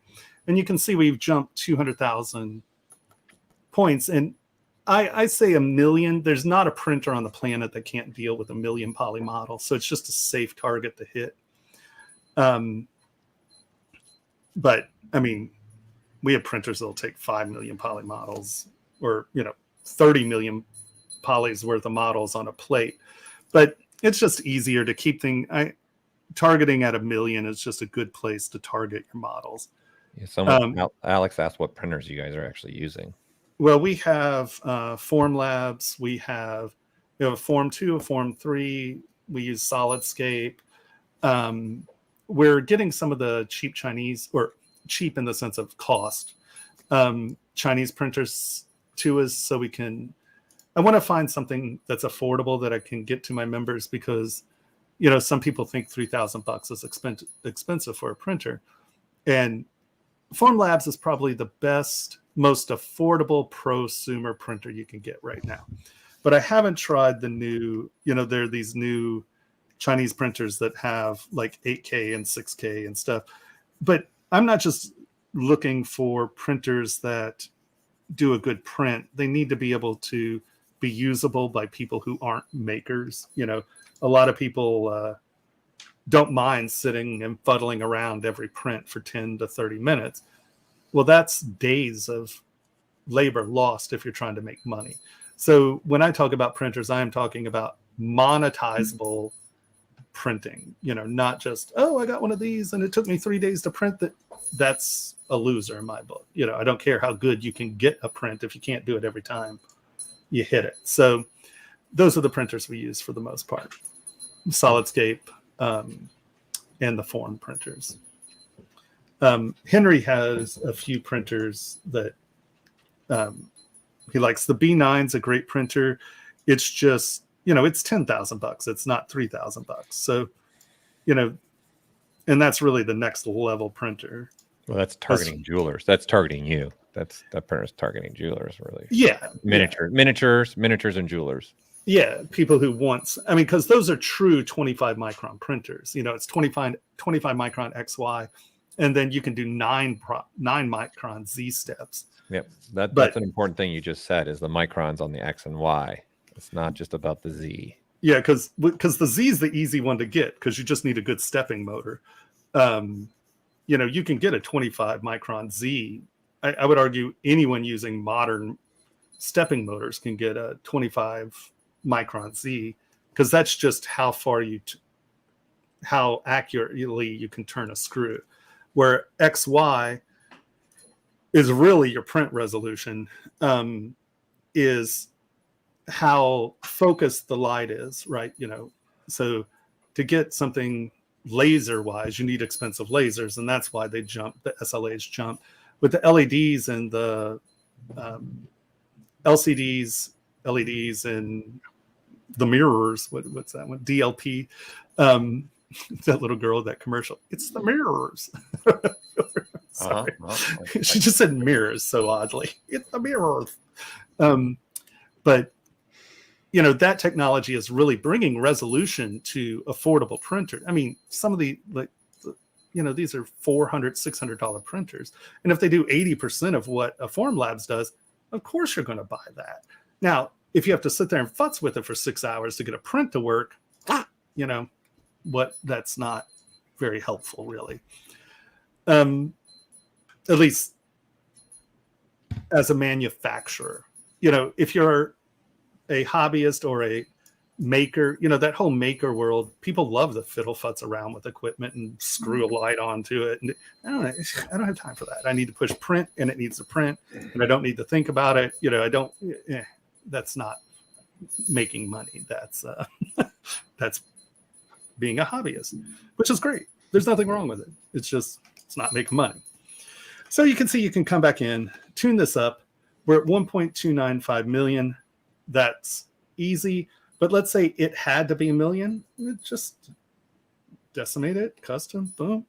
And now it's basing its decimation algorithms on the geometry that we have right now.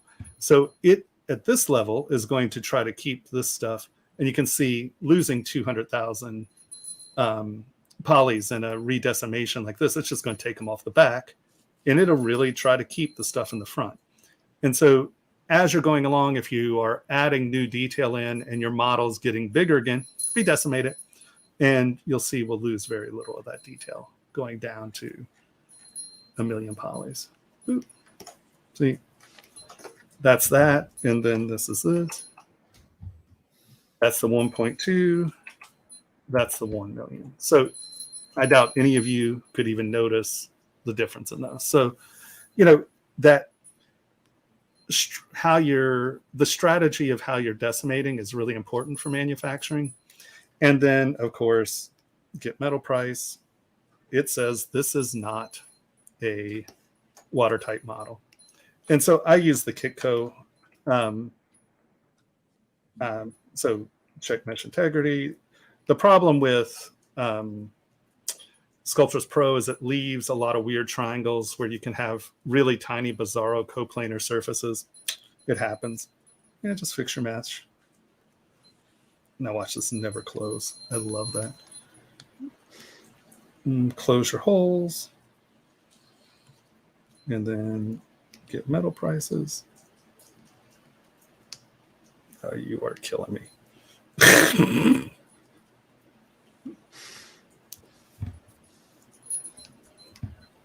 Oh, you're going to do it to me. Okay.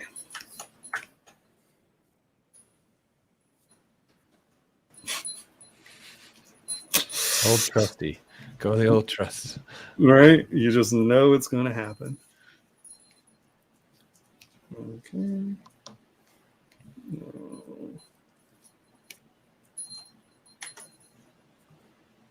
Close holes. So sometimes it's nigh impossible to get these to close. You're at 1 million polys. You can dynamesh it, reproject it, and you can touch up those once it's at a closed mesh again. I did this stuff. It just never fails. Dynamesh. Project history. I didn't check if my so the nice thing about this ring is that if you're wearing it and you punch someone, they'll remember who punched them because they can see an imprint of your face on it. Right. It's very, very easy. It's just a perk. You never should make that could go viral on TikTok. The Thomases of the ring punch of the world. You should make a baseball bat with your head on it. Oh, there you go. No, I have a baseball bat I've started that is just all different words, and then it's milled out to say, so it's sticks and stones may break your bones, but my words are going to hurt you. Anytime I make a goofy, sarcastic statement about something to sculpt to Tomas, he's like, I already did that. It could be also a stick shift for a car. There Right? you go. Top of a stick shift. That's the beauty of this. You can go anywhere now with this stuff. Oh my It's God. perfect. I love it. Okay. I'm not even going to sit here and try with this one. So normally, Grab a different model. yeah. Or here, we'll just take this back to the beginning because this was set up where it was a closed model. And there are people who are asking about printing. There are companies out there you can just send your models to print. Shapeways, iMaterialize, Sculptio. And we've been FNL. working on a Creative. relationship or two that's going to try to have a more professional, affordable place to do that. So that's one of the things. As our community gets bigger, it allows me to use the soft power of the community's numbers to leverage companies into giving us breaks. And so I'm always like out there just pushing people. I'm like, come on, you can do it. So yeah, don't forget we have a video to show that actually goes through that process. There you go. Oh yeah, no, we have the cast. There we go. So the beautiful thing about Kitco is it actually checks the spot market pricing on your metals. And you can see that this is $100 worth of silver at the market weight. But if you want to do it in 22 karat gold, it's $12,000 worth of gold. So yeah, gold jumps dramatically. And but if it gives you this, you also know you have a closed model. And then cancel. And so now we have our model. It's ready. You go to your 3D print hub. And this is the step that everyone I've ever run into goes, Tomas, how do you do scale in ZBrush? And then you send things out to printers and they're like, dude, this model's like 4 feet tall, or dude, this model's like 1.5 millimeters tall. You know, and this is a common problem with people exporting models from ZBrush to an STL for other people to use. It's this amazing button that everyone forgets. And that is update size ratio. Boop. So you are now telling the print exporter what your scale is. Now here's a very, very important lesson to learn. Let's say you have 3 or 4 models here. And you've done this and you're like, okay, look, I've got my scale right. I'm great. I'm ready to go. And then you're like, oh, wait, I want to look at those ears again. And now you're like, wonderful. Now I'm ready to go. And you export your STL file. Problem is that you are on not the file you measured. So you're going to come out with something that is the wrong scale. So just make sure and it doesn't, you can do it on this model. It doesn't matter. It just has to be the model that is selected is what you have to update your size ratios on. And I hit this button like 10 times before I send it out because we all do it. We do it all the time because let's say you're exporting 10 pieces and, you know, you're like, okay, and you shuffle it around and you just sent the wrong piece we all do it. But this is the reason people think ZBrush does not have accurate scale. I'm just going to send everyone to this number right here. Let's go update size ratios. See this number, how it has 5 decimal points? That's 5 decimal points of a millimeter. ZBrush is as accurate as anything on the planet, if not more so, because very few things will go to, what is that, 1/1,000th of a millimeter? 1,000, like 10,000. 10,000? Okay. No. Whatever. 100,000. No, it's 100,000. 100,000? So No, it's 10,000. 10,000. It'd be 10? 5. 10,000. No, it's 7 to 10,000. 10th, 100, 1,000. Yeah. Okay. Yeah. Needless to say, that's not a real number in the physical world unless you're using electron microscopes and we're polishing things. So guess what? Not a real number. Other thing is, don't get into CAD mind where these numbers mean something. if you are ever going to actually go into manufacturing, these numbers don't matter, because what you're going to do, because you have shrinkage in printing, you have shrinkage in casting, you have shrinkage when you polish, right? So you can have a 3 to, depending on what metal you're using, 3 to 8% shrinkage in your model. So you're going to take this, like if you're going, one-offs are fine. You can stretch the ring, you grind it. What's 2%? Well, but if you're going into manufacturing, you're taking this piece, you're running it through your process, and you're setting a caliper on it. And you calculate your percentage change. And there is a lovely plug-in. Isn't it just... Do you want to make sure that you show the video? I think we're getting close. Are we still have time, don't we? Are we running out of time? We got about 5 minutes left. 4 minutes left. Oh. All right. Well, let me walk you through the video. So basically, you're going to go through the process I'm about to show you. And so you put a caliper on that. There's a plug-in where you can do your, I think it's quick scaler, isn't it? Increase scale, decrease it. Oh, yeah, here, percentage. And so you can type that percentage into here. And you now have this as your scaling option as you export your other models. But you need to do it on each model, because a bridle, a really thin, wiry ring, it shrinks differently than something like this, which is a huge mass of metal. So casting's voodoo. It's not science. And when people are like, oh, it's a 1/10 of a millimeter off, man, 1/10 of a millimeter is gone. If you're not casting, measuring, recalibrating at this export point. And that's why you get all these, I call it the CAD mind, because people who come from the CAD world think that, a 1/10 of a millimeter is real. It's not real until you do your second round of measurements, because, you don't know what your shrinkages are, and not until you print it, until you've cast it. And so, like I said, one-offs 3%. If it's small, you can grind it off. But, you can't do that. It's just, you never know that until it's actually gone through production. So don't let people give you grief out of your model. Say, well, would you measure it after casting? And that'll shut them up, because they're being silly. Show a video on casting. I don't push go. All right. Are you ready to show the video then? Yep, let's do it. All right. Let's show the video. Okay, now I have to watch it, don't I? Because I don't know it by heart. So these are the two models that we are producing. So we just went from the 3D print hub it goes straight into Formlabs. We printed in the purple and the blue. This is obviously the purple, being purple. You scrape it off the plate and you put it in the alcohol wash. Their wash units are actually very nice. Getting a wash unit helps, because in jewelry, if you don't get it all off, all your sharp corners will have a little liquid down in the bottom of the sharp corner, and it softens the prints if you don't clean them really well. And their cleaning units are very nice. What's your wash time for those? Are you doing? Usually 15, 20 minutes. All right. You don't want them too long, because it'll saturate the part. And you're doing So now wash in air. Doing a isopropyl wash again, and then just blowing it off.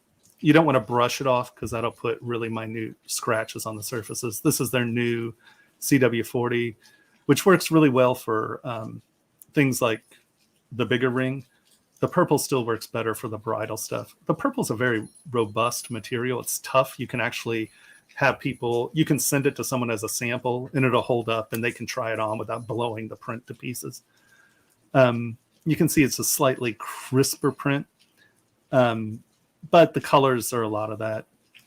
Here you go, putting it on the sprue tree. So you have a flask, you mount this at the bottom. There's like that little nipple shape. That actually becomes the pouring apparatus. We're going to burn this out, and that becomes the negative that you put the metal in, that you pour the metal in. So you can see he's making it tight to the tree so it flows well. This is your flask. You tape around the flask, or I guess they have tubes now, and they're heat shrinking it down. This is William Henry's shop. Why this isn't being done live is because William Henry actually has a production shop, and people are working today. So if it had been on Sunday, we might have done this live, but nope. This is a really nice machine. It actually mixes the investment under vacuum. So you have very, very clean, there are no air bubbles in it. And that, if an air bubble sticks to the ring or whatever you're doing, that'll show up in the cast. So put the base metal into the casting and it's melting. These are called burnout ovens. That's the flask. You put the flasks in the burnout oven and it burns the wax out. Now, this is where we'll talk about that at the end so I can keep up with this, but this is the area that most problems with resins are caused. We'll talk about that in a second. So it takes the BBs, melts them into a molten flask. This also has a induction, so it rotates it, so it keeps it very evenly melted. When it's even in that temperature, under vacuum, it drops the metal down, and then it has overpressure. So that's scorching hot. And what you do is you toss it in water, and the investment literally just kind of explodes. And then you get your tree. You can see those little ridges. That's called flashing. And you notice it didn't do it on the other one. We can kind of talk about that too with the resin stuff. And so you can see the rings in the cast. Magnetic tumblers are little pins, and they rotate, and it knocks the casting skin off. That's what that white is. And now you have your base metal part. And I don't think he actually put it in the tumbler. We also have a tumbler that has very fine grain, and you set it in there for like 20 hours, and it just takes off the surface. It doesn't aggress it very hard. But this is called liver of sulfur. It oxidizes the surface is black. And then you either throw that into the long tumble, or they're doing it by hand because of our time constraints. Because Rio was sending us stuff, but they messed it up, and I guess it's showing up today. Not helpful. So Tony popped these out. I think they just messed up the shipping though, right? Yeah, it was just a shipping thing. And so that is the mantis butt and mantis face. And that is the back of Tomas's ring. The Tomas ring. And Tomas's butt face. And those pieces are here. You got them up close? Dun, dun, dun, dun. Yeah. There you go. Wow. Come on, autofocus. My camera weirded out this morning. For some reason, it's not. Focus. Is it there? There, it's starting to get it. I had to turn the autofocus off because my lens was going. Eh! And when your $1,200 lens goes, you're like, eh. Yeah, it's focusing in. But There you go. There you go. Very cool. And then you can adjust. What's the range of sizing you guys are going to be doing? Oh, anything, any size. You guys are going to do all the sizes? Sure. Yeah, when we set up the store, you'll be able to actually specify the size. Because we're not going to hold inventory. We'll produce them when they're ordered. Sure. So just real quick on the flashing and the different resins. Mm-hmm. So the problem with casting, and where a lot of people run into problems with casting, is when you're 3D printing, you're not using wax. You're using a resin. And so traditional waxes just burn out. They just go away. There's no issues. Well, there are no issues. But the resins have issues. So there's something called a ramp up schedule of how you burn these things out. And you really have to tune the ramp up to the resin. So like the purple is very tough. So it actually has more resin in it than wax. And so the ramp up is really fast. So it burns that out and then it slowly burns the rest out. But what that is thermal expansion.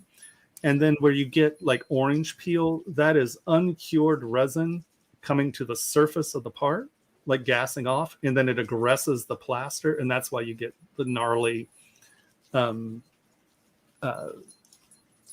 texture on it. So often when you're dealing with casting places, don't let them blame you.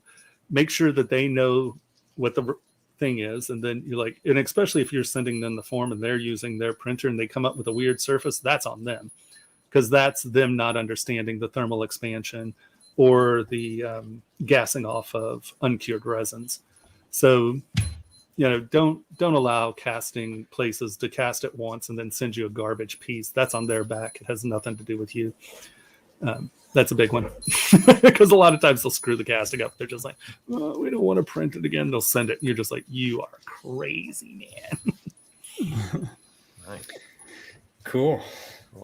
Well, thanks, guys. This was fun and educational and a good time. I know the chat was going off the whole time, flying.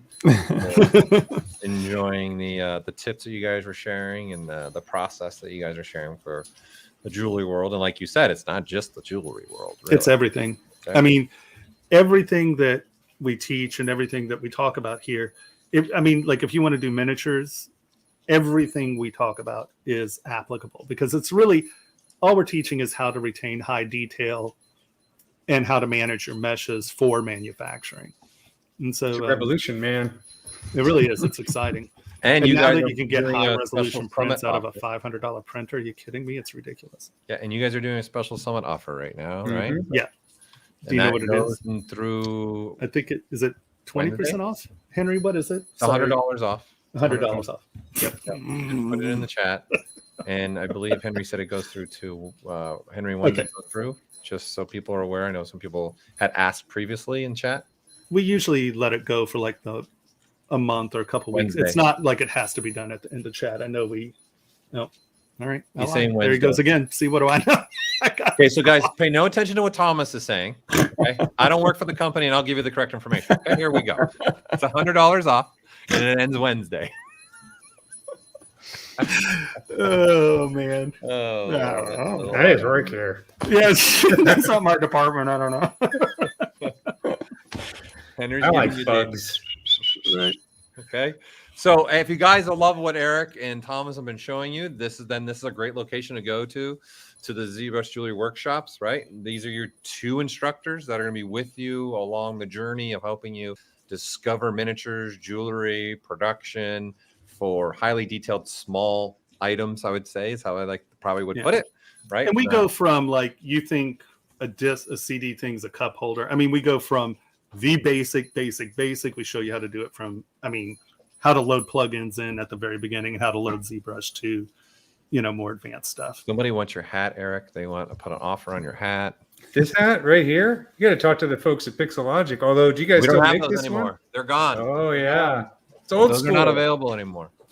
I got a bunch of them, so I guess I'll put them on eBay. I got my blue one has gotten like holes are being worn in it, and my wife wants to throw it out. I'm like, no, that's when it's perfect. Yeah, I still have that weird green and yellow one.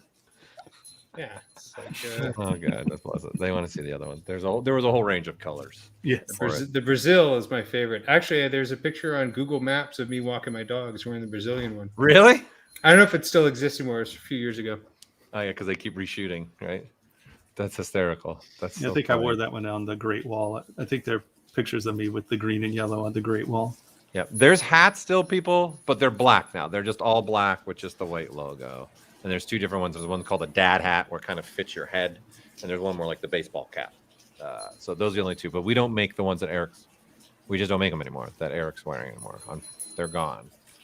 So, and then this is a one-off. This one doesn't exist.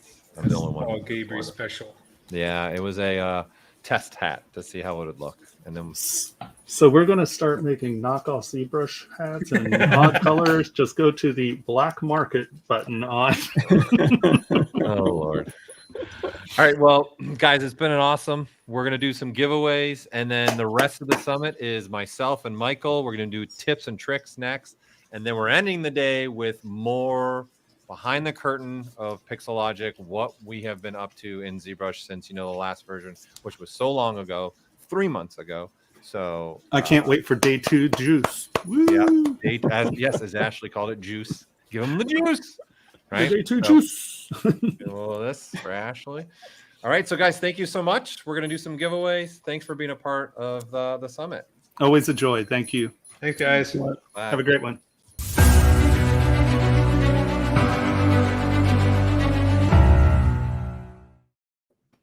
All right.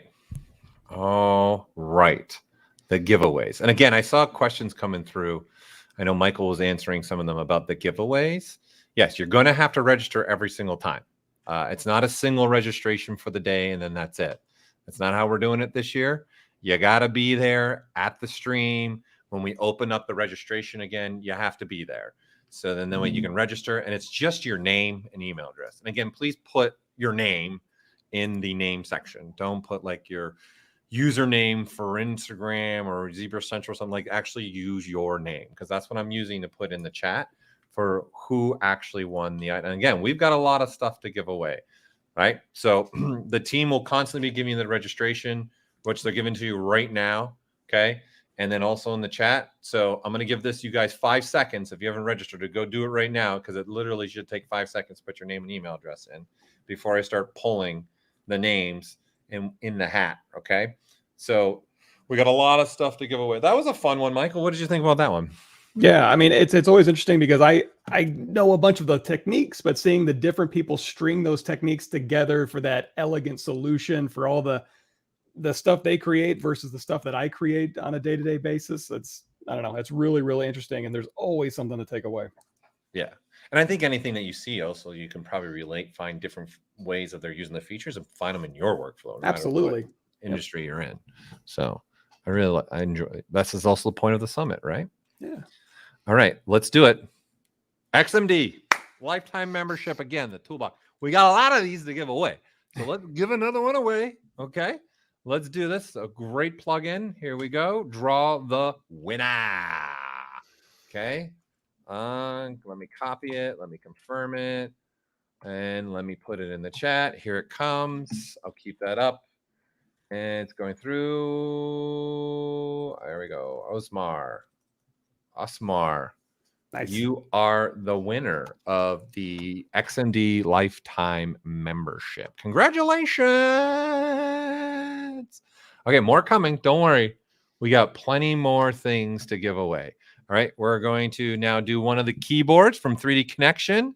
Got a new wireless keyboard. There's a brand new product. They just released it, I think, last month.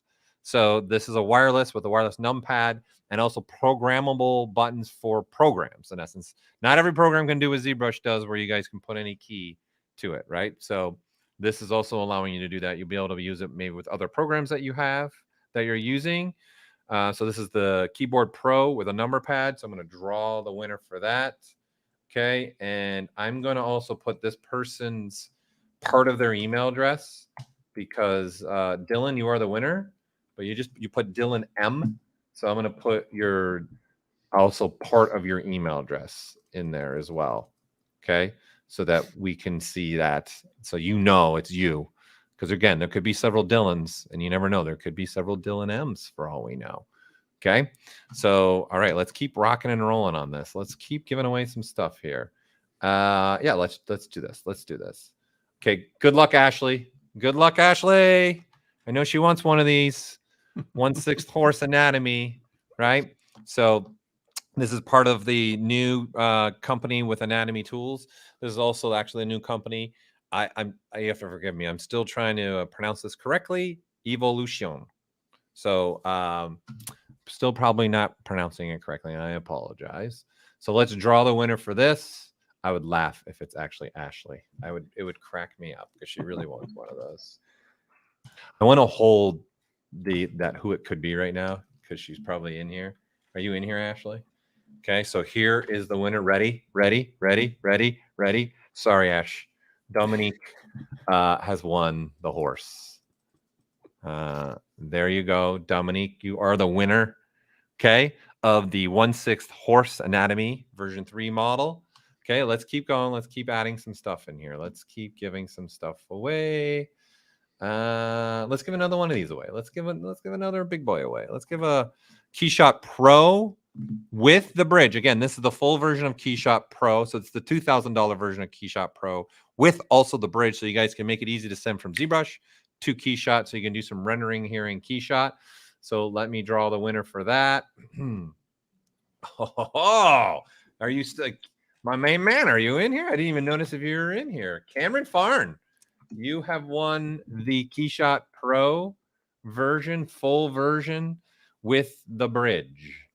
All right. Welcome, Cameron. I didn't even see if you were in here. Welcome. I see a little Shane Olson. I see some Oscar, some Pedro. I see some familiar faces in here right now too.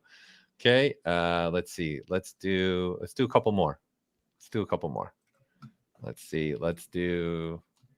Oops. Wrong monitor. Wrong monitor. Okay. Let's do another figure from our Good Smile company, Max Factory.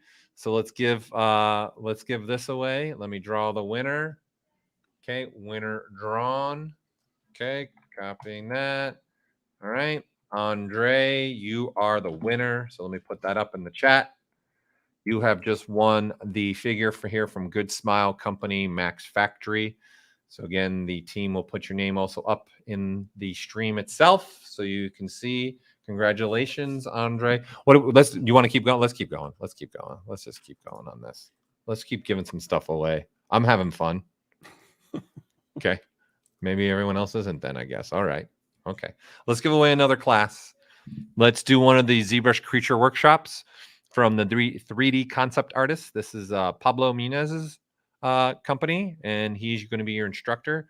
Great person to learn ZBrush from. He's one of those up in the Michael Popovich level. Knows ZBrush and will definitely get you guys going where you need to go. So let's draw a winner for that. And all right, we have a winner here, James H. Genius. All right, here you go, James. Congratulations. You are the winner of the ZBrush Creature Workshop. Congrats. You guys are so nice too. I like when people don't win. They're like, congrats, congrats. They're like really deep down inside. They're like, You guys are so good. I love it. There's just congratulations. That's so nice of you. All right, let's do another one. I'm gonna do another one. Yeah, since we just had it, let's give away one of their classes. Let's give away one of the ZBrush Jewelry Workshops classes. So we just saw them. So let's go ahead and give one of these away. I'm going to draw the winner here. And winner, Loa D. Loa D. I almost said Lola because my daughter's name is Lola. So it threw me off for a minute there. Right? So there you go. Did it get in there? Yes, there it is. Loa D, you are the winner. And you've got now, you just met your instructors. There you go. Look at that. Sneak preview. Yeah. I didn't even plan that, but I did perfectly. Okay, let's do one more and then we'll take a break and we'll come back and do the tips and tricks. So I'm going to do another, we got another one of the keyboards to give away. So I'm going to give away one of the keyboards here for the lucky person is, okay. Copy that. Christoph here, Christoph. And Figurowski.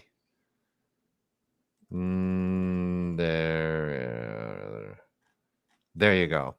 That's up. So you are the winner of the 3D Connection Keyboard Pro with a number pad. Again, this is a wireless keyboard, and those top numbers are actually programmable for programs. Obviously, ZBrush, you can use any key to do that, but not all programs do that. So we're spoiled. Okay. So we are going to take a quick little minute break here. And when we come back, we're going to be doing the tips and tricks again. This is also, I encourage you guys to throw stuff in chat. If Michael and I can answer some of those after we're showing these videos, we're going to do as much as we can. And then we're going to be ending the day with showing what we've been up to for ZBrush. We already showed some features yesterday. These are completely different features today and again tomorrow, right? So you got to show up to all three of these to see really the things that we're going to share with you guys at the summit, okay? So we'll take a little break here for just a minute or two and roll that reel.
Learn jewelry design and object fabrication through ZBrush. Expert, beginner, and every skill level in between. ZBrush Jewelry Workshops can help you bring your digital dreams into reality.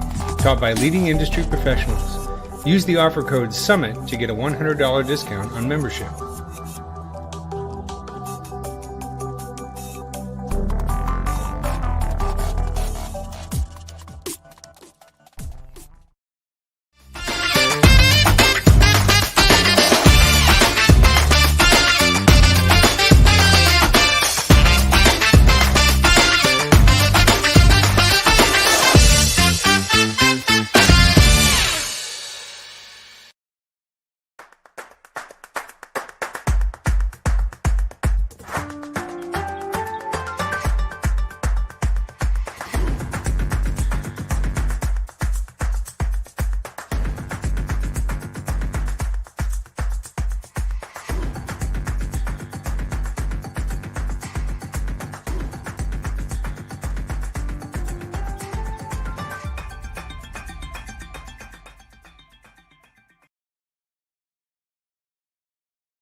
Love that. Great job, Grace, on the intro. Gets me fired up.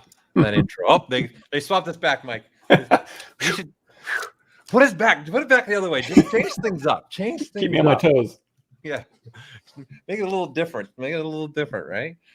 So, as we said before we went to that short little break, it's time now for chock full of tips and tricks.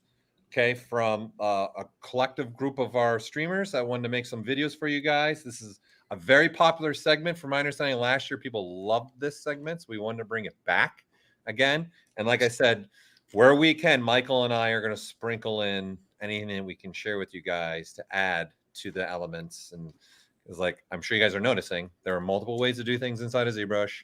There's multiple little hidden secrets, little gems. And we've got, I got a great co-host with me that's I'm just going to sit back and go to sleep. And I'm going to let Michael handle this one all by himself. Okay. Paul's been working hard, man. Give him a break. This will be great. All right. So let's just get into it. Let's play the first video. Let's watch that first video.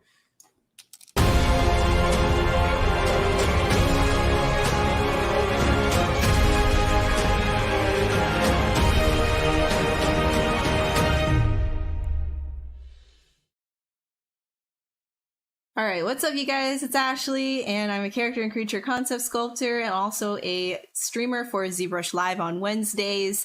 Here's a quick tip on how to do quick low-res hair using the Alpha Curves brush in ZBrush. So what you can see here is just like each one of these is pretty low res. I mean, all things considered.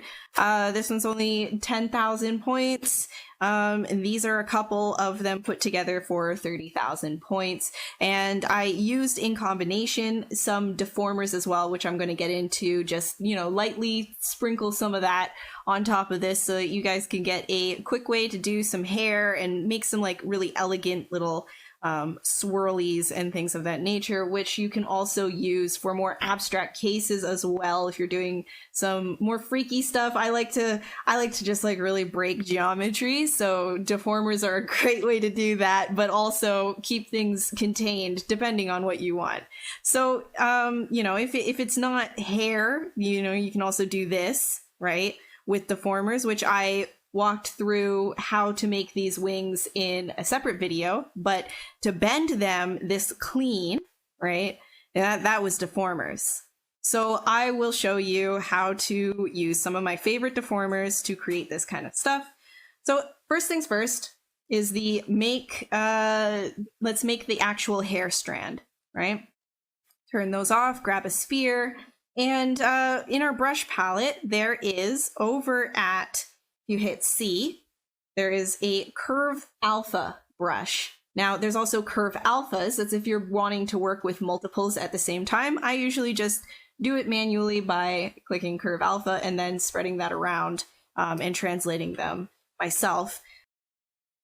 But once you have this selected, again with the alphas, you can go into your alpha box and you can look up whichever alpha you want. They're all going to give different results. This one, for example, if you were to drag it off, gives a very like stylized look to things, right? So if I were to split that off right here, this will actually give you a very stylized look once you do a dynamic sub D. So I usually have dynamic working with this stuff just because then you can easily, oh, by the way, if you're moving things and you're getting this, it's because you just put an alpha on.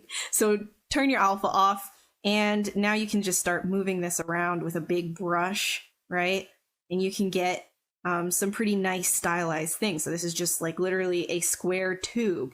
But now let's say, you know, you want to do something a little bit more complicated with more hair strands. Well, in that case, you're going to want to take an alpha that has a little bit more detail. So for example, something like this. I'm just using the defaults here. You could bring in whatever shape you want and work with that, and you can get some very interesting things. This also works for wires and tubing and things of that nature, right? Because essentially what it's doing is it's taking this alpha and creating the cap as that alpha. So the cap of all of these hair strands here, as I drag this out, you can see has multiple different things. The cap all the way down here, right? All this cap right here, if I split this off,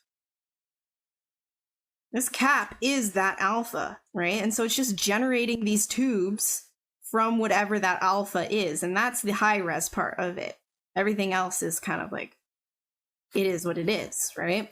And so you can get some very interesting tubing and things of that nature. When your alpha splits off like this, then these are going to be separate geometry pieces. This is all one piece right here. This is a separate piece. This is a separate piece, separate piece. So if you were to split by parts, with this one, split to parts, say okay.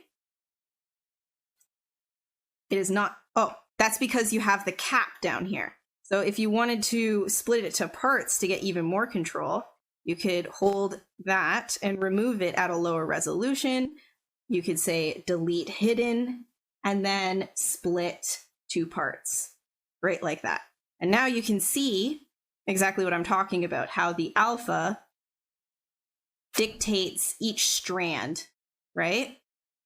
So that's very cool and very useful for making sure that all of this stuff is in fact usable on its own. So if you wanted to drag that out and now all of a sudden you want to, you know, only move one piece at a time, you can. Another way to do that is to keep it all in the same thing and just kind of like create a poly group, like auto groups for it.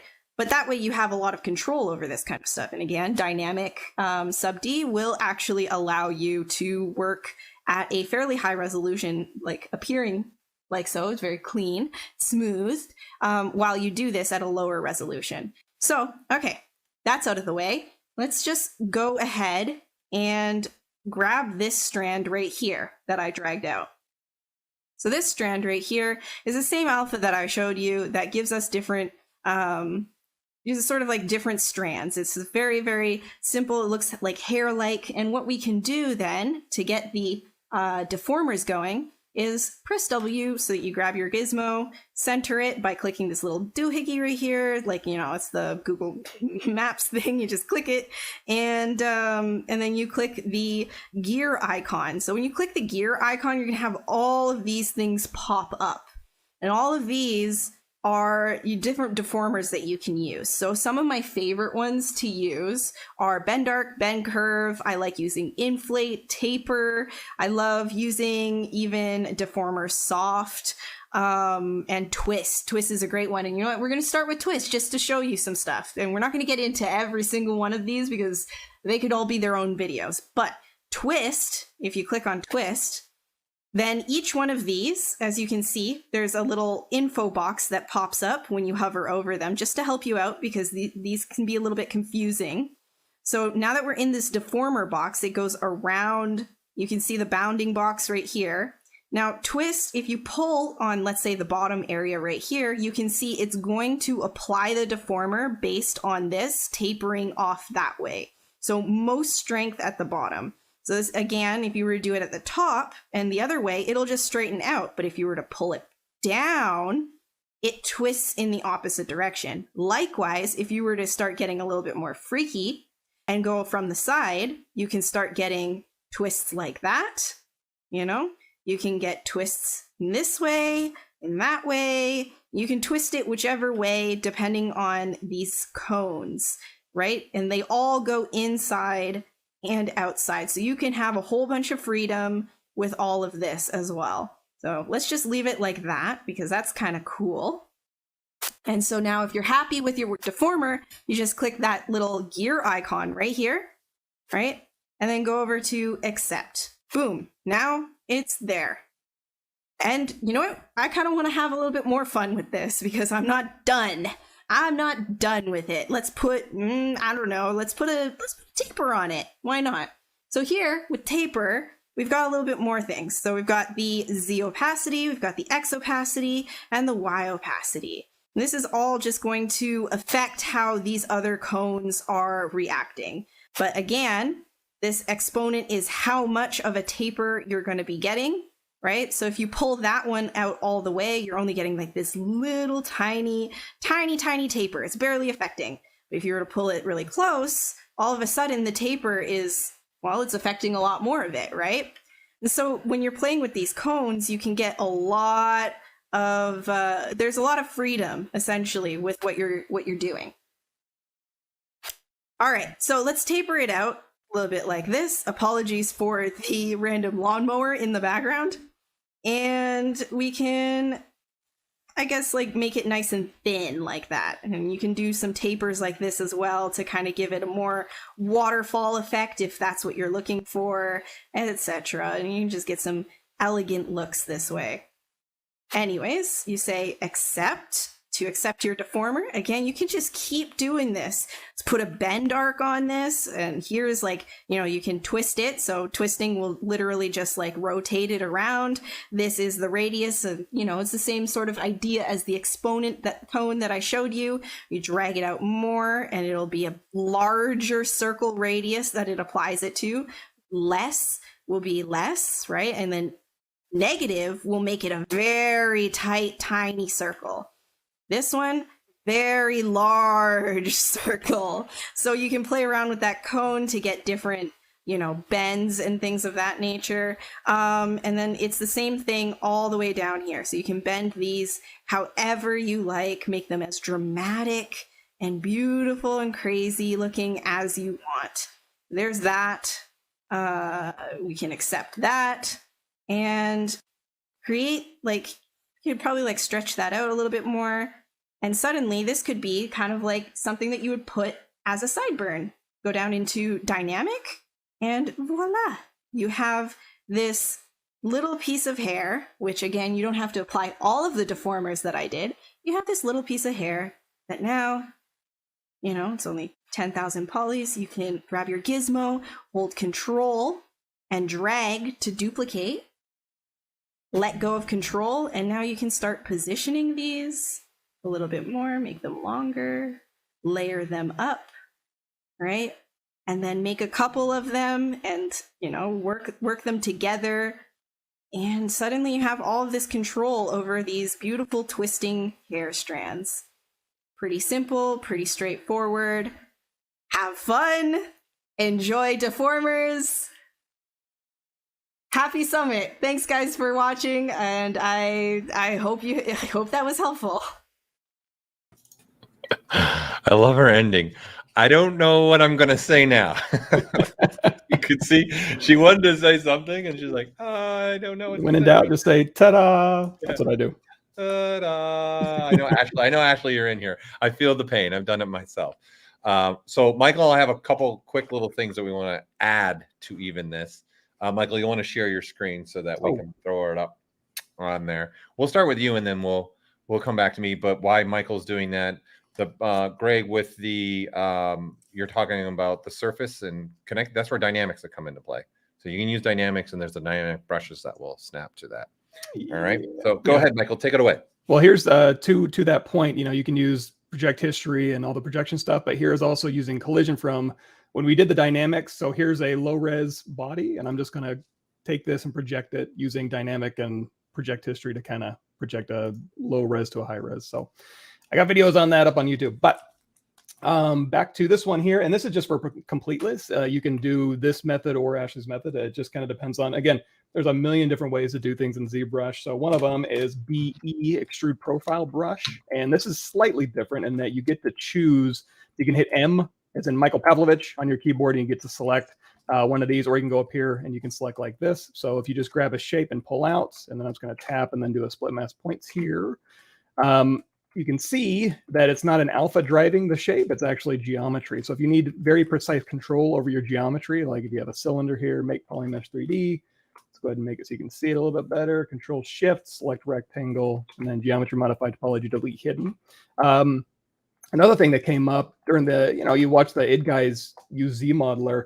ZModeler, it's really just like when you're sculpting, it's like, I only use 4 or 5 things when I'm sculpting. Same thing with ZModeler. If you know where like inset polygroup all is, you're pretty much good to go for most of your stuff. And if you want to go through here and like, Q mesh, all polygons, you start just memorizing where stuff is, and then, inset, polygroup all, legacy. So anything that you do a lot, you'll be able to just kind of know where it is. But if you're a hotkey person, you can also go through, when you're using ZModeler, if you'll see in here, I have a ZModeler brush just for slicing and also a ZModeler brush just for topology. So I can assign a hotkey to that. And then instead of having like, oh, here's my hotkey for extruding an edge, I can have a hotkey for extruding an edge, a face that does nothing, and then also moving a point and having it snap, So a lot of cool stuff that you can do there. But anyway, I'll go back in here, inset polygroup all. So now we have, this polygroup and this polygroup here.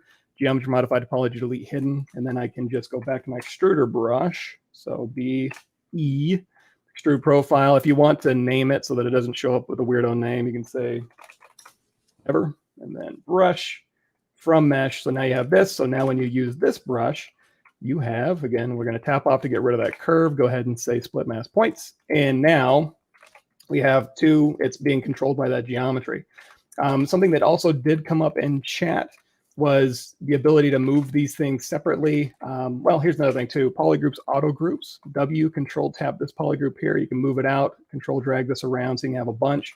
And then even without polygroups, remember there's a auto masking topological in here. So you can go through here and you can just keep these all in the same thing. Don't have to polygroup anything, and mush these around however you'd like. But if you did want to do the polygroups thing, again, that's just auto groups. Polygroups up to 100, and then kind of the same thing. The cool thing about topological is you can make that brush size down to 1, and then you can move these things wholesale without jumping through a lot of hoops. And then also, if we go ahead and put these back, the same thing with move topological. Again, no math by polygroup. So you can go through here and you can move these things separately. And again, we'll kind of, move this out of the way. With backface masking, you see I have it out here in my menu here, so I can see if my hotkey is turning it on or off for that brush. So move brush, backface masking. You can make this thing thicker instead of having to like go through there and mask anything. You can literally just affect these faces here. And then one more thing, just real quick, on the when they were, you can do cleanup on some of your mesh if you've got a bunch of stuff in here, a bunch of little pieces, and you're like, I just want this piece, and all of these little stragglers aren't anything I need. You can just take a little piece of the good stuff, Control Shift A, which is visibility grow all, geometry modified topology, delete hidden, and that way it'll keep the big chunk that you want, and then all the little stragglers you can kind of get rid of. But that was mine. That's quick. That's a lot. That's perfect. Right. So, and then someone was talking about topological. You can use that on any brush. Right. So it's not just for move. It's just an option that you can put on there. So this is actually a good segue to what Michael was talking about too. I want to use the same brush, the extruder profile brush. There's something I want to highlight though. And again, this has come up multiple times already at this summit. So this is perfect for what Ashley did and what Michael's doing. I think a great way. So this brush is really good for hair, right? It looks like, especially for those that are in the 3D printing world, you know, there's a lot of different, and I use this for hard surface stuff too, accents and things like this. But one thing I want to highlight for hair, especially if you're going to go into a printing world, or even not just that, you just want to do some stylistic hair and a render too. One thing you got to realize is when you're drawing out these curves, they're snapping to the surface, right? So what's happening here is you can see if we zoom up, it's kind of, the surface is obviously from this hair piece is floating, right? It's not really floating. It's just finding where that curve touched the vertex point. That's where the plane starts and then extrudes out. Okay. So for me, especially if I am going to want to 3D print this, or this could be noticeable when you go to render, because when I go to render, you might get some AO under there, some shadow. So it might look a little weird when you go to render this and purpose for 3D printing. So what I'm going to do is give you guys a little quick tip here is I've made a copy of the head. Oh, alien head, right? I actually use Dynamesh to do this. And I use the create shell to do this. Darn it, I'm going to do it. I'm going to do it. I didn't plan to do it, but I get excited about this stuff, trying to give you guys information. So for me, it's just fun to do this. All right. So I'm just going to Dynamesh this. I'm going to just put it at the default with no projections. Fine, whatever. And number one, I don't care how good a quality this is. It's not really going to matter at all. And then I'm going to turn this thickness slider right here to, let's say 5, right? And so I'm doing this thickness slider, and I'm going to use this create shell option right here is what I'm going to do. So I'm going to grab any insert mesh brush. Okay. So I usually just grab the primitives one. It doesn't matter what the object is. I'm going to hold the Alt key, click and drag, and you'll see there the capsules are inside the surface now. So I'm going to switch to the gizmo and just pull them outside the surface like this. That's it. Really simple. Okay. Clear my mask. Hit create shell. Yay! What happened? I don't know. Neither do I. What happened is there's still your outlining surface, but then there's also, oh yes, rainbow surface in here, right? So you got a surface going on in here, and then there was another polygroup down here, right? So it's taking both these polygroups, right? So there's now this one and this one. And this is all I care. This is all I care about. It's reminding me of Short Circuit so much right now. I don't know why.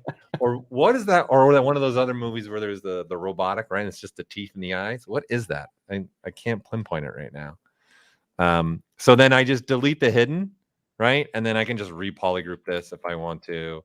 And then I can smooth this. And this is pretty much what I did. I just polished it up a little bit. And then you can re-Dynamesh it. And then if you want to, right, again, just keep Dynameshing this if you want, okay? And then doing that, and then I can even do a little bit of inflation. Okay, so what I'm doing here is I'm using this as a starting point for actually this. So what I mean by that, if we turn on our transparency, you can see there's a gap now between this mesh and the head that I actually want the hair to look like it's coming out of. Okay, so what I'm going to do now is this has come up. I'm going to use my undo history. So on this subtool, which is the funny looking one, I'm going to hold control and click on that undo point.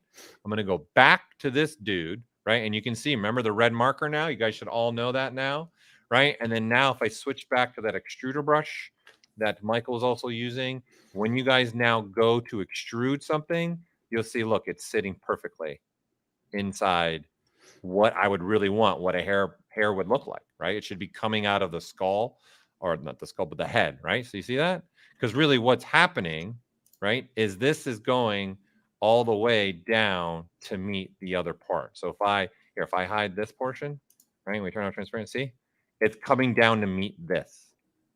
Okay, so the curves have the ability to see undo history. So keep this in mind. This will happen yesterday. It got brought up. Watch this for this red marker. If you're drawing out curves and it's doing something you don't expect, most likely this is what it is. You guys have stored an undo somewhere, but this is how you can use it to your benefit, right? And especially for things like Ashley just shared and what Michael just shared. Now you combine all this stuff and you're off and running. Okay.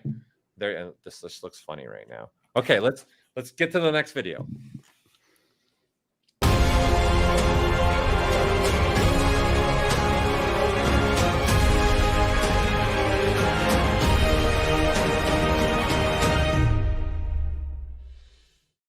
What is going on, everybody? My name is Ian, aka IR Sculpts, and I am a digital sculptor for the toy industry. And I've been using ZBrush for about 5 to 6 years now.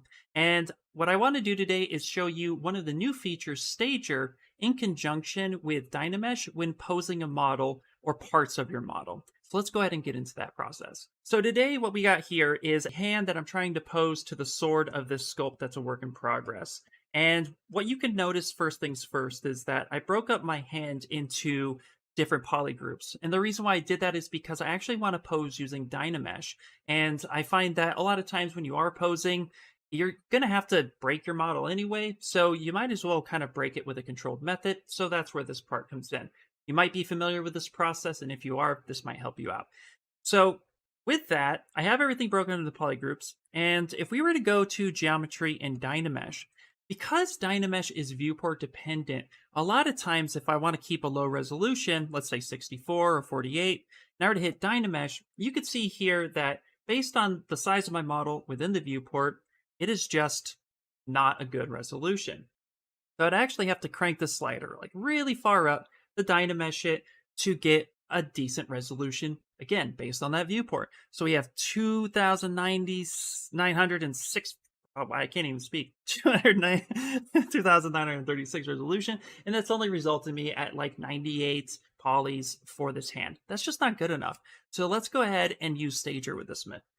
So I'm going to back this up, and what we're going to do first is we're going to go to Geometry and Stager, and we're going to hit the home stage. So what this will do, if you're unfamiliar with it, is home stage will remember one location, and then a target stage will remember a different location. And that will also take scale into account. So home stage will be like, oh, this hand could be super small, and target stage, this hand could be super big.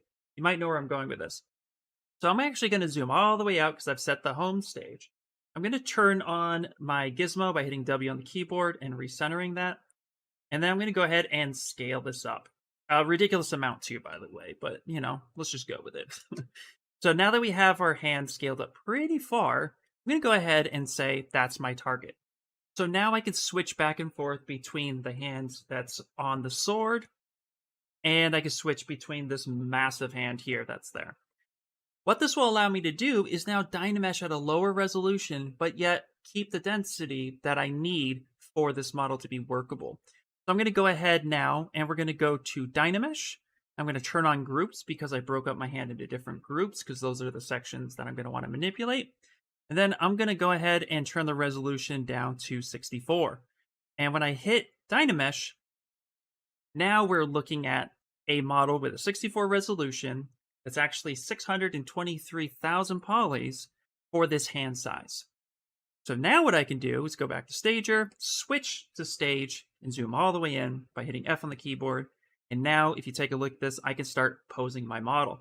So from here, I can go ahead and select the different poly groups that I want to pose, mask off that section, turn on the gizmo, hold Alt on the keyboard, and touch right where I want that gizmo to be.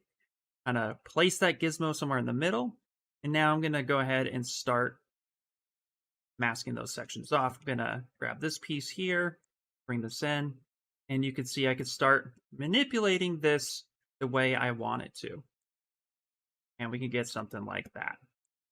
And now, just remember, there is one little tidbit that I would like to cover, is that a lot of times with Dynamesh, when we hit Control Swipe, it re-Dynameshes our model. That's the only downside to this method. So we want to make sure that what we do is we switch back to home stage and re-Dynamesh our model, and then from there switch back. So now we can go ahead and have our model right where we need it to be here. So hopefully you guys found this trick a little helpful. It's a neat way to not have to worry about the overall scale of your model. You could just start placing assets and then Dynameshing each individual piece as you need as you start your post process. Anyway, guys, that is it, and I hope you enjoy the rest of your summit. Great tip there, Ian. I think he was in here. I think he's still in here. Yeah. I think I saw him earlier today. Great job, Ian. Thank you for sharing that with the community. Michael's got something that he wants to share with you all as well. Yeah, and I'm going to go ahead and post a link in here. So this is kind of a twofer. So when Tomas was doing the jewelry sculpting, if you go to the Pixologic Resource Center here, there's going to be ZBrush plugins. And if you scroll down, there is a, somewhere in here is a Dynamesh utility that we're going to be talking about. Keep going.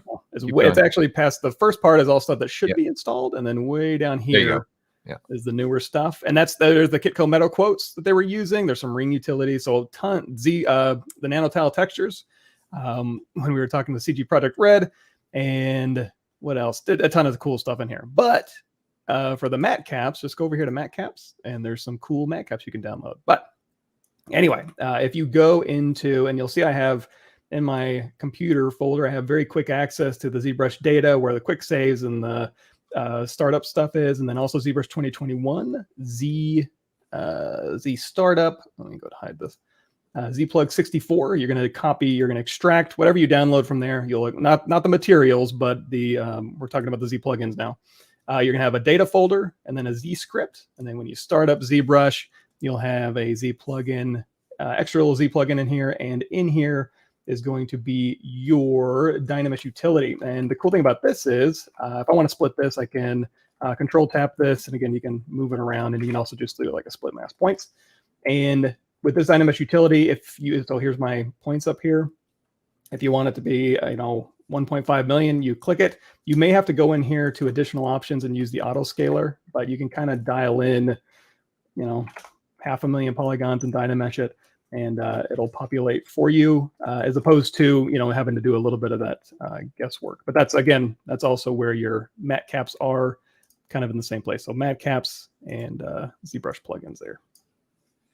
Nice. Yeah, that's very handy, especially. And then Eric Keller also showed off in the deformers. You also have the ability to put a polygon count in your deformers as well. Oh, yeah, yep. Don't forget about that one as well. So for those in case they didn't see it, I'm going to undo all this. We don't need any of this. So what I'm referring to is in here.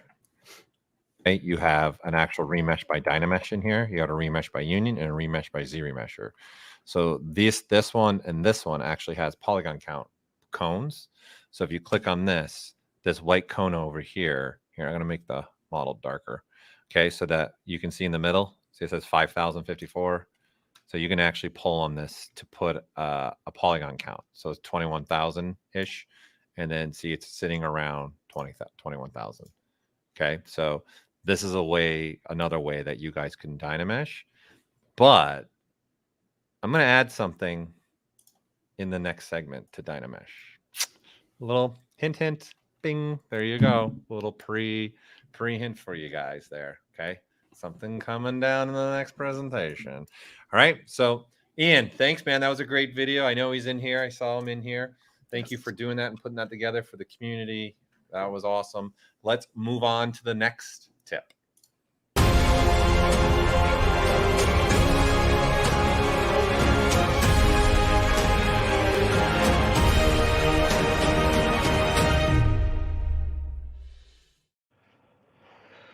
Hi everybody, my name is Nacho Riesco. I am a digital sculptor from Spain, mainly focusing on organic jewelry designs. And I'm gonna explain to you how to split a model into parts for assembling reasons. And the problem that we have here is that where the mesh is already decimated. So I'm gonna split the head from the body using this Sculptis Pro as first step. So using the smooth brush with the Sculptis Pro. So next first step to take is to start smoothing the area where we want to apply the cut. Here, for example, following the contour, you can see what you are doing. You are tessellating the surface of that area.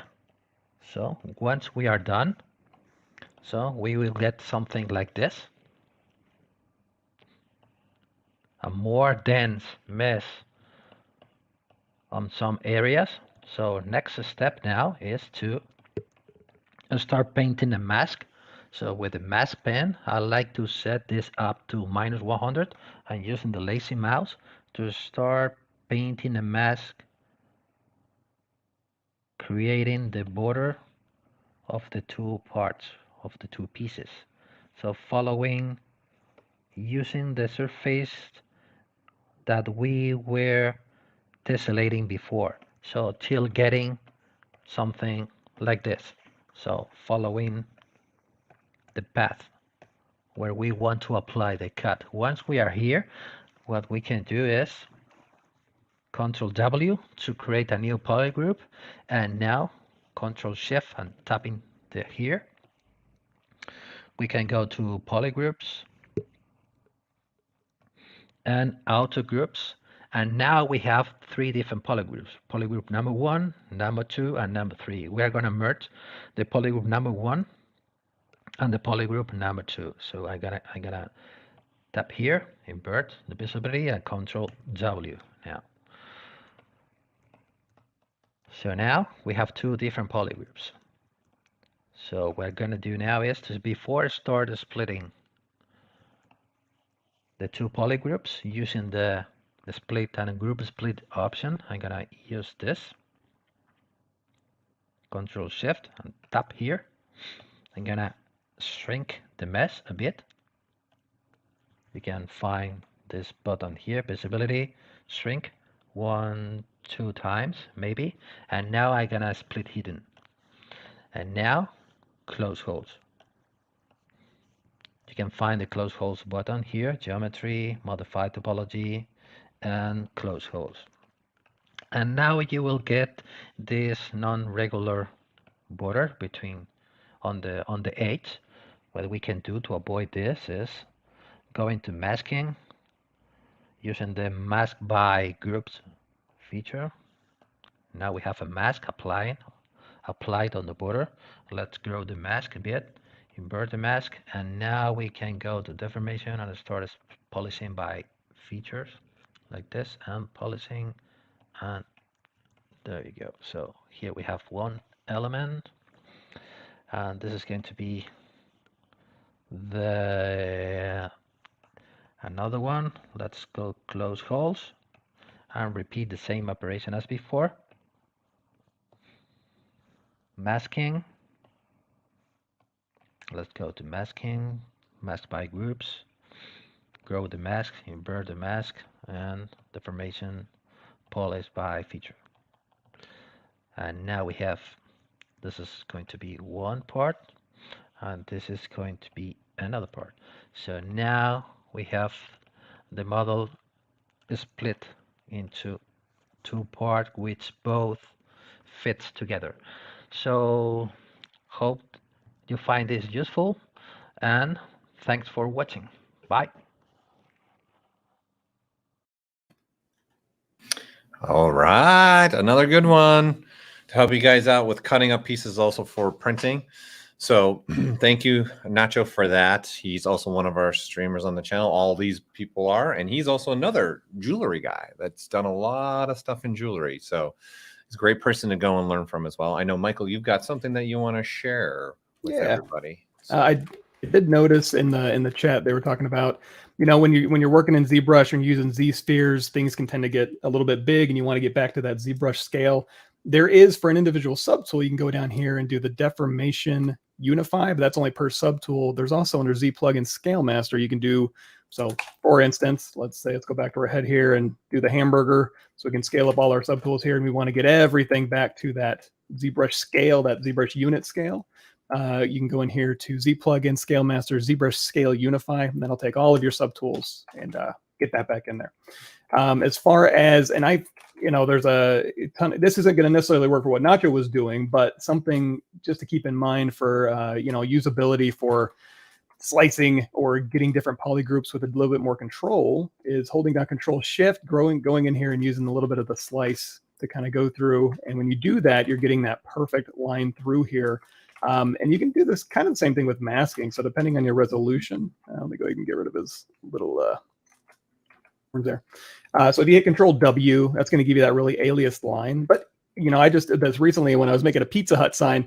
you can still use this, say for some reason that, just having a polygroup there was more beneficial at a certain step. In the comma key, you're going to have a brush smooth. And in here, there's a smooth groups. And if you hold down shift and go over here to smooth brush modifiers, you can see what that's doing is setting your weighted smooth mode to 6. And what that's going to allow you to do, go and turn on next symmetry, is you can go through here and just smooth the polygroup border. So if you, and this is an instance where it's like, maybe I just want to do that in a certain spot or just have a little bit more control, as opposed to going down here to like, say, masking and saying, masking our groups border, control tab to invert, deformation, matte, polish by features, open circle, which will give, closed circle is going to give you maintaining your volumes. Open circle is just going to polish the hell out of it. So that's another option, as well as if these were two separate things, we'll go ahead and split those off. Just going down here, there's so many options in here. You just do the open border, and again, just kind of polish by features there. And then once you've done that, if I go back here again, once you get a nice slice through here, oh, here's another one. Edge loop mask border, geometry, edge loop mask border, and that'll go through and look at your mask and then do a little slice through here. And the super cool thing about that is you can also use this as a control line. So if you wanted to go to like, BI brush insert army curve and then just grab a bike chain or whatever. And then, oops, first we got to stroke the curve. So we got to say stroke curve functions, polygroup border. There you go. And then now you can use this to kind of control where this bike chain ends up. I'm going to make it a little bit smaller. But yeah, just a couple of different ways to use polygroups and smoothing those transitions to your benefit. Nice. You just made me think of one that I got to share now too. Do it. All right. Okay. So another way that I like to slice up like this, okay, I actually like to use live booleans to do it itself, right? So what I like to do is I'm setting up my folder right now. So in essence, if this earthquake was what I want to cut up, I've got 2 copies of earthquake. I got 2 copies of this cube. Okay. And again, this could be any surface that you want. Okay. It doesn't have to be this cube. But of course, we have the ability, if I go to move, let's say imminent depth, right? I can move this and I can move this wherever I want it, right? So if you had a cube with a little bit more resolution or any other type of mesh, this is sometimes how I cut up my pieces for when I want to print more like vehicles for stop motion. And I needed to, my printer wasn't big enough to print the whole vehicle. So I had to cut the vehicle in half. This is what I did. I did this, right? Because I might as well take advantage of live booleans. Like live booleans are my life now, right? And then of course, this is really low. So I can dynamic subdiv this if I want, okay? And so what's happening now is I have this cube, as you can see, just being a subtractive, right? So what it's really doing, if I turn on polyframe, it's just covering that one portion of him. And it's on a weird angle right now. And so this is what I'm saying. You can do this any way that you want to really as well, okay? And then now what I would do, like this setup, I would duplicate this cube, right? So now I'm going to have another version of this. And I'd put it below the other earthquake. So now we don't need this one. So now I've got 2 of the exact same cube, but clearly this one right now has, it's just union right now. It's not a subtractive, okay? So then all I'm going to do in this, because I like to kind of stay low if I can, low polygon counts. I'm going to solo this out so you guys can just see this, how this is going to work, right? And then I'm going to go into ZModeler now. All right. And then I'm going to say, you can see I put a polygroup here. This was on purpose. I put a polygroup here on purpose because I want to take advantage of this. I say sometimes things in ZBrush, or I think in sculptural, it's like playing chess. You're making one move that's really about the 5th move later, the 2nd move, or the 3rd move later. It's about layering, having some cake, num, num, num, num, num, num, right? Or having some onion. Okay. Woohoo, makes me cry all the time. Right. So I'm going to come in here, highlight this yellow face. And then I'm going to go here to transpose and polygroup all. Okay. And so I can do it this way if I want to, right? Or I don't even have to use even ZModeler. I can just do it straight up. It's built into the gizmo, holding control key and click, right? And what I'm going to do is this is going along a certain angle here. So I'm going to hold the Alt key and then do this, right? So you got this kind of stuff that you can do, right? And you can extrude this kind of thing, right? So you can have that ability to be able to extrude off stuff and do whatever you want with it, okay? But what you also could do, if I wanted to, I can get rid of the actual bottom half of the red one, right? And now this is this is what I'm left with, is this yellow portion, okay? And then I can delete this, right? And then now, if you want to use ZModeler, I can now use ZModeler with a Q mesh, okay? Say all polygons in this case, and just pull out, give myself a little bit of thickness, right? And then now I can gizmo this, and then I'm going to go straight along that angle with that green, right? And so this is the same profile now as the other cube, right? But now this is going to subtract the other half of the body, right? Okay. So I got one doing one, and I just make a start group here and a start group here. And you can see you've got the whole body, but this is going to give me the one half of the body. And then this start group is going to give me the other half of the body. So right now we're looking at the whole body in ZBrush, but it's really going to be two pieces when I go to run this and tell it to Boolean. And I would probably use dynamic subdivs, right? So I had dynamic subdiv on one and on the other. So look, you can't even tell that I'm cutting up the piece right now, right? So this is something that I'll use all the time, especially for the 3D printing world. Okay, I'll use this all the time. And then now I just come in here and then I tell it to Boolean with dynamic subdiv, and I'm going to get the two pieces now. So it's just another way for you guys to look at cutting up a piece. I'll use this way because I got freedom with the surfaces to do whatever I want with them, right? And there you go. And then now we don't need live Booleans anymore, right? So now looking at just this, here's this half, and then here's the other half. Okay, there you go. Another fun one for you to look at. All right, let's throw the next video up.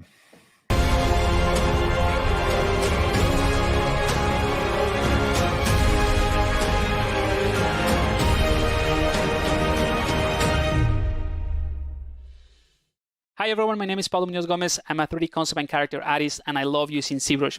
I'm going to show you some of the tools and features that were introduced with ZBrush 2021.7 in combination with some of the other tools that have been in ZBrush for a while, and how I've been using it in my workflow. So I'm going to show you in this tip how to create this type of like ornaments that you can see in the armor plates of this character, and it's a very interesting way or a very interesting workflow that allows you to create very sharp and very clean details all within the same sculpture, so you don't have to create separate meshes or anything like that.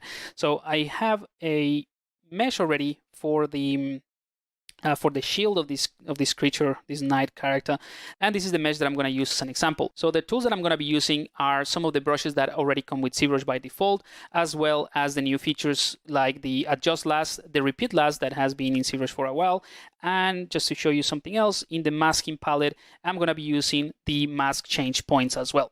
So let's go ahead and get started with the tip. So in order to create those swirly ornaments that are very sharp, you can use something like the damp standard brush. Let's go ahead and filter by the letter D. And by default, this is what you would get. But if you hold the Alt key, you can invert that effect, or you can change from C sub to C add, maybe increase the brush size a little bit, and that will give you something already pretty decent, right? But what I want to do is have a bit more control over the transition between those details and the mesh itself. So you see the borders here are a little bit too soft, and you can obviously go back and refine that manually, but I'm going to show you kind of like a more automated approach in case you want to have multiple details. So let's go ahead and set this up, and the first thing I want to do is lock the camera here from this switch in the UI. And the reason I do that is because I don't want to move the camera, because ZBrush counts the camera movement as a stroke. So if I do a stroke and I accidentally move the camera, then I cannot use the repeat last, because the repeat last will take into account that camera movement. So that's the first thing, just to lock the camera. Then I'm going to go to the brush palette, and I'm going to filter by the letter L and select the layer brush. So the layer brush just gives you a layered effect. I'm going to go ahead and increase the intensity a tiny bit more, something like that, and maybe reduce the brush size a bit. All right, so this layer brush is going to be the base of that ornament. So we're not going to get that nice sharpness of the detail just yet, but we want to start with this. So I'm going to do something simple here. Let's just do something like that so that you have a reference. Of course, you can spend more time designing this a bit better. So this is the first step, right? Now, before I do anything else, what I want to do is use the repeat last with a different brush. So ZBrush is going to use the same stroke that I did with the layer brush, but using a different one. So I'm going to switch back to the standard brush. So let's filter by the letter S. Let's go to standard brush, right? And I'm gonna click on repeat last from here at the top, right? So as you can see, ZBrush uses the same stroke that I did with the layer brush, but it's applying the stroke from the standard brush, which is great. So from the same, with the same idea, right? I can use the adjust last to only change the effect of that standard brush applied in the same location. There we go. Now, if you don't want to do that, let's say if you undo that and if I repeat last, it's still going to use the same stroke. I can repeat last again and just increase the amount, the intensity of that stroke just by clicking on repeat last. The adjust last allows you to have more control, but I'm going to ignore that for the time being. So let's go back to what I was saying before. So far we have the layer stroke. Now I change the standard stroke and I'm going to click on repeat last and I get the first sort of like bumpiness. I'm going to do that one more time just to increase that and make it more obvious for you guys. And I'm going to switch to another brush. Let's filter by the letter D, standard, the damp standard brush. So this is the one that kind of like can be used as a carving brush. And all I did was to switch the C sub to C add so that we get the inverted effect. And I'm going to click on repeat last. And now we get that nice sharpness because ZBrush is following exactly the same stroke, but with the effect of a different brush. That's all we need to do. And at this point, we can go ahead and adjust how sharp and how high this point is going to be with the adjust last, which is fantastic. All right, so that's all I want to do at this point. But you know, if you look at the edges and the rest of the mesh, this is a Dynamesh object, by the way. There's a lot of things that can be cleaned, right? So you can manually go and maybe use the trim dynamic or smooth brushes to soften all of these details. But I'm going to show you kind of like the automated version of doing that, which is using the mask last change points, or mask change points, really. So if I go ahead and click on mask change points, the only points that are going to be masked are the ones from the last stroke, so the ones from the damp standard brush. But I want to mask all of them, including the initial stroke that was done with the layer brush. So I'm going to undo that. But one of the great things about this tool is that you can set a point in the timeline. So you can tell ZBrush, hey, I want to mask everything. Let's go back in time from this point. So I'm going to hold Control and click to add that little line in here, and that's just like setting this stage. So I'm telling ZBrush, I want to remember this current state, and then I'm going to go forward in time where I had all of these mask points, not all the way, and I'm going to tell ZBrush, hey, I want to mask the change points. So now I'm masking everything from that point before I added even the first stroke with the layer brush, which is awesome. So now I have that mask. I'm going to invert it, holding Control and click once in the canvas. Right? Or you can use the inverse button here.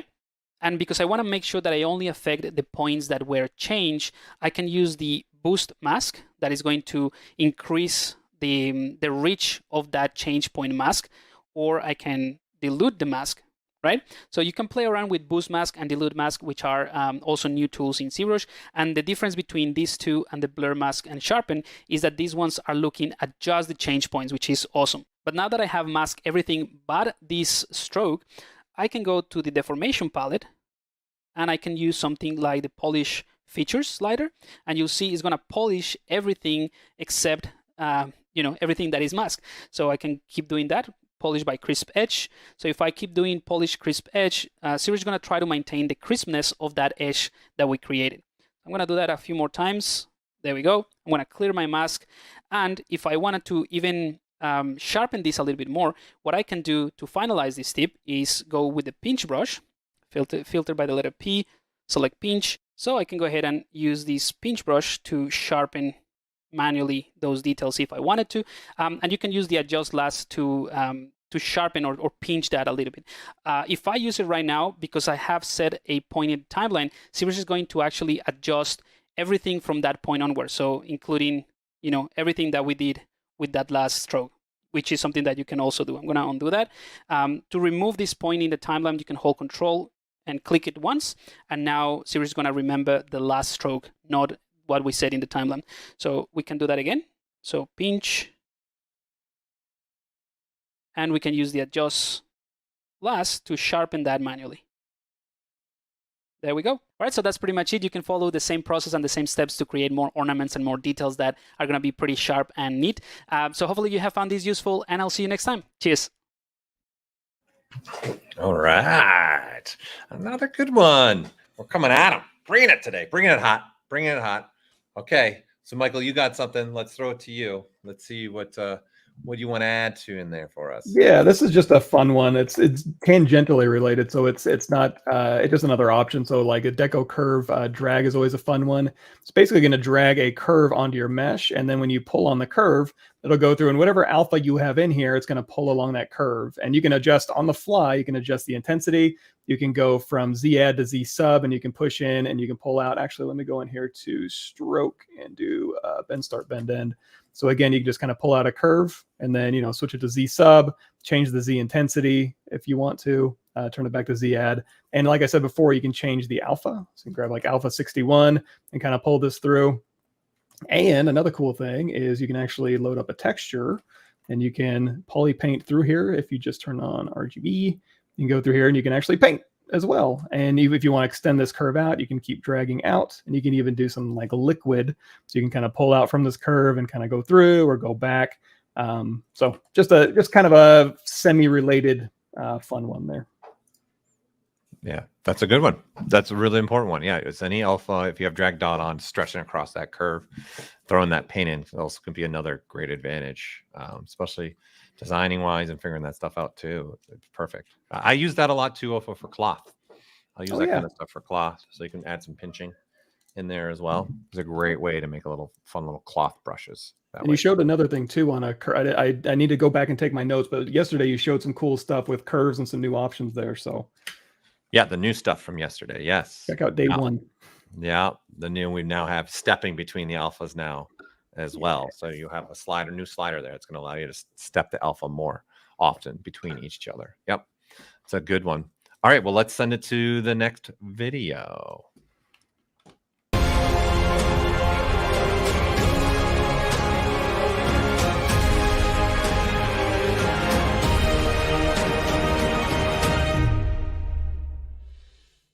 Hello, Ara here, and in this clip I want to go through a workflow that I use to generate a spacesuit for a character. So just a sci-fi spacesuit. I can use this exact same technique to generate a monster or any kind of pattern that I want on a character.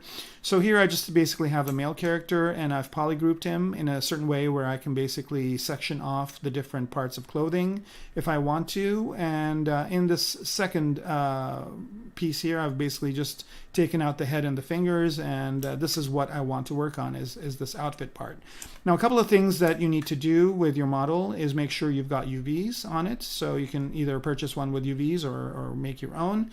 Make sure it's polygrouped, and make sure you have enough subdivision levels. So with this one, I've got 5 subdivision levels. So I'll bump it up all the way to the highest subdivision level by hitting the D key or just using this slider right here. And also, I'll just bring up the one underneath. So basically the guy's over here and the outfit is on top. So I'm going to go ahead and turn off polyframe so you can see that the outfit is on top. It's a little bit intersecting the model, but that's okay. If I don't want it to, it's easy enough to just go in here and use the inflate button under deformation to just give it a little bit maybe more of kind of a relief from the body so it's not intersecting. So I'm just going to go to like maybe a 2 here. That looks great. Okay, so then the next thing I'm going to do is store 2 states of this costume. The first one is a morph target, so I'm just going to go to the morph target here and store a morph target for it. And the next thing I'm going to do is in the undo timeline, I'm going to control click on the state where I want it to be, which is this basically initial state where it doesn't have any paint on it. And now I'm ready to start doing the magic, which basically is very simple. I choose the paintbrush, so BPM I think is the shortcut for it. and choose for the stroke, drag rectangle, and then choose a texture. You can import a bunch of them from the internet or wherever you want. And I've got some pictures of motorcycles here, maybe an x-ray of a laptop, just anything really that is interesting to you. In here, we're doing a sci-fi suit, so I'm going to actually choose something more of a sci-fi pattern. So let's say I choose this one right here. And with the drag rectangle chosen, I can just click anywhere on the model and then just drag out. And as I'm dragging out, it is scaling up that pattern, and I can move the mouse up and down to rotate it. I've got symmetry on, so it's basically creating a symmetrical pattern on the character. So here we go. I'm just getting a really interesting kind of looking pattern on here, and I want this to be his spacesuit. Now notice that I don't have this happening on the back because I've got back face mask on in the brush menu or brush palette. The auto masking sub palette, I've got back face mask on, so I can do the back separately like so. As a matter of fact, I can be painting this on from any angle. So here I'm just painting from the top. And I can continue to do this until I find an interesting pattern that I like for this person's kind of sci-fi spacesuit. Or, you know, maybe he's some sort of a astronaut or some sort of a space soldier, something like that. So here we go. I'm getting to an interesting point. I can also do this from the side. This is looking pretty good. The next thing I might want to do is maybe colorize this a little bit. So the image I picked was a kind of a monochrome image, but you could have picked any image. You could have picked a color one. So here I'll just go ahead and pick this motorcycle and maybe add that on top. So that's actually creating maybe more of a interesting color look. And if I don't want to change, if I like this part, for example, right here, I can just mask it by holding down Control and leave that there and augment this on top. So now that I have this and I like it, I can always go into the Poly Paint subpalette here and click on Adjust Colors. And if I don't want this to be orange, I can always shift the hue to something else. So let's say I want to go for this kind of light blue color here, and maybe I can play with the intensity a little bit and the contrast to get exactly what I want. Click OK. So now I basically have this as the spacesuit. So this is the first part. It's basically getting the paint of it. And then if I want to store this so I can bring it on later, I can just go to the texture map menu here and create a new texture from Polypaint. And now I've got this on my UVs and I can clone that. So now I can bring this back on whenever I want. So if I want to create another one here, let me make sure I cloned this. I did.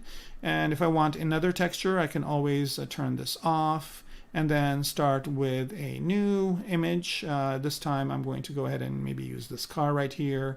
And it doesn't matter. I've got RGB intensity on 100, so it's just going to overwrite what was there.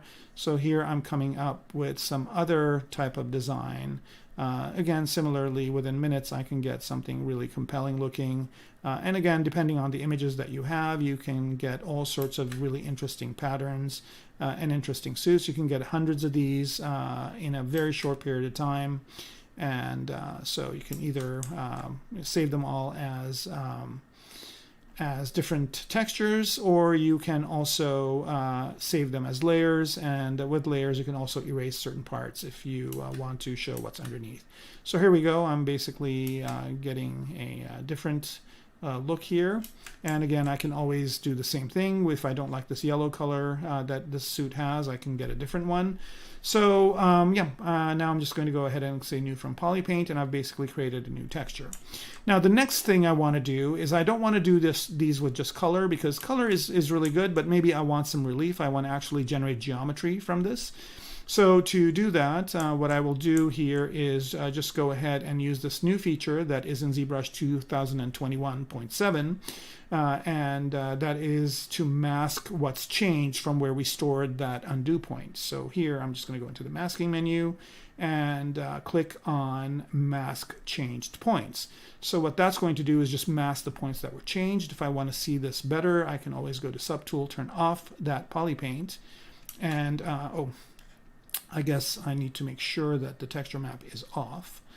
right? So now I can see that mask, and not only does it mask it, but I can also, and this is new as well, is go into the masking menu, and I can either dilute that mask or boost it. In this case, maybe I'll dilute it just a little bit so I can get a little bit more of this.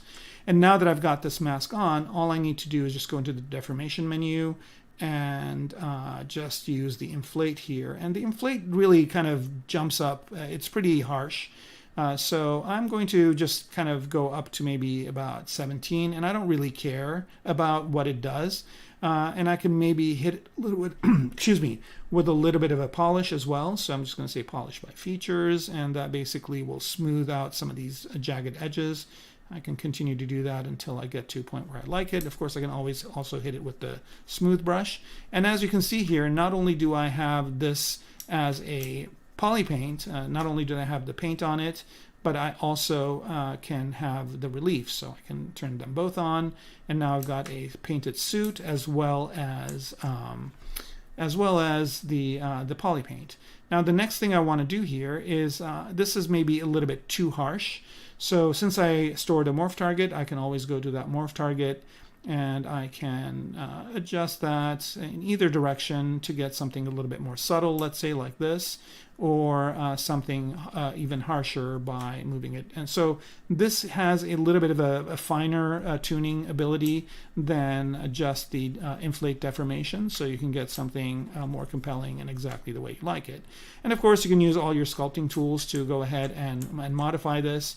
You can peel off panels and make them into maybe a knee pad or a shoulder pad or something like that. But it's a really neat and quick way to go ahead and generate these really quick kind of spacesuits, and then you can do 20 or 30 in a day and put them in a review process, or pick the one that you think is best for whatever project you're working on. So hopefully this has been useful. I hope you guys are having a good ZBrush Summit, and happy ZBrushing. Good one. Yes. Everybody's throw in adjust last in that too. Also a morph target. If you forget to make the morph target, you got to adjust last now too. Yeah. To do that. So I know you want to add something to this too. You want to add a little element to this. Yeah, there's a couple little fun things. Okay, let's go for it. So if you hit your comma key, go into your light box, you have the textures in here, and I just grabbed one of these. It's a little bit more of a graphic texture in here. And another thing you can do with your textures is, you know, how this has a, you know, a couple, it's kind of gray and bluey. You can go in here to texture, and you can actually take the gradient of that. So we have secondary and main, just hit with black and white. You can turn this into a much more black and white image, you know, to kind of go through and paint with. Or, I mean, if you want to have a little bit of fun, you can go in here and be like, hey, let's make this a little red. Let's make this a little bit, you know, yellow. And then again, all you got to do is hit that gradient, and now you've got a, you know, fire hero type guy. Another thing that came up in the chat. So I'm going to take this image here. So the texture, you can go in here. I'm just going to make a quick alpha out of the texture. If you hold down Control, you can load up this image or this alpha with this mask. So you can go through here and you can, you know, move your mask around and plop it down. If you want a little bit more control, like with rotational values, you can always go hit W to go into Gizmo, hit Y, or click this little icon to go into Transpose. And then with your Transpose, you can load that alpha up, Control drag, and then you can actually have a little bit of rotation and move it around. And oh, by the way, I'm using my space bar to move the mask around. So that way, before I go and plop it down, it's just a little bit more mask control there. Yeah. Or even spotlight too.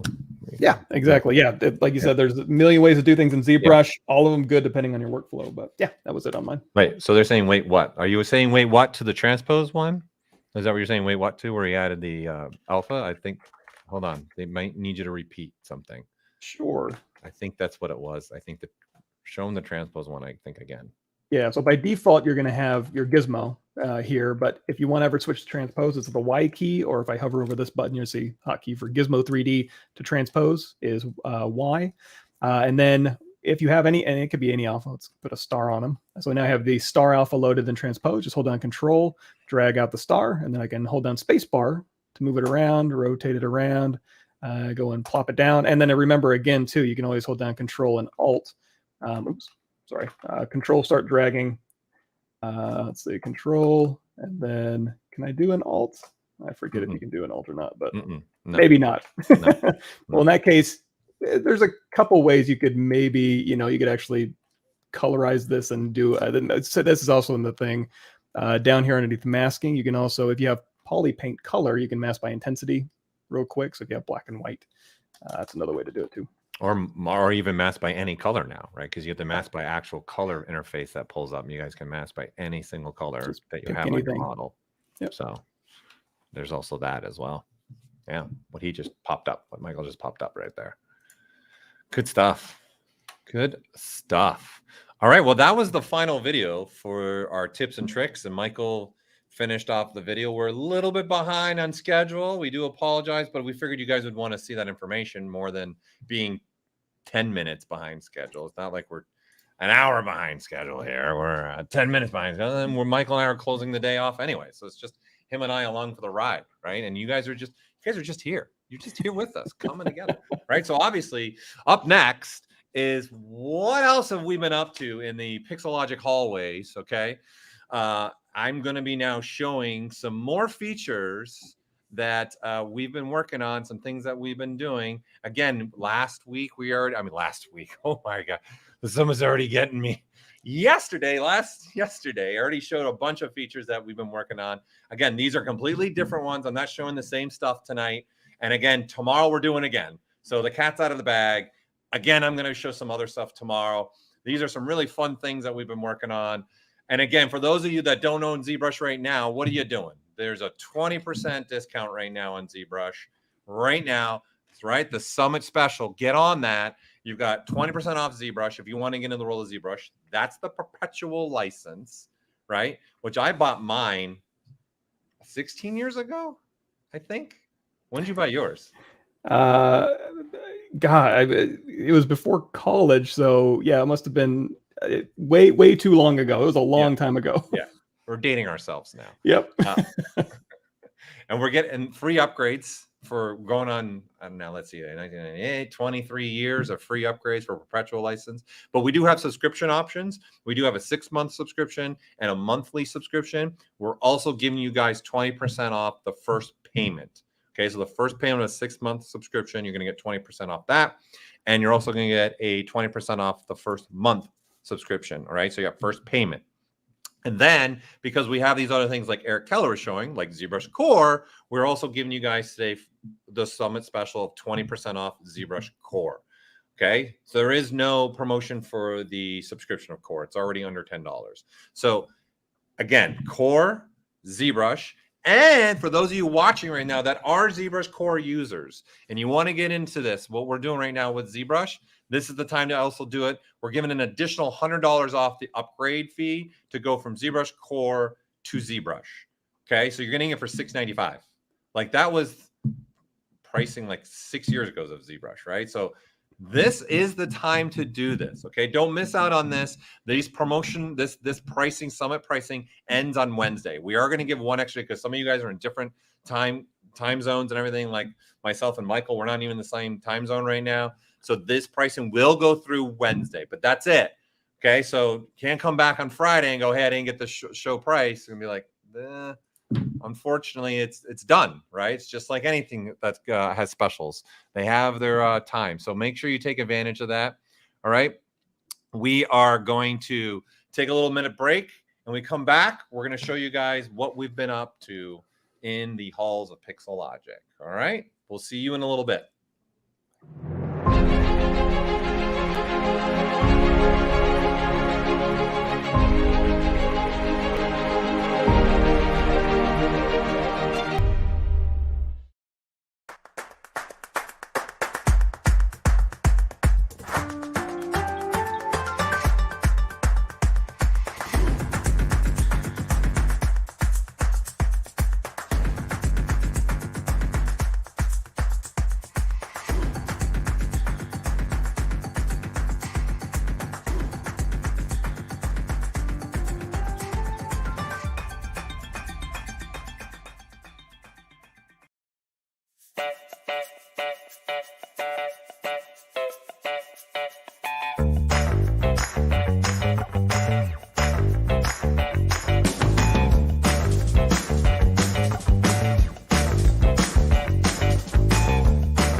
Okay. I'm surprised. I don't even know if anybody noticed it or said anything. Did anybody in chat? I didn't give away prizes, people. What are you doing? Come on. Flipping tables over here. Let's do some prizes first. Okay. Let's do some more giveaways. You guys wanted to give it. Let's do another XMD lifetime membership. Before we get it, the anticipation. I'm just doing this now to just the anticipation is probably killing everybody, right? Okay. So let's draw a winner for this. Let's see who we got.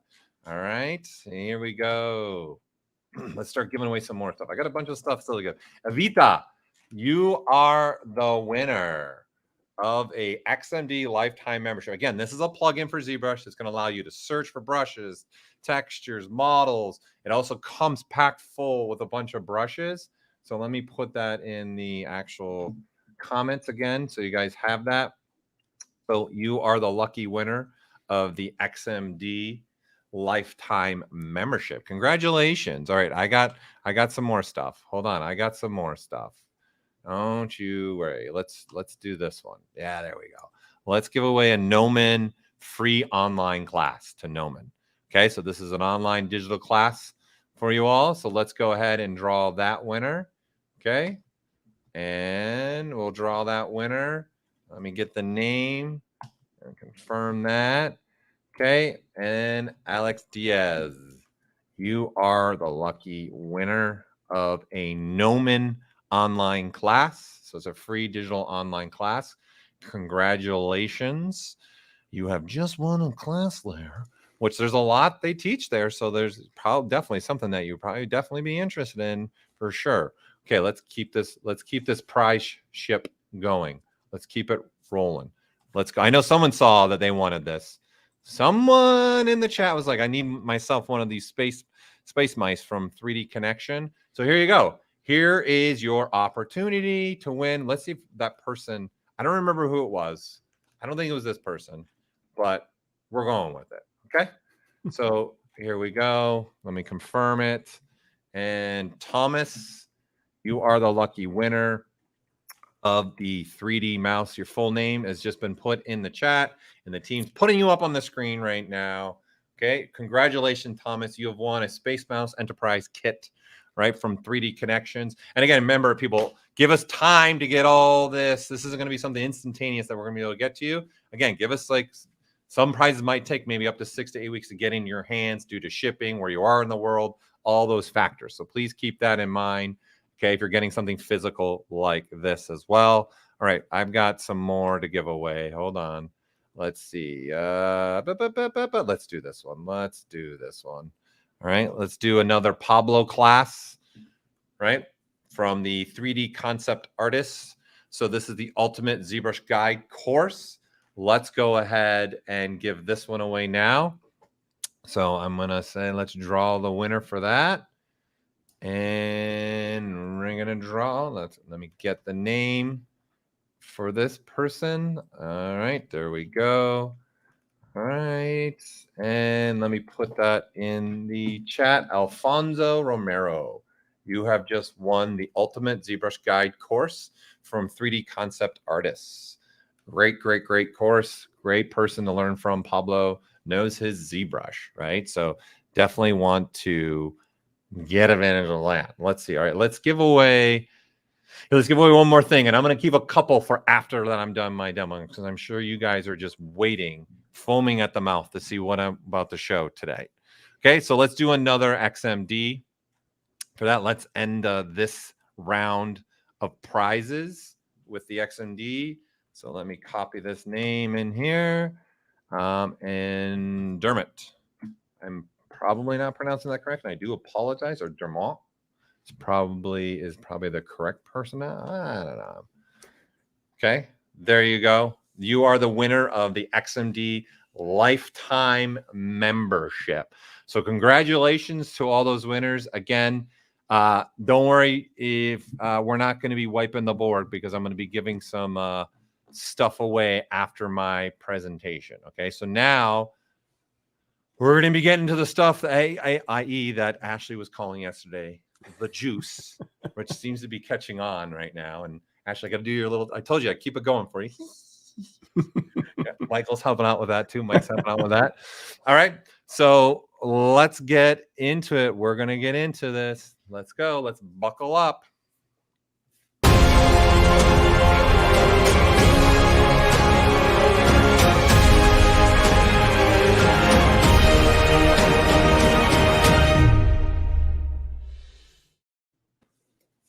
All right. Here we go, people. Okay, so this one I think is going to be a really important one for a lot of you people that are in any kind of production atmosphere for sure. And this is, I think, spreading across many sectors of industries now. It's not just I don't just see it now in film and game, and obviously now with all the photogrammetry. This is actually a piece courtesy of 3dscanstore.com. So this is a photogrammetry piece, and we know many of you are using these pieces and doing stuff this way, where you need, especially for those that are, especially in a film or game where you're dealing with an actor that's a real actor, and you're dealing with all those scans and everything else like this. So what we've done, we've added a little bit something to ZBrush here to try and make your job a little bit more faster for you, especially when you're going from, say, another application, let's say something like Maya, and then you're coming into ZBrush, and you want to have the ability to start lining some things up. So what we've done is we've added some stuff here to our FBX. Okay, so I'm just going to import an FBX real quick here, right? So I'm just going to click on that and open that up and let ZBrush come in, and I'm going to tell it to import my cameras. Okay, so you can see it's reading the data, right? And letting that come through. And as we go through this, it's going to come all in, and you can see it imported 7 cameras. You guys are used to this, but now what it's also going to do is import the actual photos from your photogrammetry. So for our IE, if you were in a program that has an image plane that the FBXs can support that, this is in essence what we've done here. We've got images that were in another program on an image plane, and then the models. So we've got everything stored in here. So if I open up now, I'm going to, we'll remove this for now. And I open up the draw palette. We've added another little menu down here at the bottom with the stored cameras. So not only do you have the stored camera ability, but you have the ability to look through the model. You got opacity control here now. So as an example, if I put this model back, if I move it, you can see there's an image, and it's lining up, right, with that, because that's how it would have been done when you did the photogrammetry, right? And you can cycle through, and all those images are going to line up no matter what you're doing. And then you have all your opacity controls here. So this is actually not paint right now in the model. This is the image that's being lined up, right? Because when you're in a production, you're going to come in here and you're going to maybe start lining things up, right? So if I mess this ear up, you're going to see now, you can see the ear is no longer lining up with the image because I moved it too far. So this is something that we've added. This has been a request by a couple of people we've spoke to in the studios as well. And I know there are a lot of photogrammetry people also in here, a lot of people doing things like this. So it's just another way for you guys to line up your images and your photos. So the FBX, again, this is through FBX, will support this now lower section in here for you. So really handy. Good thing for you guys to have, right? So there you go. I'm going to undock that, put my brush palette back, and then put it back in there. But I'm going to also get myself my notes here. I actually didn't launch. I'm so excited about all this stuff. I forgot to launch my notes. There we go. Okay. All right. So I'm going to move on to some other things. That's relatively straightforward for you guys, right? And all. So I'm just going to grab a plane, okay? And let's grab that plane in here. And then I'll make that a poly mesh. And we're going to divide that up, okay? And I'm going to open this now because I'm going to want to use this. And I'm going to load a couple brushes here to show you guys some stuff, some things that we have added to the brush system as well. So let's go ahead and load a brush. Let's go to brushes. I'm going to load, let me know which one do I want to start with. I'm going to start with this one right here. Okay. So now I've got a brush, okay, that you guys have probably been used to doing stuff like this, right? It's just grabbing the alpha. Okay. If I want to now also do some other things with this, just besides something like that, right? And change my brush size, we got this. But if you notice something else happening, right? You notice that there's a completely different result happening through here, right? So here, I'm going to do this. I'm going to make this very true. So you got this, right? And then you got this, okay? So there's something going on here. In fact, here, I'm also going to throw a little something in this. Let's put some paint on this. Let's fill this. And let's put that texture back in, right? So not only that, I'm painting with that, right? And then look, what? Right? So hold on, I got to see what the chat's. You got to keep this up for me, Michael. You got to let me know if they're feeling this or not. Okay. So what I'm actually doing here now, and what we've done is forget about just doing this. Okay. If you guys come into the brush palette now and you up alpha textures, you can now actually have 2 alphas and 2 different textures on your brush. And I'm actually controlling these with pressure sensitivity.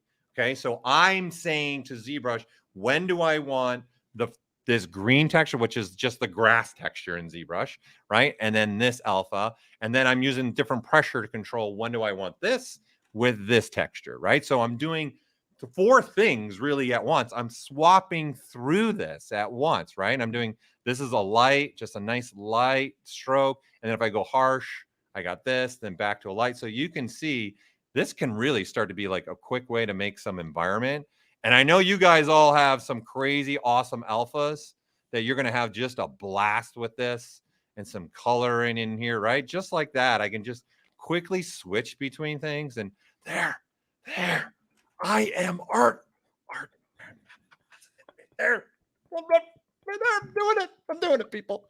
I'm doing it live in ZBrush. I love it so much, right? But it's a lot of fun to be able to mess with this. I'm going to undo this, okay? And I'm going to grab another brush that I actually enjoy doing too. That's going to show you guys something else besides just having this ability, okay? So I'm going to grab her, okay? And I'm going to load a different brush. Let me load another brush, okay? So we've got the combinations now of these alphas and these textures, right? So I'm going to now grab a brush like this, right? So this is actually a combination I really enjoy. This is like kind of doing a different rake brush. Okay. So I'm just gonna go up in resolution a little bit here. So let's see where I'm sitting at. Yeah, we're sitting out good there. And then you can see I've got 2 different alphas in here, right? So sculpturally, right, I got a rake, but if I push harder, it's like a combination of things, right, that are coming through here. So now what you also can do, let's throw some color on this. So I'm going to color fill this object. Okay. And then now what you can also do, besides using a texture, you can actually just use your colors here too. So I can let's grab something kind of bold, more blue, and let's go the end of the spectrum, right? And you can see I can have them blue, but what I can also do is with the gradients, I can mix a little bit of color. And now what I can do with this is start using gradient or not using a gradient, right? So when I go a little bit lighter, right, I can have a little bit of this, but you also have transitional ability here. Okay. So you're going to have between these, you're going to have graphs here. And this is going to help you guys kind of control, in essence, your pressure sensitivity through here. And let's not forget, when you're dealing with color, all right, and you're dealing with pressure sensitivity, let's not forget there's tablet pressure stuff in here, right? So you got RGB in here as well, right? So you got also this curve controlling ours. So see now more of the yellows kind of coming through, right? Because now I'm adjusting the curve about this, and see now it's all blue. I'm a little bit light. It's a gradient now between the blue, right, and this color. We'll go a little bit more bold with this color. There you go. See? Right? So I can control this, what's happening here, not just with textures, but also with just using the 2 colors that ship with ZBrush as well, that you can just pick any color you want. And in this case, I'm just turning on the gradient and going at that with the gradient. Now, something else that I had some fun with these brushes, I'm going to load another brush that I had some fun with in this. Okay. We're going to go back to having just, let's go to a nice white color in there. And we'll go backwards on here. Right. So I'm going to load another brush that I made here that I started having some fun with.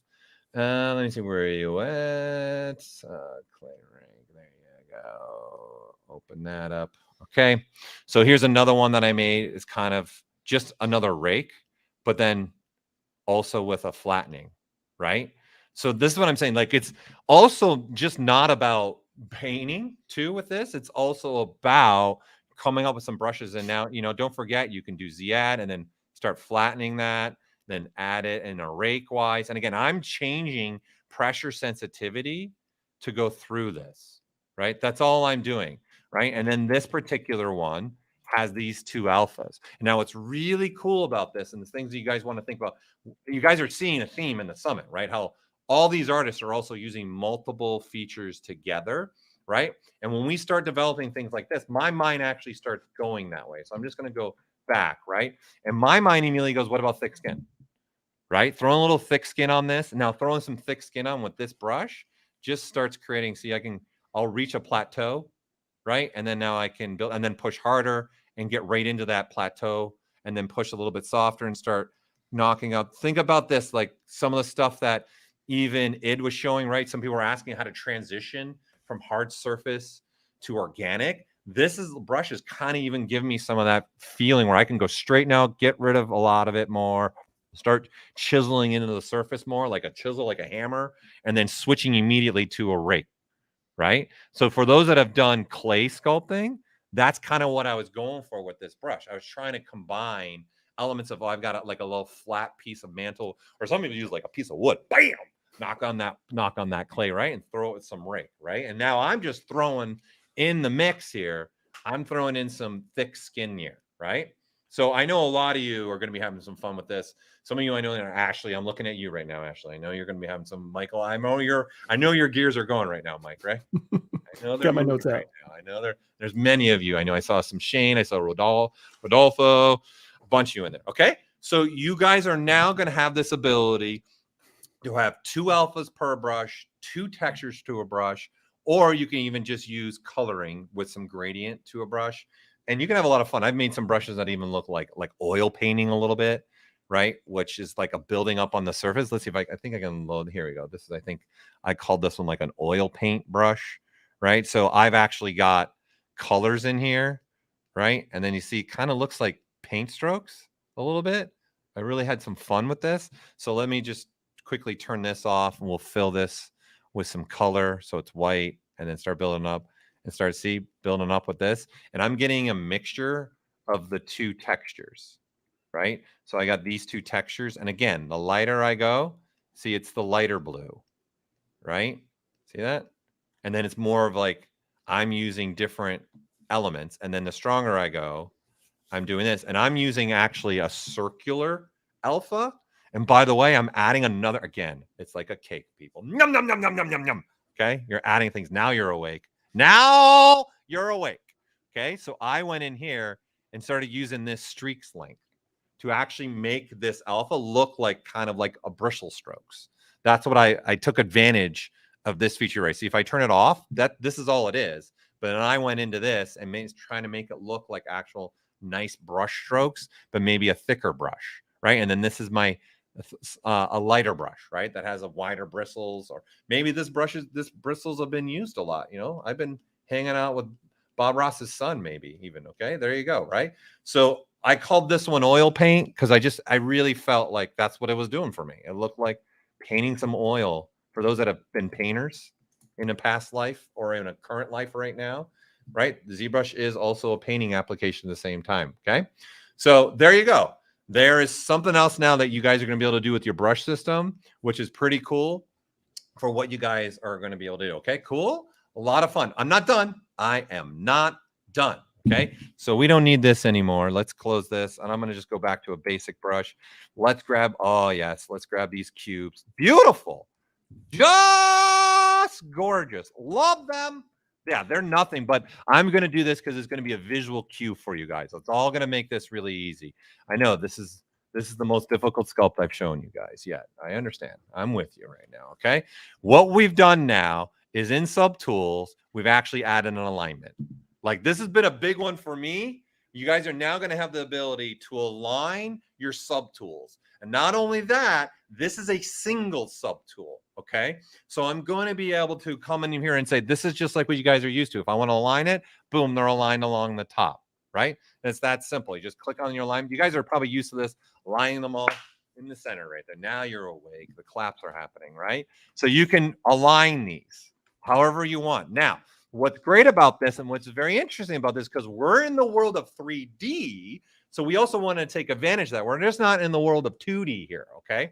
We're in this 3D world. So you guys, this is also this is camera dependent, Okay, so not only the mesh is looking at the vertex points, but it's also looking at this, right? So if I did something like this, and let's do a line along the top, you see they all aligned this way, right? Because what they're doing is they're looking for that commonality point in here, right? And then when it's aligning, see, it's following that one right there. It's finding that. That's the bigger piece here. So then that's the one it's going to be using there for that alignment in there, right? And then boom, you have that ability.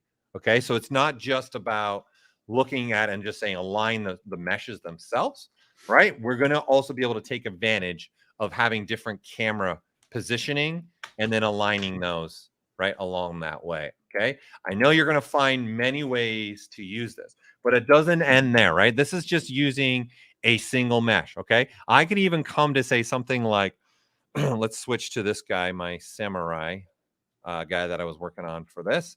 And let's go to an insert mesh brush. Let's grab, where is he? My model kit. I love me some model kit. I'm a big fan of this brush. I'm going to turn off my symmetry.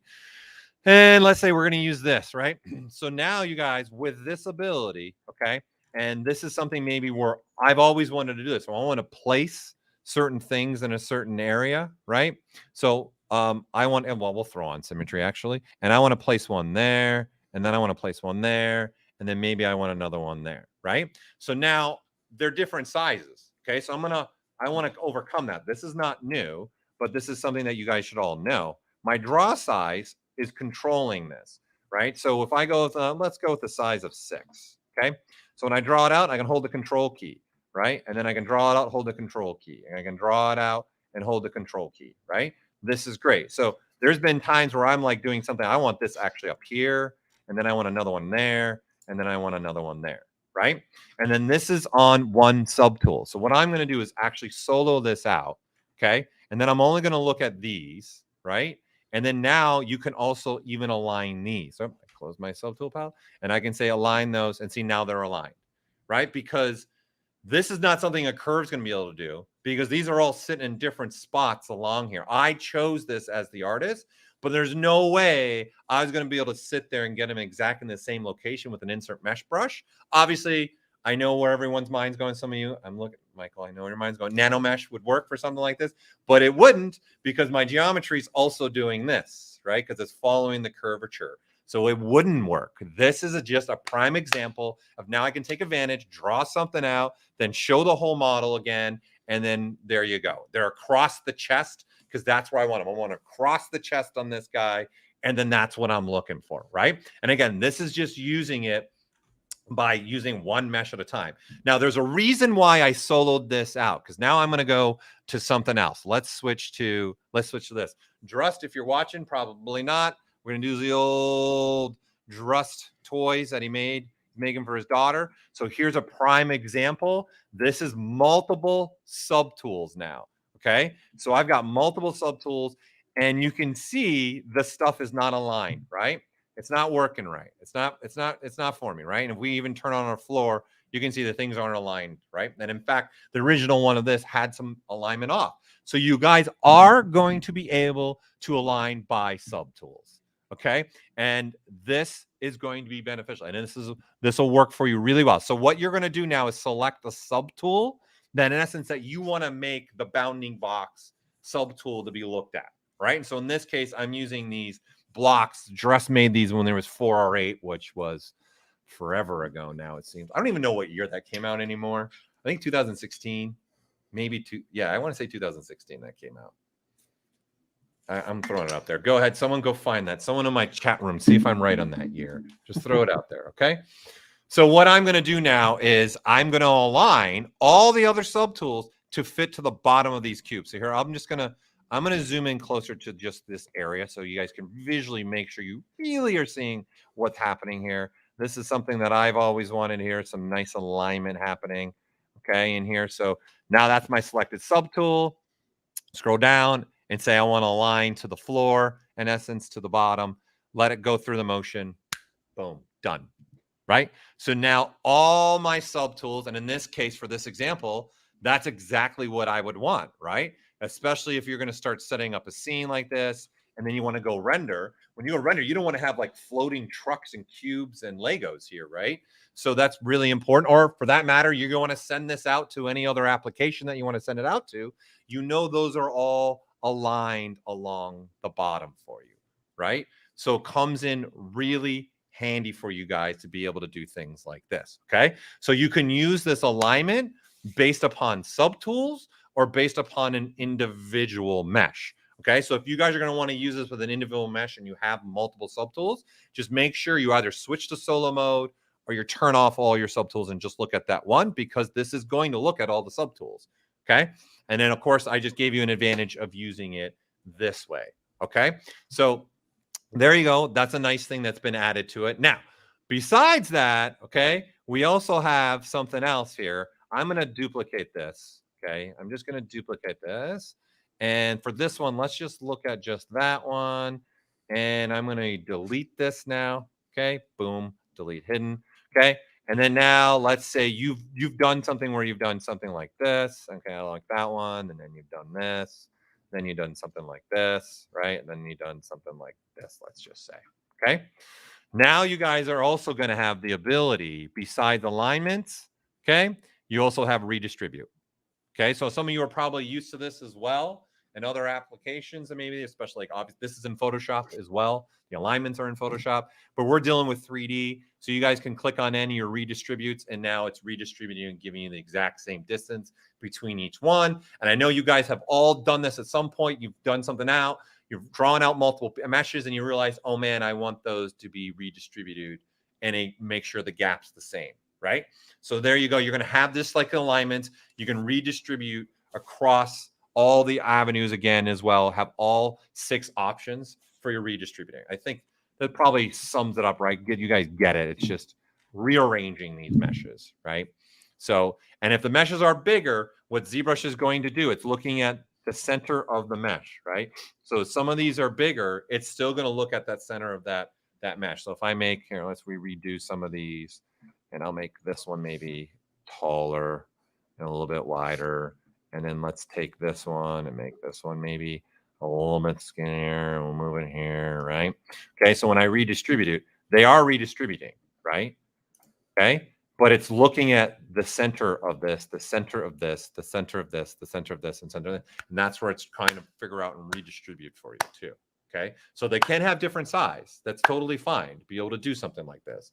Okay, so for me, these are one of my little, like these are little things that are going to go a long way. And I'm sure some of you might be like, I don't know when I'm going to use this. I guarantee you're going to find ways to use this for sure. Mike's grinning. You got something already you're thinking of? I don't think it's going to be a few people that'll find a use for this, according to the chat. I think they're all good. in. Good. I like it. All right. So now you guys have those. So now let's think about what we've done. We've got FBX additionals now. We're bringing in your images now, lining up your cameras as well. You've got brush system that's just expanded even more to multiple alpha, multiple textures. Now I'm showing you guys the alignment and redistributing as well. Okay. And so this is really a lot of fun to be able to do this. Okay. But we've also kept going. We've done some other items. So I'm going to grab this guy. I'm going to bring him in. Okay. And we're going to go ahead and turn on the gizmo. All right. And I'm going to just center this. It doesn't really matter where this is living right now. Okay. I'm going to turn on what we call our subtool. This is multi subtool selection. That's actually what this icon is. It's multiple subtools. Okay. I know you guys have got it all grained in your head now, pizza boxes, which is totally fine. Real, I'm bringing multiple subtools to the party, man. I got to have multiple pizza boxes. You're all invited. You're all here watching me. So you're all coming, right? So what we've done is something that is, listen, I use what I'm about to show you actually quite a bit, more than you probably would think of. But in deformation, I use these a lot. There's a lot of ways that I use this, okay? So especially for, say, something, hey, I want to inflate this one subtool, right? The demo soldier. I can say now just repeat to all other subtools, right? And then boom, all other subtools make that happen to us. Now, what we've now added is you can actually use the gizmo selection ability, okay? So what I can do now, same thing. I can sit here and inflate this, okay, and repeat the other. And now only the subtools that are visible in the gizmo selection are the ones that are actually going to have anything happen to it. Okay. Again, this is something that might be small to some of you, but I'm telling you, I use these things more than you, I swear, more than you probably can think of, right? I'm using them all the time. Look, I just did offsets, right? So I can keep doing offsets and see it keeps moving over and see the rest of it is not moving as well. So, but there are other things within these deformations that are going to be beneficial for you guys. And then you want to select out the subtools without going to have to turn off your sub, because some of us have, you know, hundreds of subtools, right? And you want quicker ways to be able to select things. And this is a quick way to do it. It is. I'm just saying. I'm just throwing it out there. Okay. So now you guys are going to have the ability to do this for you. Okay. You're going to have a lot of fun with that. And with that said, we might as well bring this back. Let's split this also to parts. There we go. Okay. And let's do this. Let's turn this off. Okay. And I want to move this one. Let's move this one. Let's move this one. Right. And I can do this. Right. So remember, you can do stuff like this. Right. So this is important for us. And it's going to become a key point for us because look, even the alignments, win, chicken, win. Right. These are even appreciating your gizmo multi-selections. So you can even just select out subtools that you don't want the alignment, right, to be affected, and you can go this route, right? You like that segue, people? You like that? Okay, brought it right back to alignment, brought it right back. Okay, so you're going to have this. So you guys see, we keep adding things here, and it's about trying to think maybe ways that we can work faster as artists and still stay in that creative mindset as much as we can. That's one of our goals here. That's what we're developing ZBrush for. It's an artistic tool that we're trying to just keep pushing you guys in that art world. Okay, so moving along now. Let me double check my notes, make sure I'm not okay. We're good. All right, making sure. Let's move on to here. Let's grab this one. All right. Beautiful, just gorgeous. Another one of those trucks, right? That Joseph made. Pretty cool piece. Again, all in ZBrush, right? So I'm going to highlight these tires, all right? So this is one of the ones that I said something unique. I'm going to show you guys something new with Dynamesh. This is a big one, okay? So for those of you Dynamesh users, this is Elisa Needs Braces. Don't make me do it. Look up here, okay? Now you're paying attention, okay? We are now going to have the ability, okay, in Dynamesh, all right? I know you guys run into this. You guys, instead of having to guess your resolutions, you can now just literally click on the slider and look. If that's the resolution you want, the slider automatically goes to it. If I want a little bit more resolution, I can just see as I move it around, it's finding the resolution for me, right? Because if this density is working for me on these wheels, then that's the resolution I want to use for Dynamesh, right? And then that's all I got to do. They're Dynamesh. And you can see that's not the resolution, right? Because obviously this resolution I just highlighted is not dense enough to really hold the tires. So now I want to come in here and maybe grab a little bit different resolution, or I want to come in here and grab this. So that's what the picker does too. It's the same thing. We just put it so you guys can also rip out that button if you wanted to. So it does the same thing. So if I was to say grab this one instead, right? See, there's some different resolutions in here, even with the Sculptris Pro stuff, right? I can come in here and see, look, I can get different resolutions now just by click and dragging. This is just something simple and easy, but it's a big one, right? I know you Dynamesh people got grinning right now. There's some big grinning going on right now, I'm sure, right? Shane Olson, I know you're in here. I know you're in here. You were in here. Okay, there you go. I just did a Dynamesh base resolution based on the resolution I wanted to grab from this truck. Okay, so it's just another thing. Don't have to guess now. Especially think about it when you're doing characters with hands or fingers. This could be another thing. You get more density right in the fingers and then in the areas of maybe that you're working on. Or if you're using Sculptris Pro and right, you've made some real big density in the face. You want to keep that density.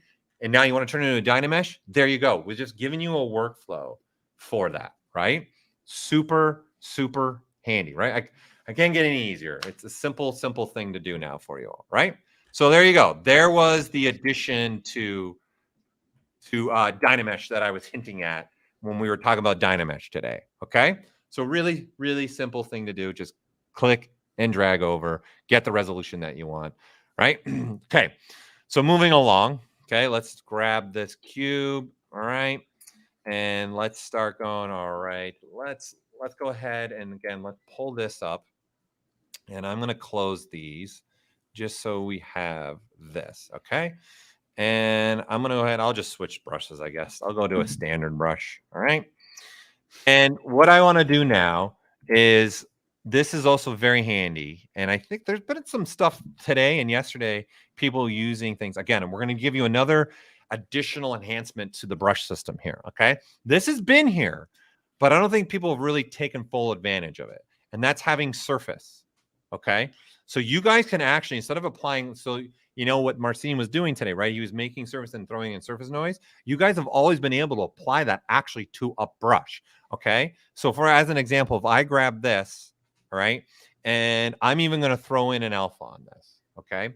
So let me go, what's today? Monday, all right? And we're going to do an alpha like this, okay? And I'll do something like this, okay? And right now, this is mixing, okay, with this, right? I got a mixture, and I can even control that mixture where it's to go, right? So you can see this is controlling one part of the noise, which is the graph and this scale, okay? And then this alpha is being controlled by this scale, okay? So when we're doing this, this is great. I have now the ability, okay, to come in here and I can start sculpting, right? And look what starts happening, right? Anywhere where I put this cube, I'm not going to get the result that I want, number one. Okay, so you can notice, and I come in here, because I'm using this alpha, right? This alpha is only a 2D, in essence, projection happening. Okay, so it's only going one direction. Where the other noise that I'm using is a 3D noise, so it's seeing the whole cubic surface, right? So the thing we wanted to do is enhance this, right? And I think maybe this is why some of you might not be using this as much as I had hoped when we came out with this. How long ago?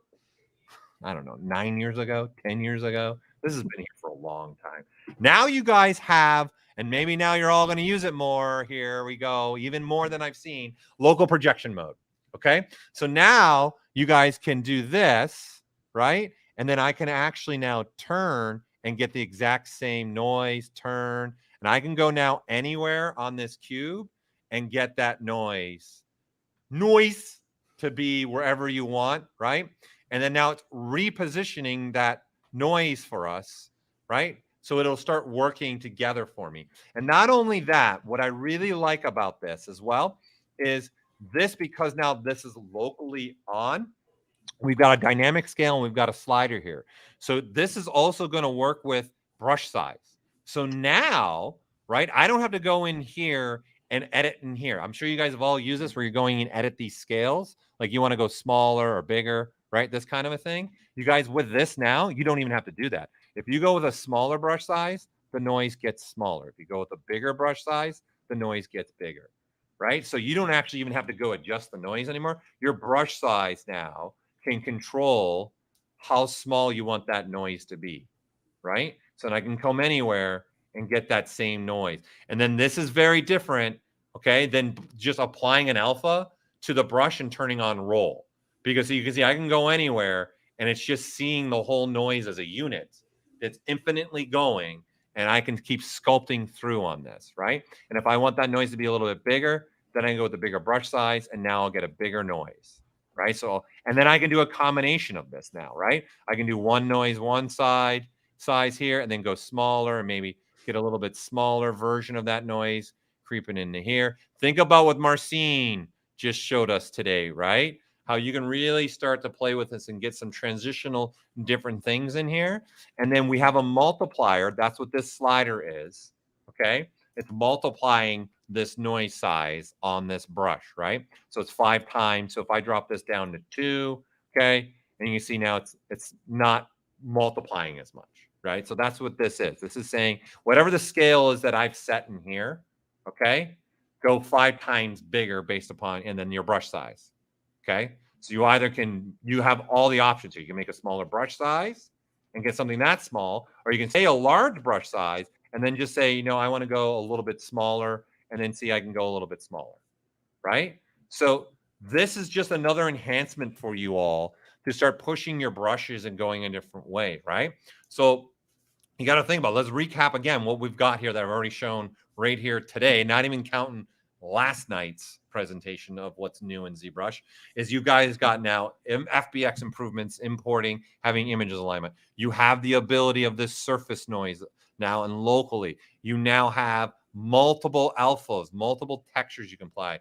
You've got in the subtool pouch, you've got alignment now. You got a distribute, right? You've got the ability to align subtools, a single mesh. And you got the Dynamesh resolution picker now, right? Especially when you look at, say, something even like this part of the truck, right? You can see how different it is, right? The windows compare to the rest of the truck. That's an important element to be able to come in here if I did want to Dynamesh this, right? I clearly don't want to use the window. I'd rather use this, right? Or maybe use this and get more density, right? Coming through there, okay?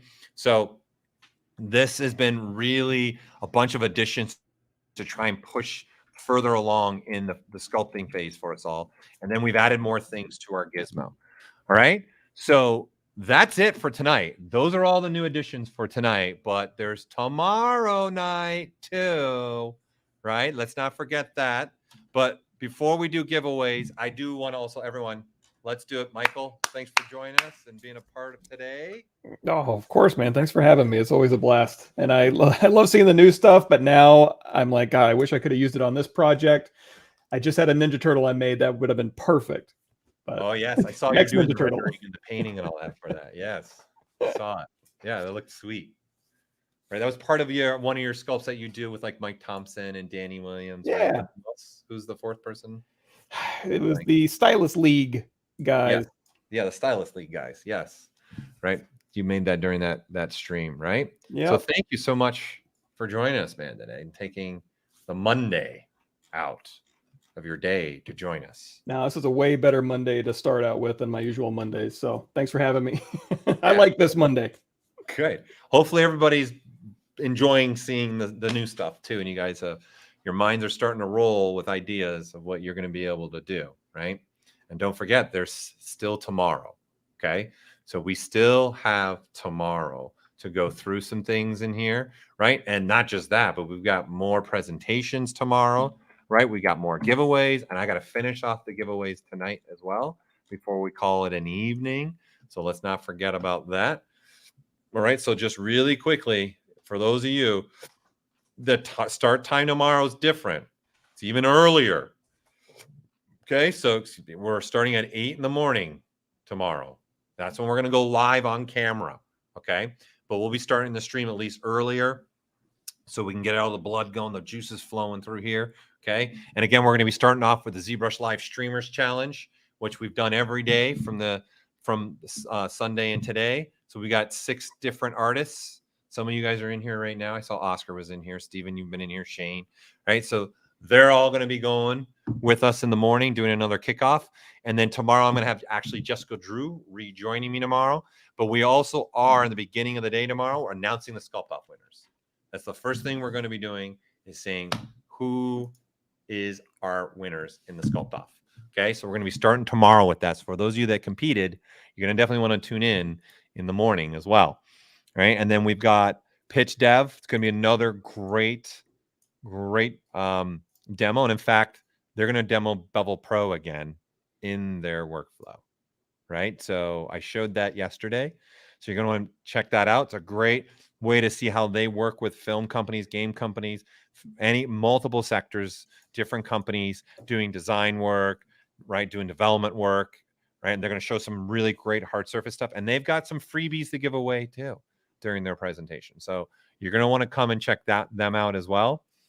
And then we're going to have some more tips and tricks, which again will be different tips and tricks than what was shown the last 2 days. And because it's Jessica, she'll have some other things too that she's going to want to share, along with I'll share where I sprinkle in some stuff.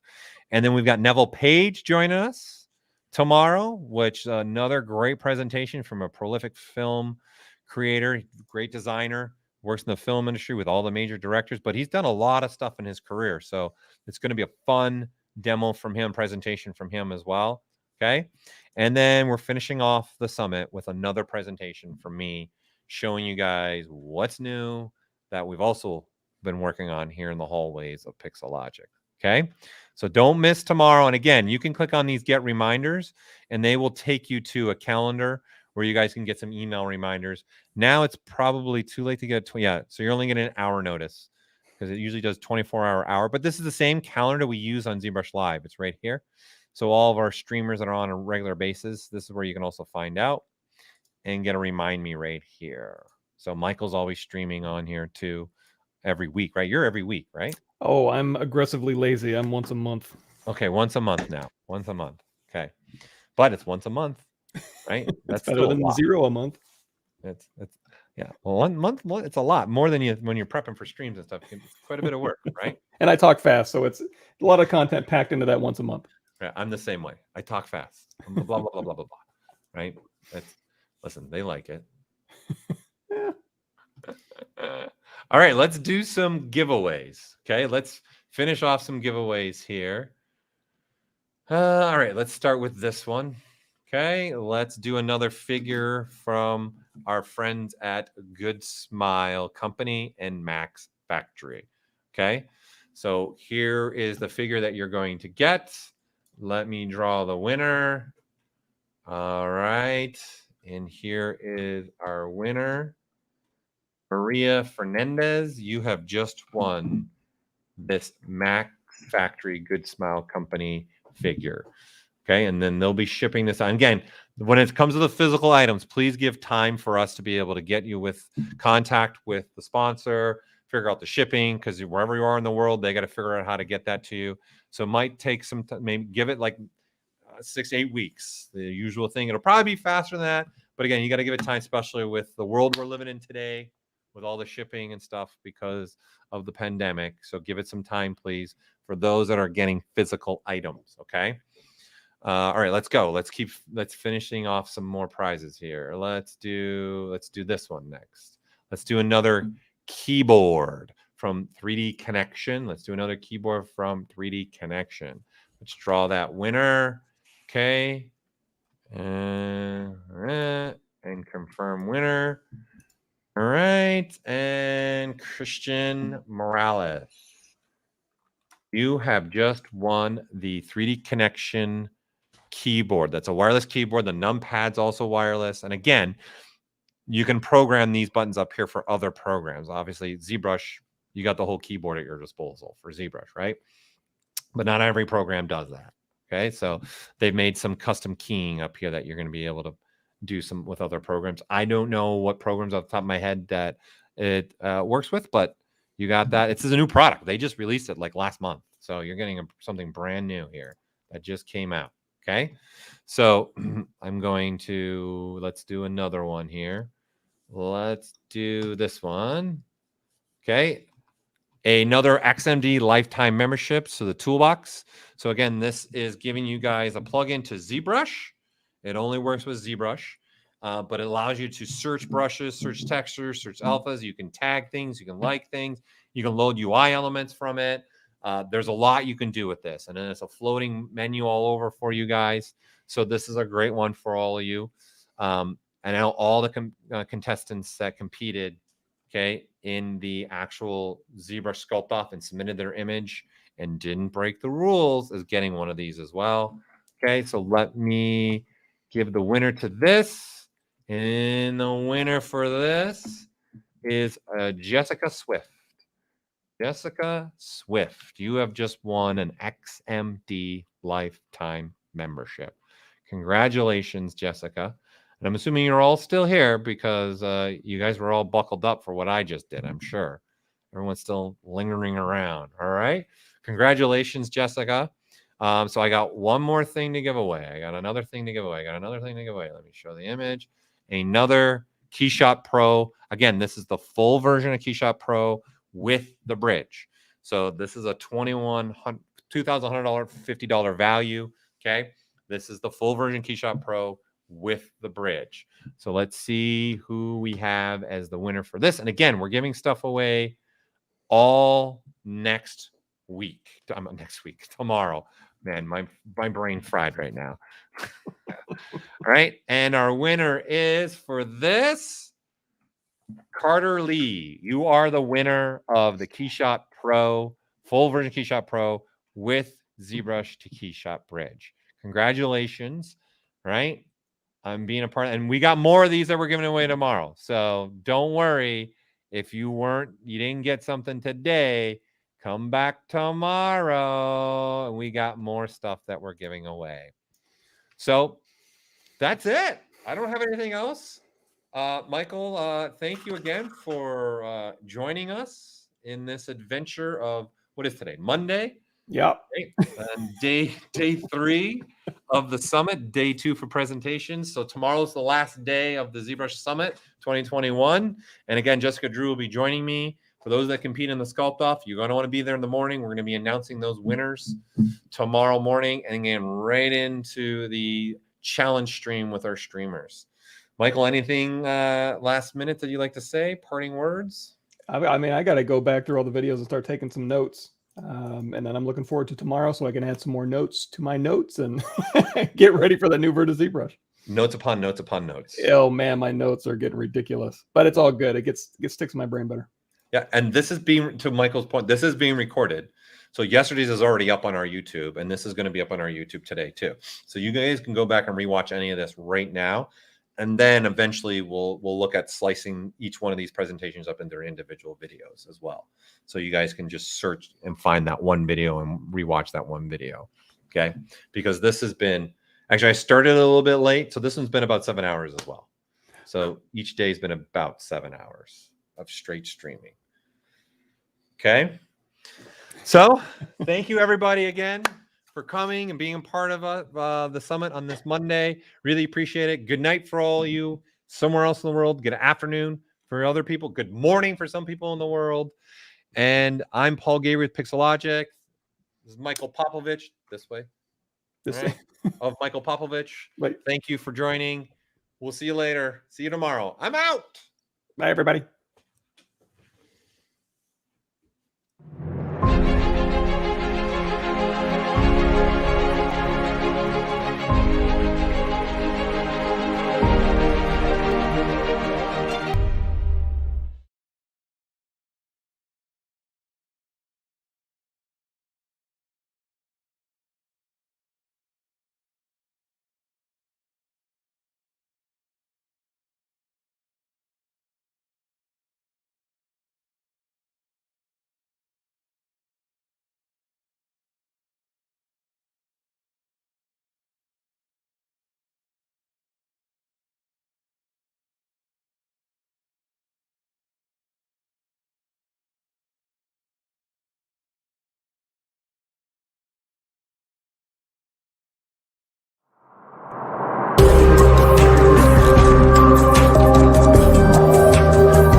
jewelry design and object fabrication through ZBrush. Expert, beginner, and every skill level in between. ZBrush Jewelry Workshops can help you bring your digital dreams into reality. Taught by leading industry professionals. Use the offer code SUMMIT to get a $100 discount on membership.